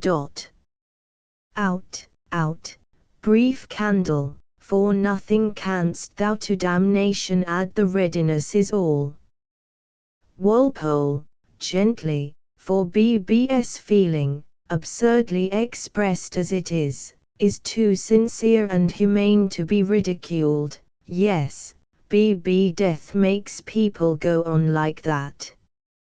I don't know why it should, but it does. By the way, what are we going to do? Ought we to clear out, or had we better wait and see whether Mrs. Dubedat will come back? Sir Patrick. I think we'd better go. We can tell the charwomen what to do. They take their hats and go to the door. Mrs. Dubedat, coming from the inner door wonderfully and beautifully dressed, and radiant, carrying a great piece of purple silk, handsomely embroidered, over her arm. I'm so sorry to have kept you waiting. Sir Patrick, amazed, all, don't mention it, madam. B.B. Together, not at all, not at all. Regin, in a confused, by no means. Walpole, murmur, it doesn't matter in the least. Mrs. Dubedat, coming to them, I felt that I must shake hands with his friends once before we part today. We have shared together a great privilege and a great happiness. I don't think we can ever think of ourselves ordinary people again. We have had a wonderful experience, and that gives us a common faith, a common ideal, that nobody else can quite have. Life will always be beautiful to us, death will always be beautiful to us. May we shake hands on that? Sir Patrick, shaking hands, remember, all letters had better be left to your solicitor. Let him open everything and settle everything. That's the law, you know. Mrs. Dubedat. Oh, thank you, I didn't know. Sir Patrick goes. Walpole. Goodbye. I blame myself, I should have insisted on operating. He goes. BB. I will send the proper people, they will know it to do, you shall have no trouble. Goodbye, my dear lady. He goes. Rujan. Goodbye. He offers his hand. Mrs. Dubedat, drawing back with gentle majesty, I said his friends, Sir Colenso. He bows and goes. She unfolds the great piece of silk, and goes into the recess to cover her dead. Act V. One of the smaller Bond Street picture galleries. The entrance is from a picture shop. Nearly in the middle of the gallery there is a writing table, at which the secretary, fashionably dressed, sits with his back to the entrance, correcting catalogue proofs. Some copies of a new book are on the desk, also the secretary's shining hat and a couple of magnifying glasses. At the side, on his left, a little behind him, is a small door marked private. Near the same side is a cushioned bench parallel to the walls, which are covered with Dubedat's works. Two screens, also covered with drawings, stand near the corners right and left of the entrance. Jennifer, beautifully dressed and apparently very happy and prosperous, comes into the gallery through the private door. Jennifer. Have the catalogues come yet, Mr. Danby? The secretary. Not yet. Jennifer. What a shame. It's 1:15, the private view will begin in less than half an hour. The secretary. I think I'd better run over to the printers to hurry them up. Jennifer. Oh, if you would be so good, Mr. Danby. I'll take your place while you're away. The secretary. If anyone should come before the time, don't take any notice. The commissionaire won't let anyone through unless he knows him. We have a few people who like to come before the crowd, people who really buy, and of course we're glad to see them. Have you seen the notices in brush and crayon and in the easel? Jennifer, indignantly, yes, most disgraceful. They write quite patronizingly, as if they were Mr. Dubedat's superiors. After all the cigars and sandwiches they had from us on the press day, and all they drank, I really think it is infamous that they should write like that. I hope you have not sent them tickets for today. The secretary. Oh, they won't come again, there's no lunch today. The advance copies of your book have come. He indicates the new books. Jennifer, pouncing on a copy, wildly excited, give it to me. Oh. Excuse me a moment, she runs away with it through the private door. The secretary takes a mirror from his drawer and smartens himself before going out. Rujan comes in. Rujan. Good morning. May I look round, as well, before the doors open? The secretary. Certainly, Sir Colenso. I'm sorry catalogues have not come, I'm just going to see about them. Here's my own list, if you don't mind. Rajan. Thanks. What's this? He takes up one the new books. The secretary. That's just come in. An advance copy of Mrs. Dubedart's life of her late husband.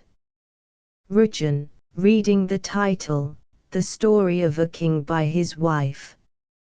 He looks at the portrait frontis. There he is. You knew him here, I suppose.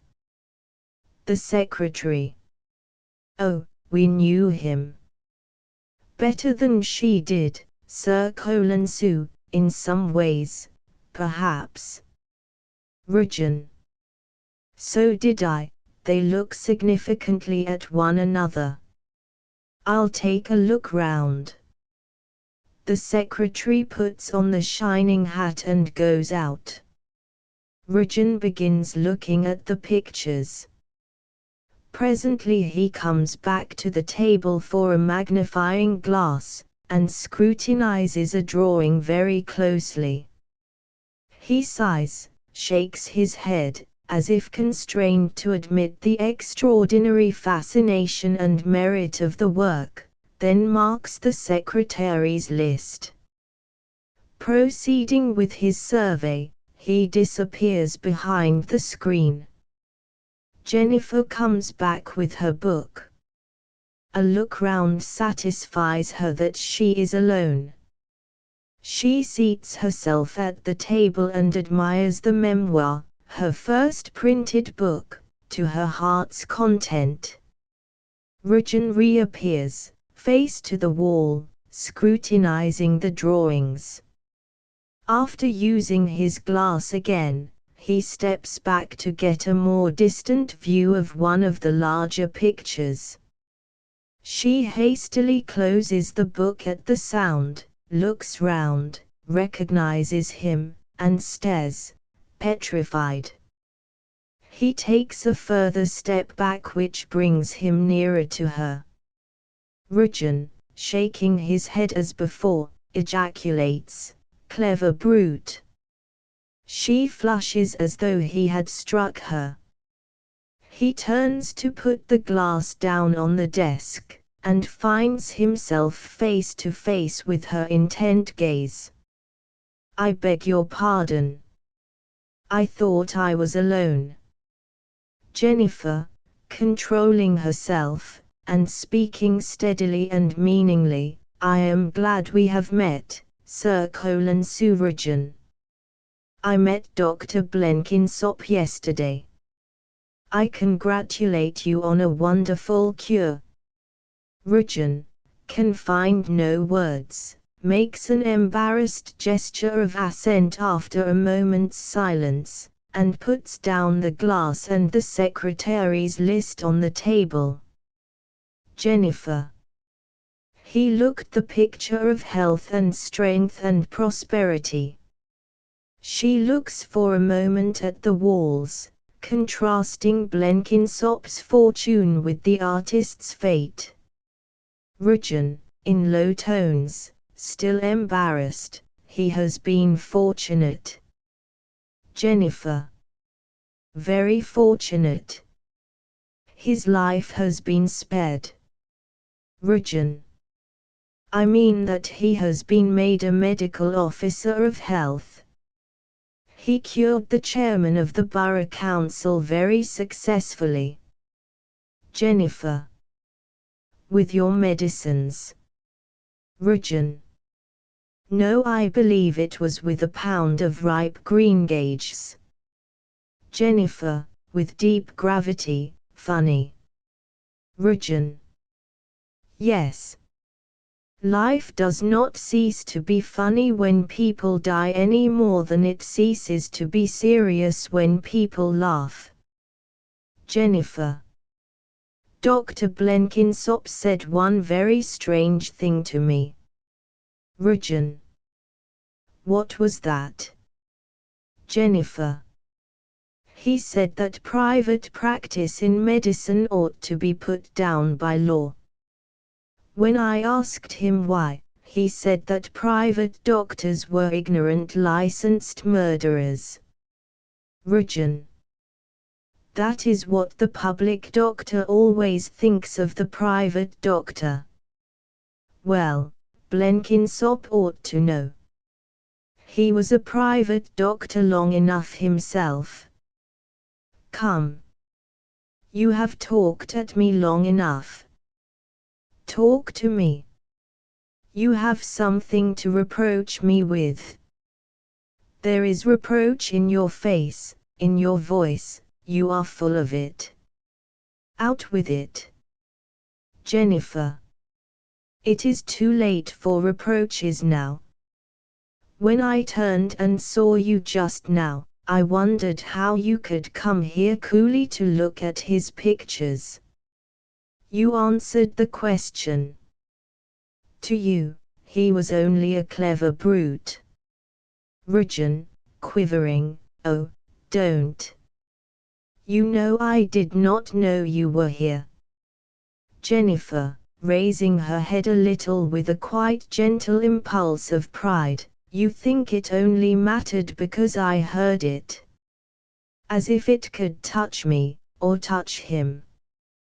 Don't you see that what is really dreadful is that to you living things have no souls? Region, with a skeptical shrug, the soul is an organ I have not come across in the course of my anatomical work. Jennifer.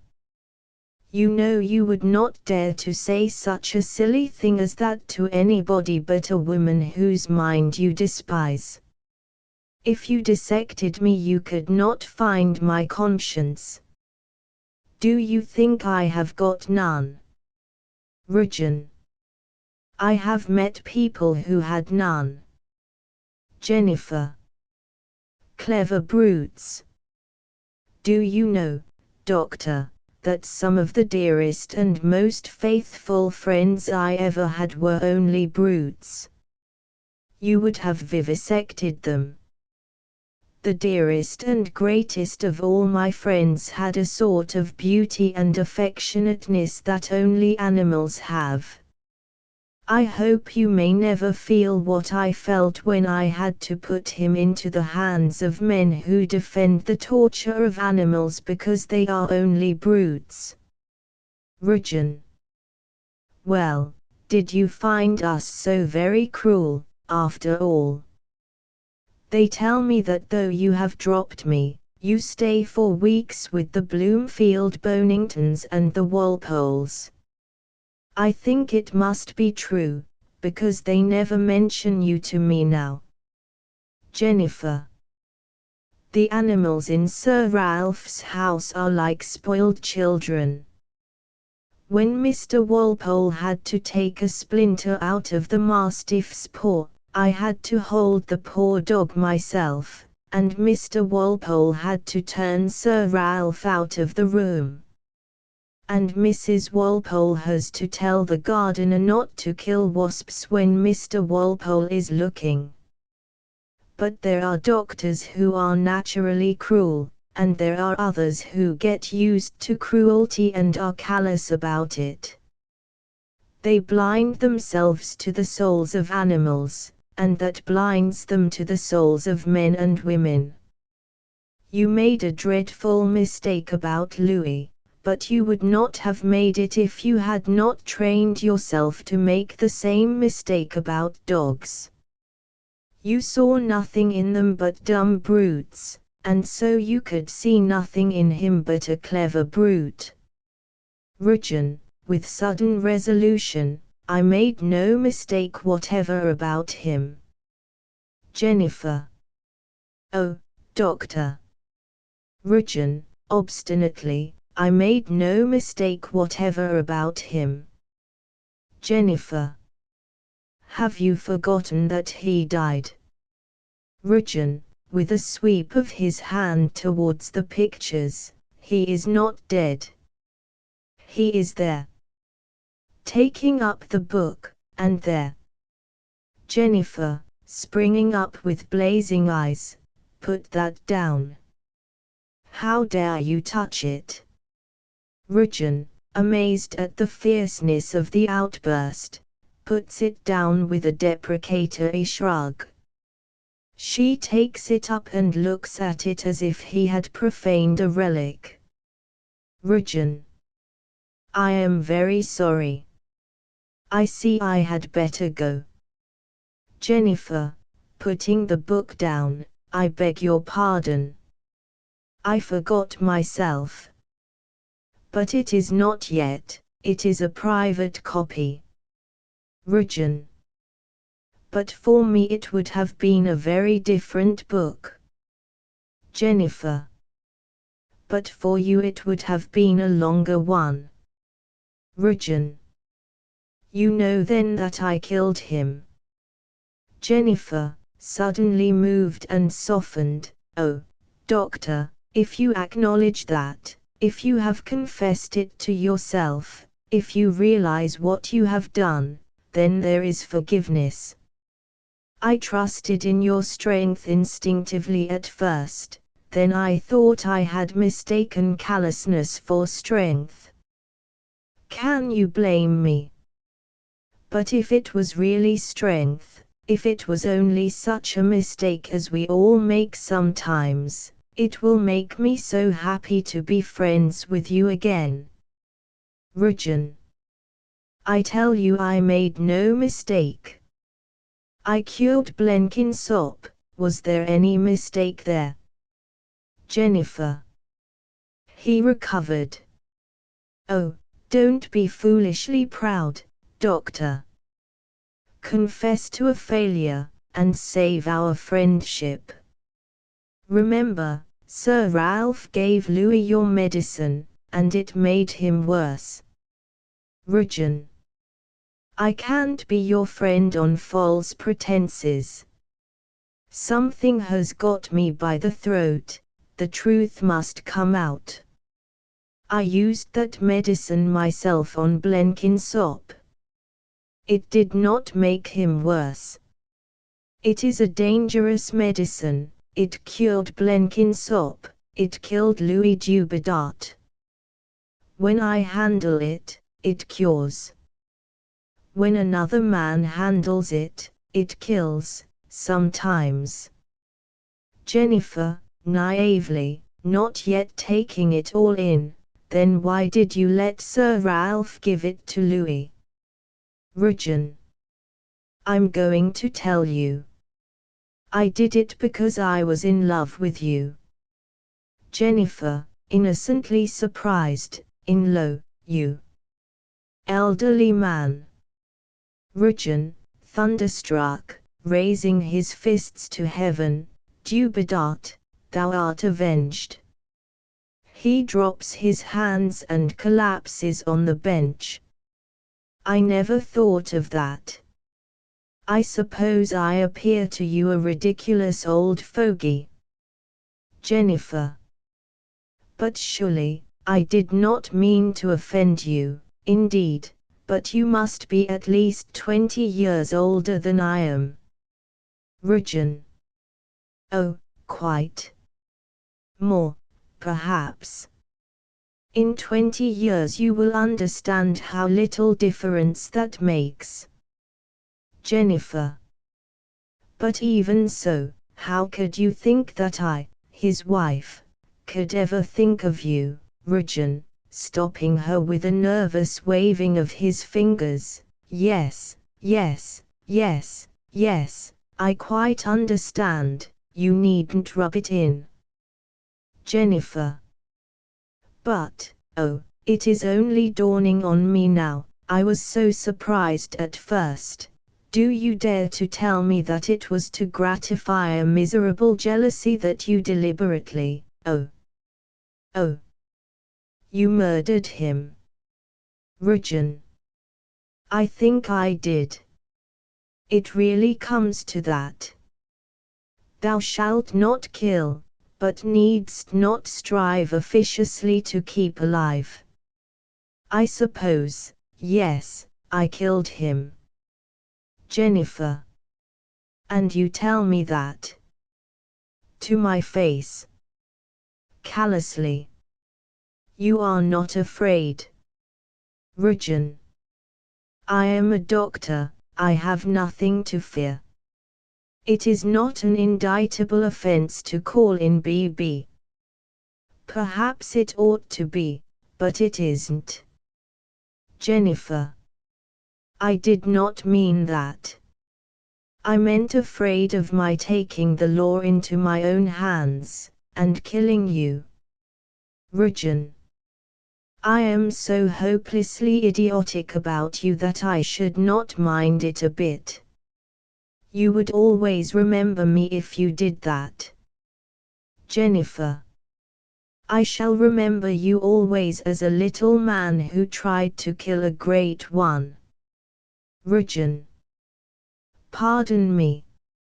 I succeeded. Jennifer, with quiet conviction, no. Doctors think they hold the keys of life and death, but it is not their will that is fulfilled. I don't believe you made any difference at all. Rajan. Perhaps not. But I intended to. Jennifer, looking at him amazedly, not without pity, and you tried to destroy that wonderful and beautiful life merely because you grudged him a woman whom you could never have expected to care for you. Rajan. Who kissed my hands? Who believed in me? Who told me her friendship lasted until death? Jennifer. And whom you were betraying? Rajan. No. Whom I was saving. Jennifer, gently, pray, doctor, from what? Rajan. From making a terrible discovery. From having your life laid waste. Jennifer. How? Rajan. No matter. I have saved you. I have been the best friend you ever had. You are happy. You are well. His works are an imperishable joy and pride for you. Jennifer. And you think that is your doing? Oh doctor, doctor. Sir Patrick is right, you do think you are a little god. How can you be so silly? You did not paint those pictures which are my imperishable joy and pride, you did not speak the words that will always be heavenly music in my ears. I listen to them now whenever I am tired or sad. That is why I am always happy. Rajan. Yes, now that he is dead. Were you always happy when he was alive? Jennifer, wounded, oh, you are cruel, cruel. When he was alive I did not know the greatness of my blessing. I worried meanly about little things. I was unkind to him. I was unworthy of him. Rajan, laughing bitterly, ha. Jennifer. Don't insult me, don't blaspheme. She snatches up the book and presses it to her heart in a paroxysm of remorse, exclaiming, "Oh, my King of Men!" Rajan. King of Men. Oh, this is too monstrous, too grotesque. We cruel doctors have kept the secret from you faithfully, but it is like all secrets, it will not keep itself. The buried truth germinates and breaks through to the light. Jennifer. What truth? Rajan. What truth?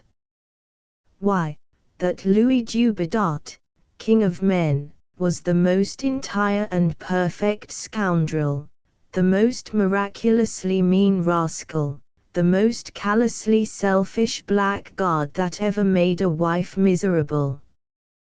Jennifer, unshaken, calm and lovely, he made his wife the happiest woman in the world, Dr.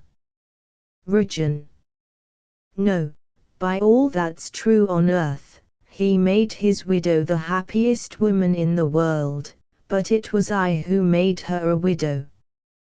And her happiness is my justification and my reward. Now you know what I did and what I thought of him. Be as angry with me as you like, at least you know me as I really am. If you ever come to care for an elderly man, you will know what you are caring for. Jennifer, kind and quiet, I am not angry with you anymore, Sir Sue.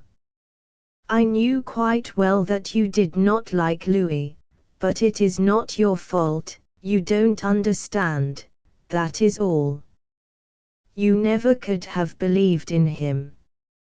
It is just like you're not believing in my religion, it is a sort of sixth sense that you have not got. And, with a gentle reassuring movement towards him, don't think that you have shocked me so dreadfully. I know quite well what you mean by his selfishness. He sacrificed everything for his art. In a certain sense he had even to sacrifice everybody, Rujan. Everybody except himself. By keeping that back he lost the right to sacrifice you, and gave me the right to sacrifice him. Which I did. Jennifer, shaking her head, pitying his error, he was one of the men who know what women know, that self-sacrifice is vain and cowardly. Rujan. Yes, when the sacrifice is rejected and thrown away. Not when it becomes the food of Godhead. Jennifer. I don't understand that. And I can't argue with you, you are clever enough to puzzle me, but not to shake me. You are so utterly, so wildly wrong, so incapable of appreciating Louis, Rujan. Oh. Taking up the secretary's list, I have marked 5 pictures as sold to me. Jennifer. They will not be sold to you. Louis creditors insisted on selling them, but this is my birthday, and they were all bought in for me this morning by my husband. Rujan. By whom? Jennifer. By my husband. Rujan, gabbling and stuttering, what husband? Whose husband? Which husband? Whom? How? What? Do you mean to say that you have married again? Jennifer. Do you forget that Louis disliked widows, and that people who have married happily once always marry again? The secretary returns with a pile of catalogues. The secretary. Just got the first batch of catalogues in time.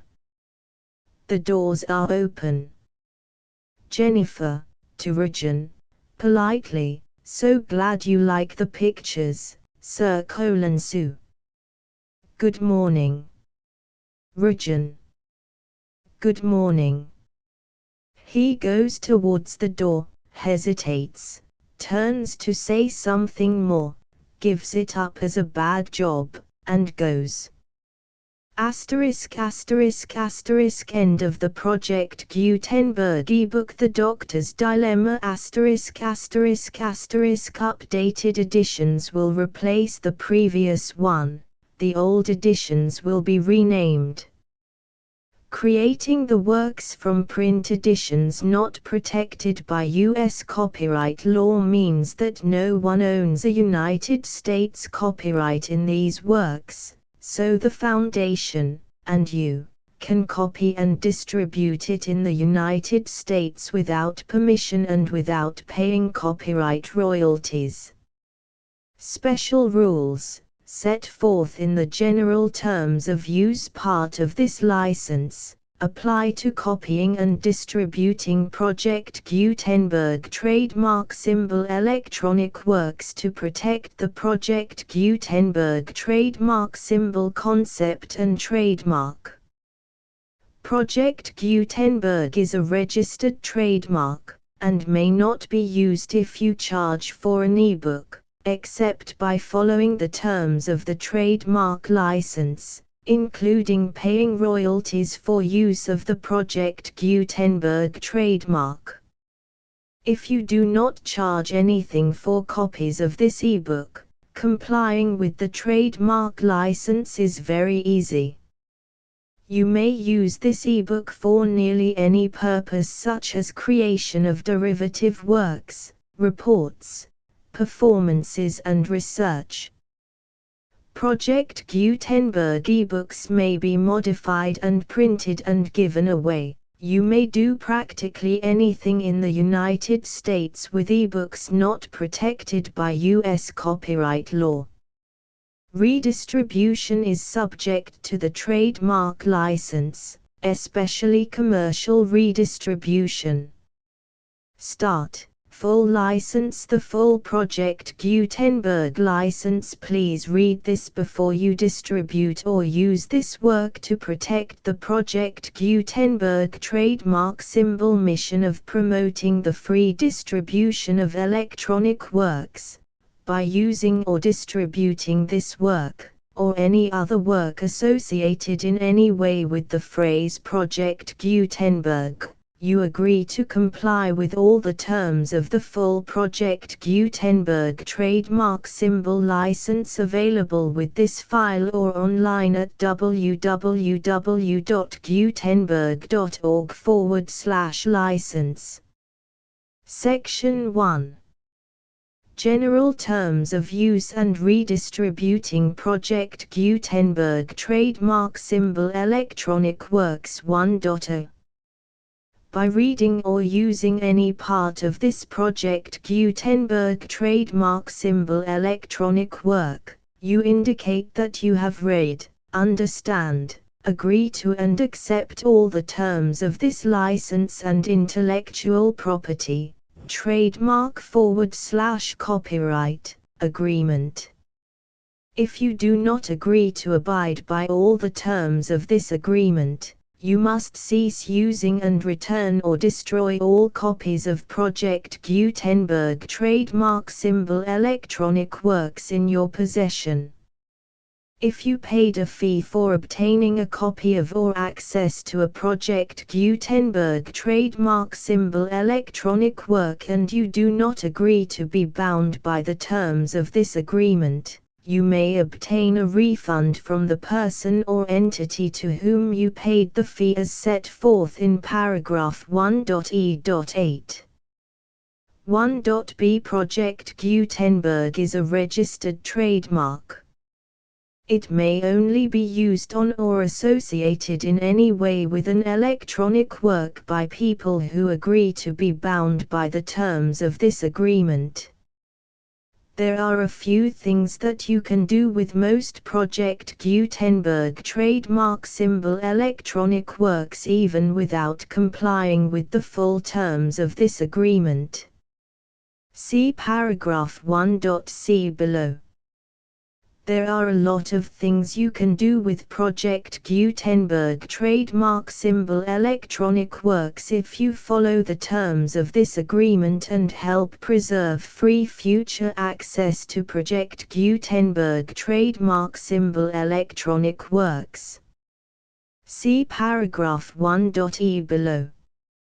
1.c.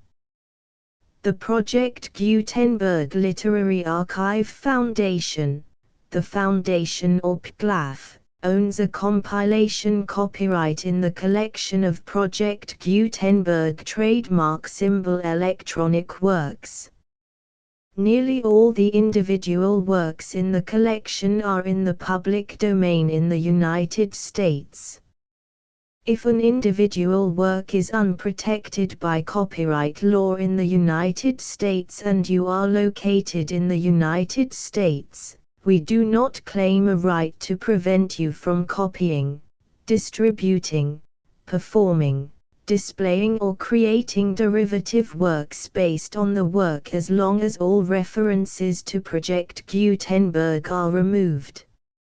Of course, we hope that you will support the Project Gutenberg trademark symbol mission of promoting free access to electronic works by freely sharing Project Gutenberg trademark symbol works in compliance with the terms of this agreement for keeping the Project Gutenberg trademark symbol name associated with the work. You can easily comply with the terms of this agreement by keeping this work in the same format with its attached full Project Gutenberg trademark symbol license when you share it without charge with others. 1.d. The copyright laws of the place where you are located also govern what you can do with this work. Copyright laws in most countries are in a constant state of change. If you are outside the United States, check the laws of your country in addition to the terms of this agreement before downloading, copying, displaying, performing, distributing or creating derivative works based on this work or any other Project Gutenberg trademark symbol work. The Foundation makes no representations concerning the copyright status of any work in any country other than the United States. 1.e Unless you have removed all references to Project Gutenberg. 1.e.1. The following sentence, with active links to, or other immediate access to, the full Project Gutenberg trademark symbol license must appear prominently whenever any copy of a Project Gutenberg trademark symbol work, any work on which the phrase Project Gutenberg appears, or with which the phrase Project Gutenberg is associated, is accessed, displayed, performed, viewed, copied or distributed. This ebook is for the use of anyone anywhere in the United States and most other parts of the world at no cost and with almost no restrictions whatsoever. You may copy it, give it away or reuse it under the terms of the Project Gutenberg license included with this ebook or online at www.gutenberg.org. If you are not located in the United States, you will have to check the laws of the country where you are located before using this ebook. 1.e.2. If an individual Project Gutenberg trademark symbol electronic work is derived from texts not protected by U.S. copyright law, does not contain a notice indicating that it is posted with permission of the copyright holder, the work can be copied and distributed to anyone in the United States without paying any fees or charges. If you are redistributing or providing access to a work with the phrase Project Gutenberg associated with or appearing on the work, you must comply either with the requirements of paragraphs 1.e.1 through 1.e.7 or obtain permission for the use of the work and the Project Gutenberg trademark symbol trademark as set forth in paragraphs 1.e.8 or 1.e.9. 1.e.3. If an individual Project Gutenberg trademark symbol electronic work is posted with the permission of the copyright holder, your use and distribution must comply with both paragraphs 1.e.1 through 1.e.7 and any additional terms imposed by the copyright holder. Additional terms will be linked to the Project Gutenberg trademark symbol license for all works posted with the permission of the copyright holder found at the beginning of this work.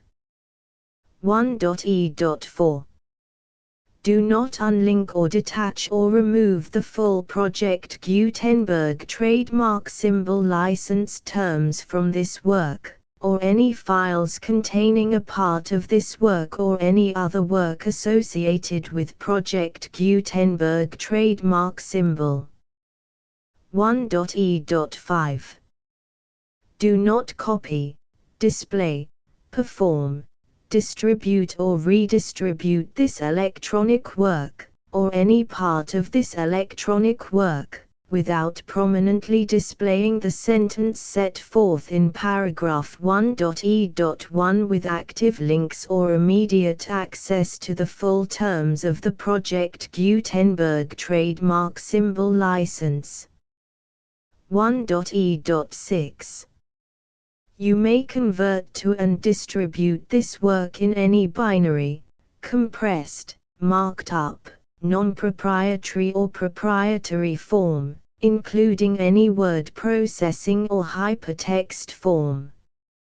However, if you provide access to or distribute copies of a Project Gutenberg trademark symbol work in a format other than plain vanilla ASCII or other format used in the official version posted on the official Project Gutenberg trademark symbol website, www.gutenberg.org, you must, at no additional cost, fee or expense to the user, provide a copy, a means of exporting a copy, or a means of obtaining a copy upon request, of the work in its original plain vanilla ASCII or other form.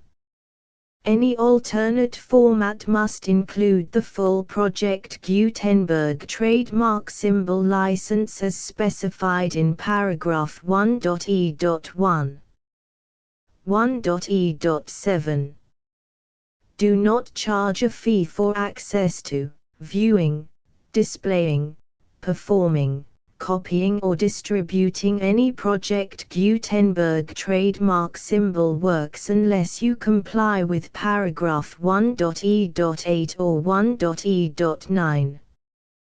1.e.8 You may charge a reasonable fee for copies of or providing access to or distributing Project Gutenberg trademark symbol electronic works provided that you pay a royalty fee of 20% of the gross profits you derive from the use of Project Gutenberg trademark symbol works calculated using the method you already use to calculate your applicable taxes. The fee is owed to the owner of the Project Gutenberg trademark symbol trademark, but he has agreed to donate royalties under this paragraph to the Project Gutenberg Literary Archive Foundation. Royalty payments must be paid within 60 days following each date on which you prepare, or are legally required to prepare, your periodic tax returns.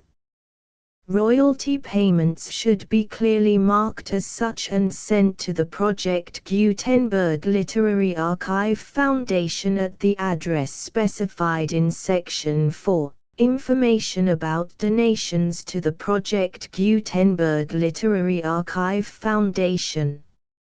You provide a full refund of any money paid by a user who notifies you in writing, or by email, within 30 days of receipt that he does not agree to the terms of the full Project Gutenberg trademark symbol license. You must require such a user to return or destroy all copies of the works possessed in a physical medium and discontinue all use of and all access to other copies of Project Gutenberg trademark symbol works. You provide, in accordance with paragraph 1.f.3, a full refund of any money paid for a work or a replacement copy, If a defect in the electronic work is discovered and reported to you within 90 days of receipt of the work, you comply with all other terms of this agreement for free distribution of Project Gutenberg trademark symbol works. 1.e.9. If you wish to charge a fee or distribute a Project Gutenberg trademark symbol electronic work or group of works on different terms than are set forth in this agreement, you must obtain permission in writing from the Project Gutenberg Literary Archive Foundation, the manager of the Project Gutenberg trademark symbol trademark. Contact the Foundation as set forth in Section 3 below. 1.f1.f.1 Project Gutenberg volunteers and employees expend considerable effort to identify, do copyright research on, transcribe and proofread works not protected by U.S. copyright law in creating the Project Gutenberg trademark symbol collection. Despite these efforts, Project Gutenberg trademark symbol electronic works, and the medium on which they may be stored, may contain defects such as, but not limited to, incomplete, inaccurate or corrupt data, transcription errors, a copyright or other intellectual property infringement, a defective or damaged disk or other medium, a computer virus, or computer codes that damage or cannot be read by your equipment. 1.f.2 Limited warranty, disclaimer of damages, except for the right of replacement or refund described in paragraph 1.f.3, the Project Gutenberg Literary Archive Foundation, the owner of the Project Gutenberg trademark symbol trademark, and any other party distributing a Project Gutenberg trademark symbol electronic work under this agreement, disclaim all liability to you for damages, costs and expenses, including legal fees. You agree that you have no remedies for negligence, strict liability, breach of warranty or breach of contract except those provided in paragraph 1.f.3. You agree that the Foundation, the trademark owner, and any distributor under this agreement will not be liable to you for actual, direct, indirect, consequential, punitive or incidental damages even if you give notice of the possibility of such damage. 1.f.3 Limited right of replacement or refund. If you discover a defect in this electronic work within 90 days of receiving it, you can receive a refund of the money, if any, you paid for it by sending a written explanation to the person you received the work from. If you received the work on a physical medium, you must return the medium with your written explanation. The person or entity that provided you with the defective work may elect to provide a replacement copy in lieu of a refund. If you received the work electronically, the person or entity providing it to you may choose to give you a second opportunity to receive the work electronically in lieu of a refund. If the second copy is also defective, you may demand a refund in writing without further opportunities to fix the problem. 1.f.4 Except for the limited right of replacement or refund set forth in paragraph 1.f.3, this work is provided to you as is, with no other warranties of any kind, express or implied, including but not limited to warranties of merchantability or fitness for any purpose. 1.f.5 Some states do not allow disclaimers of certain implied warranties or the exclusion or limitation of certain types of damages. If any disclaimer or limitation set forth in this agreement violates the law of the state applicable to this agreement, the agreement shall be interpreted to make the maximum disclaimer or limitation permitted by the applicable state law. The invalidity or unenforceability of any provision of this agreement shall not void the remaining provisions.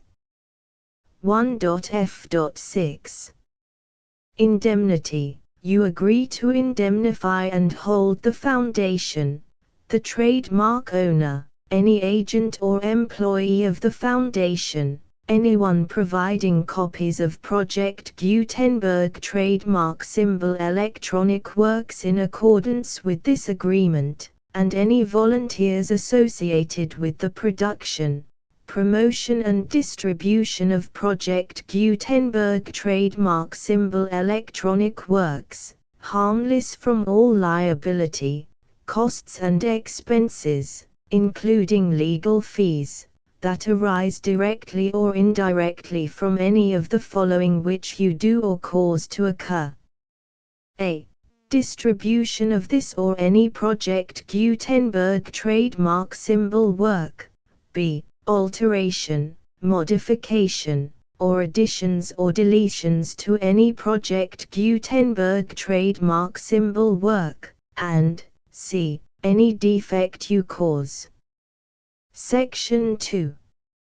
Information about the mission of Project Gutenberg trademark symbol. Project Gutenberg trademark symbol is synonymous with the free distribution of electronic works in formats readable by the widest variety of computers, including obsolete, old, middle-aged and new computers. It exists because of the efforts of hundreds of volunteers and donations from people in all walks of life. Volunteers and financial support to provide volunteers with the assistance they need are critical to reaching Project Gutenberg trademark symbol's goals and ensuring that the Project Gutenberg trademark symbol collection will remain freely available for generations to come. In 2001, the Project Gutenberg Literary Archive Foundation was created to provide a secure and permanent future for Project Gutenberg trademark symbol and future generations. To learn more about the Project Gutenberg Literary Archive Foundation and how your efforts and donations can help, see sections 3 and 4 and the Foundation information page at www.gutenberg.org. Section 3. Information about the Project Gutenberg Literary Archive Foundation. The Project Gutenberg Literary Archive Foundation is a non-profit 501(c)(3) educational corporation organized under the laws of the state of Mississippi and granted tax-exempt status by the Internal Revenue Service. The Foundation's IN or Federal Tax Identification Number is 64-6221541. Contributions to the Project Gutenberg Literary Archive Foundation are tax-deductible to the full extent permitted by U.S. federal laws and your state's laws. The Foundation's business office is located at 809 North 1500 West, Salt Lake City, UT 84116. 801-596-1887. Email contact links and up-to-date contact information can be found at the Foundation's website and official page at www.gutenberg.org/contact section 4. Information about donations to the Project Gutenberg Literary Archive Foundation. Project Gutenberg trademark symbol depends upon and cannot survive without widespread public support and donations to carry out its mission of increasing the number of public domain and licensed works that can be freely distributed in machine-readable form accessible by the widest array of equipment including outdated equipment. Many small donations, $1 to $5,000, are particularly important to maintaining tax-exempt status with the IRS. The Foundation is committed to complying with the laws regulating charities and charitable donations in all 50 states of the United States. Compliance requirements are not uniform and it takes a considerable effort, much paperwork and many fees to meet and keep up with these requirements. We do not solicit donations in locations where we have not received written confirmation of compliance. To send donations or determine the status of compliance for any particular state, visit www.gutenberg.org/donate. While we cannot and do not solicit contributions from states where we have not met the solicitation requirements, we know of no prohibition against accepting unsolicited donations from donors in such states who approach us with offers to donate. International donations are gratefully accepted, but we cannot make any statements concerning tax treatment of donations received from outside the United States. U.S. laws alone swamp our small staff.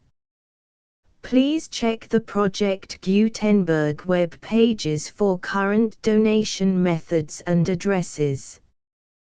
Donations are accepted in a number of other ways including checks, online payments and credit card donations. To donate, please visit www.gutenberg.org/donate. Section 5. General information about Project Gutenberg trademark symbol electronic works. Professor Michael S. Hart was the originator of the Project Gutenberg trademark symbol concept of a library of electronic works that could be freely shared with anyone. For 40 years, he produced and distributed Project Gutenberg trademark symbol ebooks with only a loose network of volunteer support. Project Gutenberg trademark symbol ebooks are often created from several printed editions, all of which are confirmed as not protected by copyright in the US unless a copyright notice is included. Thus, we do not necessarily keep ebooks in compliance with any particular paper edition. Most people start at our website, which has the main PG search facility, www.gutenberg.org. This website includes information about Project Gutenberg trademark symbol, including how to make donations to the Project Gutenberg Literary Archive Foundation, how to help produce our new ebooks, and how to subscribe to our email newsletter to hear about new ebooks.